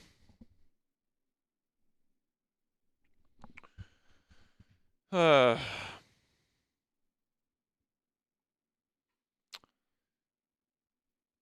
yeah, man, Deebo Samuel, where was he today? He caught a couple passes in the second half, but I mean, he was your 6th leading receiver tonight on 4 catches. He was 2nd in total catches, but he was 6th in yardage. Probably needed a little bit more from Deebo today, but honestly, you got enough contributions from other people. Enough things popped from Chris Moore and Ertz and Lane and McCaffrey to win today. It's really the turnovers. If you don't turn the ball over 3 times and say what you give one less turnover to the Bears, the Commanders win this ball game. Like if you don't give up that you don't give up that seam interception on the first drive, Commanders win. Bill doesn't give them the ball in Commander territory, Commanders probably win. If you don't fumble there at midfield, the Commanders probably win. So it's disappointing, man. Let's get into our post-game show right now, and then right after we'll be doing the raffle, so don't go anywhere.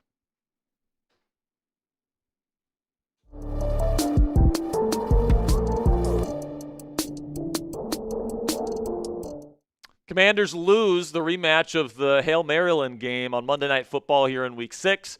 Final score, Bears 25, Commanders 24. Jake Moody was able to boot in the game-winning field goal in a game that really felt like the Commanders should have won, but frankly, the Burgundy and Gold gave this game away to Caleb Williams, Ben Johnson, and the Chicago Bears.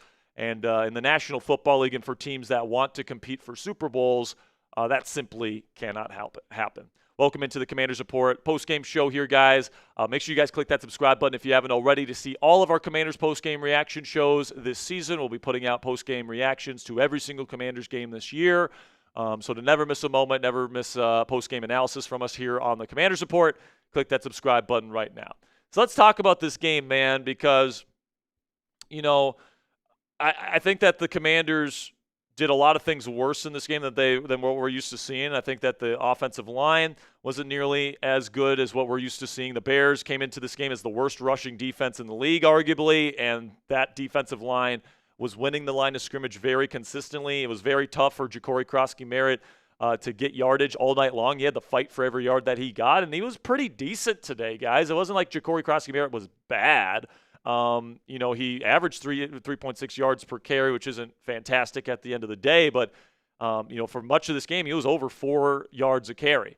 But what really killed you today was the turnovers. Jayden Daniels, you know, in many ways carried the offense today without Terry McLaurin, without Noah Brown, Deebo Samuel only getting, you know, 15 yards in this game on 4 catches. You know, contributions had to be picked up elsewhere. Jayden's legs, his playmaking, you know, Cliff Kingsbury's offensive play calling today was awesome. Had a couple splash moments from Luke McCaffrey and Chris Moore, who led the team in receiving today. You know, Jalen Lane had an awesome double move. You know, there was good things that the Commanders did today. It's just they didn't win the line of scrimmage on either side of the ball. And frankly, you know, the 3 turnovers that Jayden Daniels and Bill Croskey-Merritt gave to the Chicago Bears allowed them to score those points, took points off the board for the Commanders.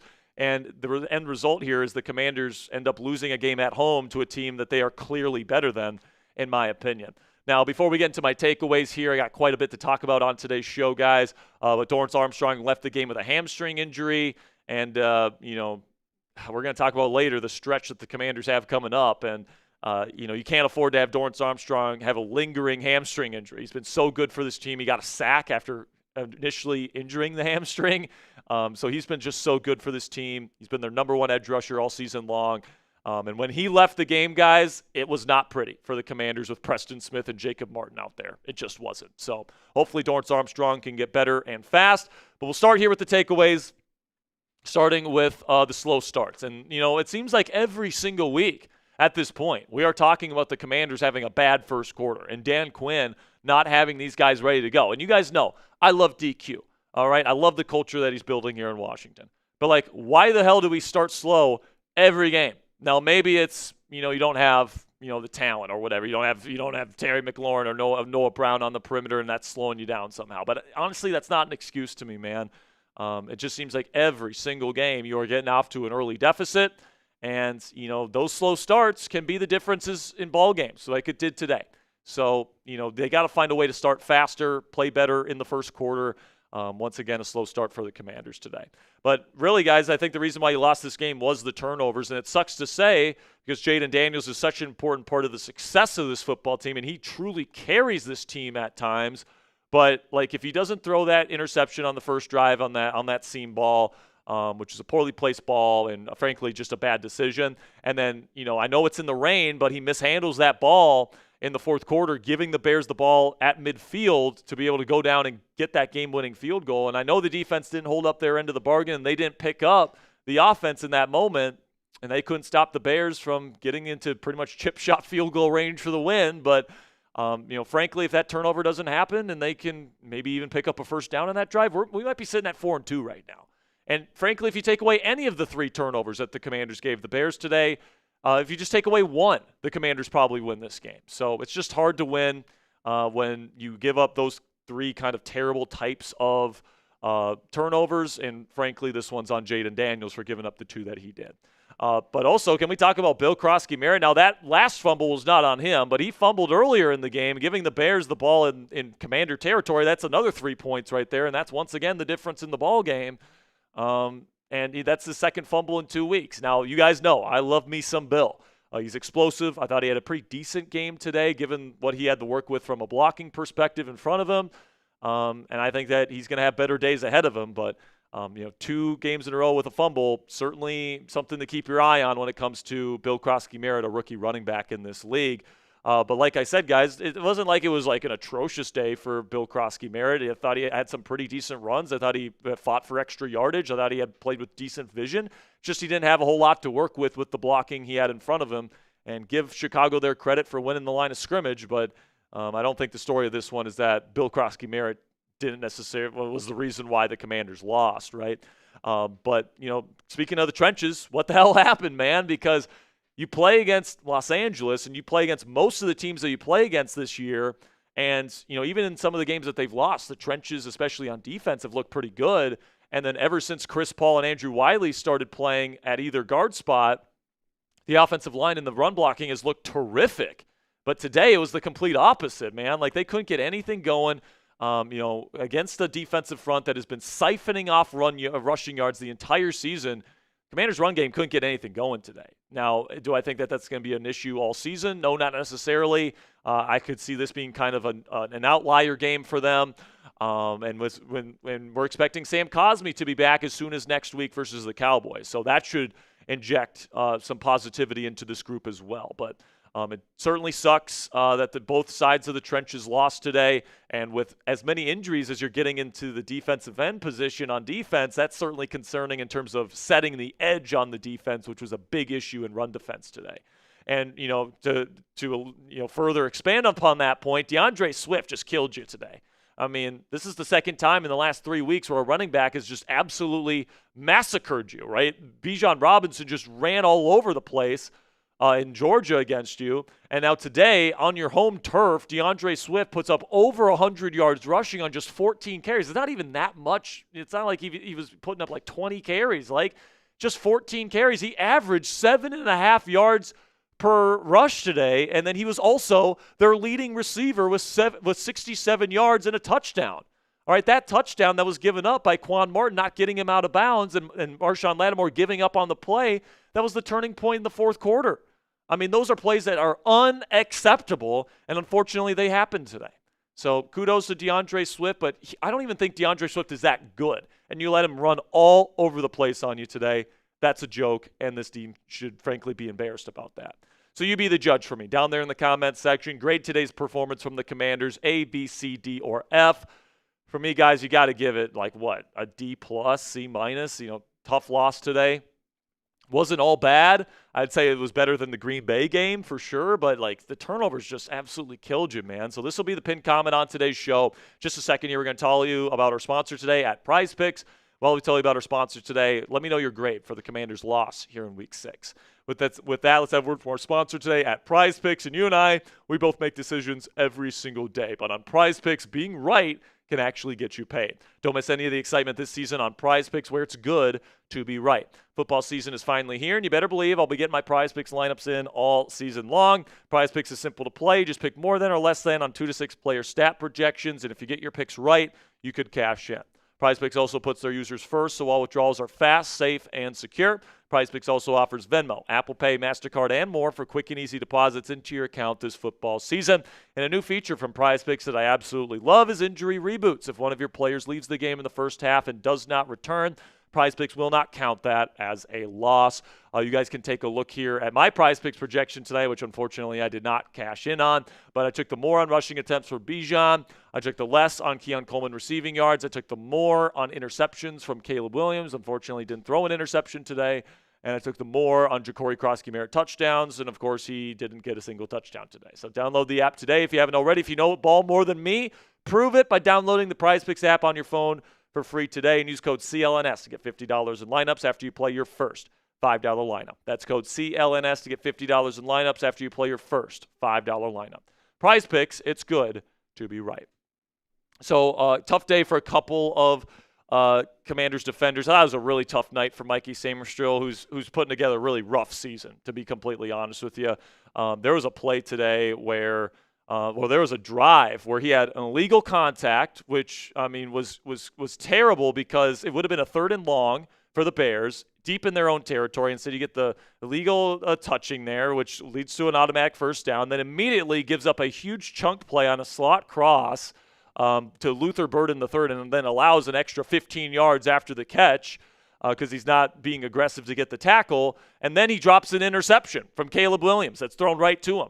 So Mikey, hasn't been good in coverage, hasn't been a good tackler, hasn't been a good run defender. Like, the issues with Mikey Samerstrill are starting to stack up. And you guys know, man, I was so high on Mikey coming out of the draft last year. I thought he had a pretty decent rookie season, but honestly, I'm starting to think he might just be an outside corner at this point, and I'm not sure if the Commanders have an adequate slot corner on this football team right now, because you got Marshawn Lattimore, who I actually thought played pretty well tonight, and then Trey Amos, who's been awesome. You're not moving any of those guys on the outside.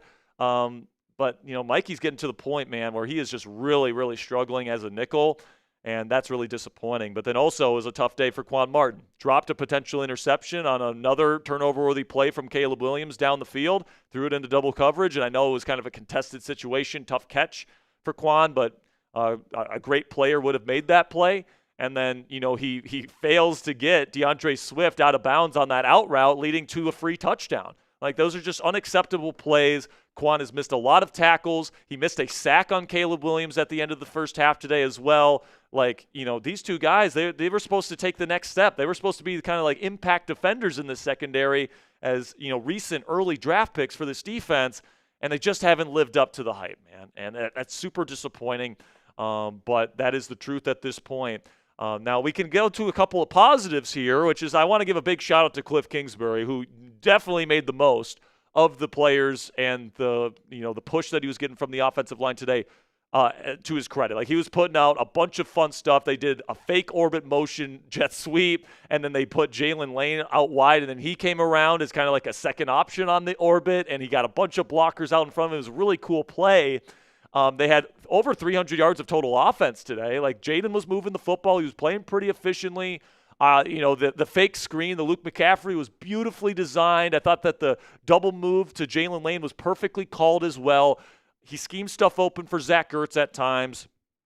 This one was not on Cliff Kingsbury, man. He did everything he could to get this offense without their number 1 receiver and without their number 3 receiver out there on the field with them. And I'm really excited about what Cliff is going to have in store for us later on down the road, but it's tough to put up 330 yards of offense and still lose the football game. But also another positive is that the special teams has certainly improved since the beginning of the season. I mean, I remember back in the preseason and early in the season, this team was consistently giving up kick returns past the 30 and 35, and they weren't really even doing that much in kick return. But now Luke McCaffrey is their full-time kick return man, and he's consistently getting it to like the 40. Like, how many times did the Commanders have the ball to start their drive at the 40-yard line? Like, it was like the field positioning today was sublime, and Luke McCaffrey was setting you up for that beautifully, and he has certainly carved himself out a legitimate role with this football team moving forward. And that's all good. And then something that's really encouraging as well is that the kick return coverage on the other side, when you're kicking it to the other team, how many times did the Bears get past the 30 today? I think maybe once or maybe twice, but other than that, they were consistently at the 25 or behind that. So at least there's that. But then the final thing that I want to take away here, guys, is that it's a tough stretch coming up for the Washington Commanders. You got a divisional game against a really good offense in the Dallas Cowboys next week on the road. Now, that's a winnable ball game because the Cowboys defense is terrible. So, I think that's going to be a shootout. That might be a really fun game to watch next Sunday. But you're coming off of Monday night, and you're on a shorter week than Dallas is, so that's certainly a losable game. Then you got Kansas City on Monday night, 2 weeks from now. That's a tough game. They have Rashee Rice back now. Like they were humming versus the Detroit Lions on Sunday Night Football this week. Then Seattle is playing really good football, really good defense. Sam Darnold is playing lights out. They can run the football. Their offensive line looks much improved, and Jackson Smith and Jigba looks unbelievable. Then the Lions have a really good offense as well. And then you got Denver, and Denver's got a really good defense. So over these next 5 weeks, man, you're sitting at 3-3. I think you feel really good if you win 3 of these games and you're 3-2, and then you're sitting at what, 6-5, and you're still hovering around 500 after this stretch. It's like, this was a big game tonight, guys, because if you would have won this game, you're sitting at 4-2, and you give yourself a little bit of room. And if you win 3 out of these 5, then you're sitting at 7-4, right? So you're feeling pretty good at that point. But this loss just really looms large for the Washington Commanders, in my opinion, because it was such a winnable game. Cliff Kingsbury and Jayden Daniels did certain things to get you in this ballgame, put you in position to win in the fourth quarter. And, it's crazy because Jayden put you in position to win, but he also was probably one of the main reasons why you lost this game as well. So it's just a tough one to swallow because, this team's better than what they played like today, in my opinion, and they're really going to have to turn it up. And, when Sam Cosmi gets back, when Terry McLaurin gets back, when Noah Brown gets back, hopefully it's this next week that we get all those guys back this week, and Dorrance Armstrong for that matter. When those guys get back, they got to be good right away because this is really the stretch of the season where the Commanders need to kick it in high gear or they could be in trouble this season. So point the finger for me down there in the comment section. Who's the most to blame for the loss today? It's tough to blame one person, but if I have to blame one guy, I have to go with Jayden Daniels.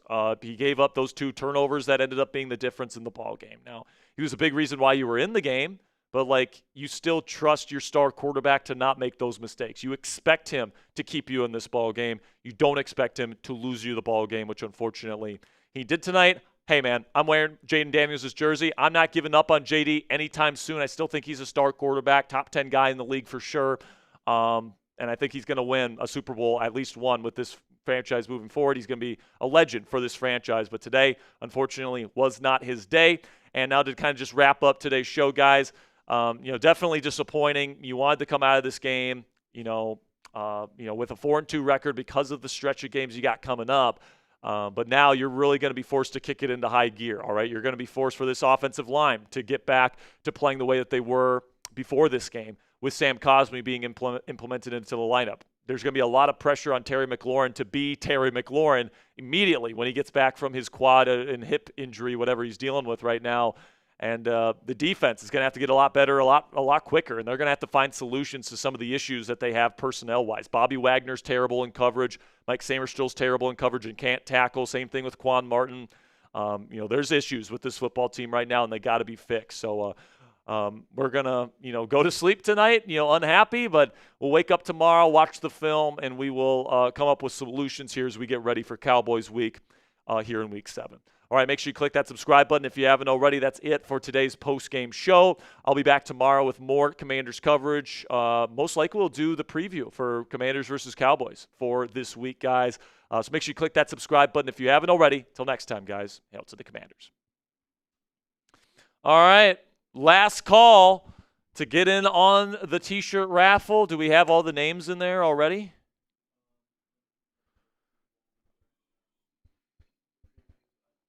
Ponzi is going to be getting our wheel ready, and then we'll spin the wheel. Just do it whenever we're ready. Whenever you have the wheel ready. Ooh.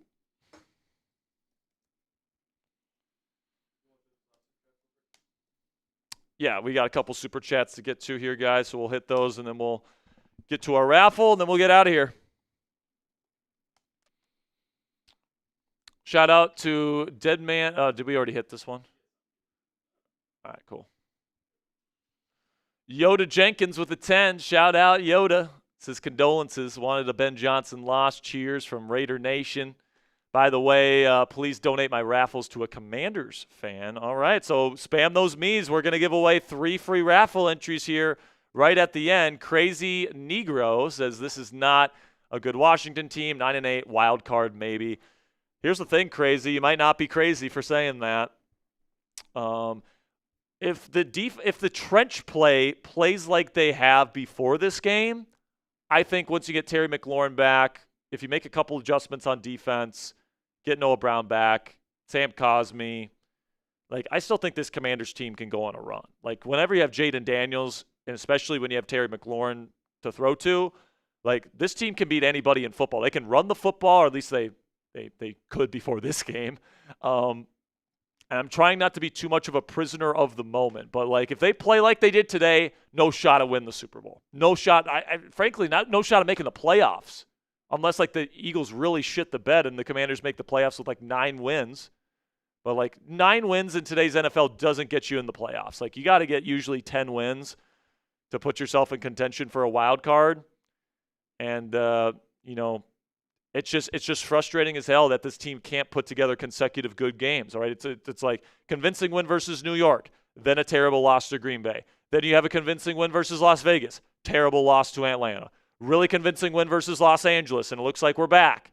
And then, it's not a convincing loss today, but it's a game you should have won that you gave away, which is even more frustrating, frankly. So I'm with you, crazy Negro.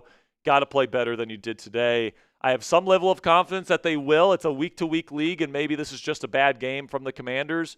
And I'd say their body of work is better than what they've shown tonight, which gives me hope. But, they got to play better, no doubt about it. Tate Rapp, $5, says, y'all got lucky this year or last year. This year you need the refs to keep you in the game, and y'all still lost. 2024 was a fluke. Good luck with your twink of a QB. Is this a Bears fan? Dude, Jayden Daniels is so much better than Caleb Williams. Oh, my gosh. I mean,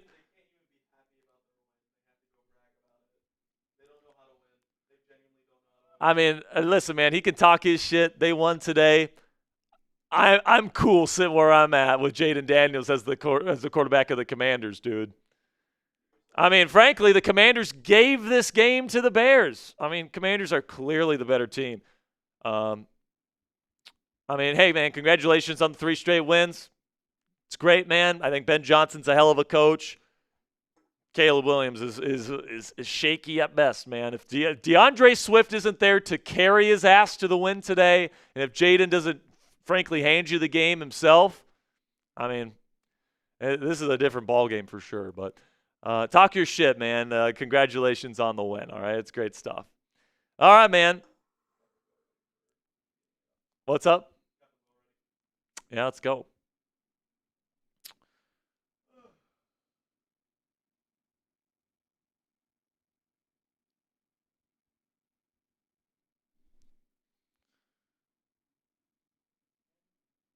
All right, here's our wheel. Let's see who can win. Who's going to win this Bill Croskey-Merritt T-shirt?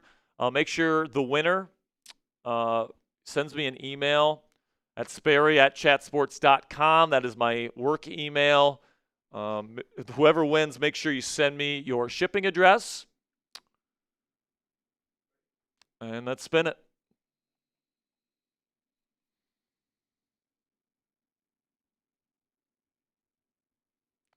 All right, I think I see Patrick Spong in the chat. Patrick is here. All right, Patrick, let me know that you see it. Let me know in the chat that you see it.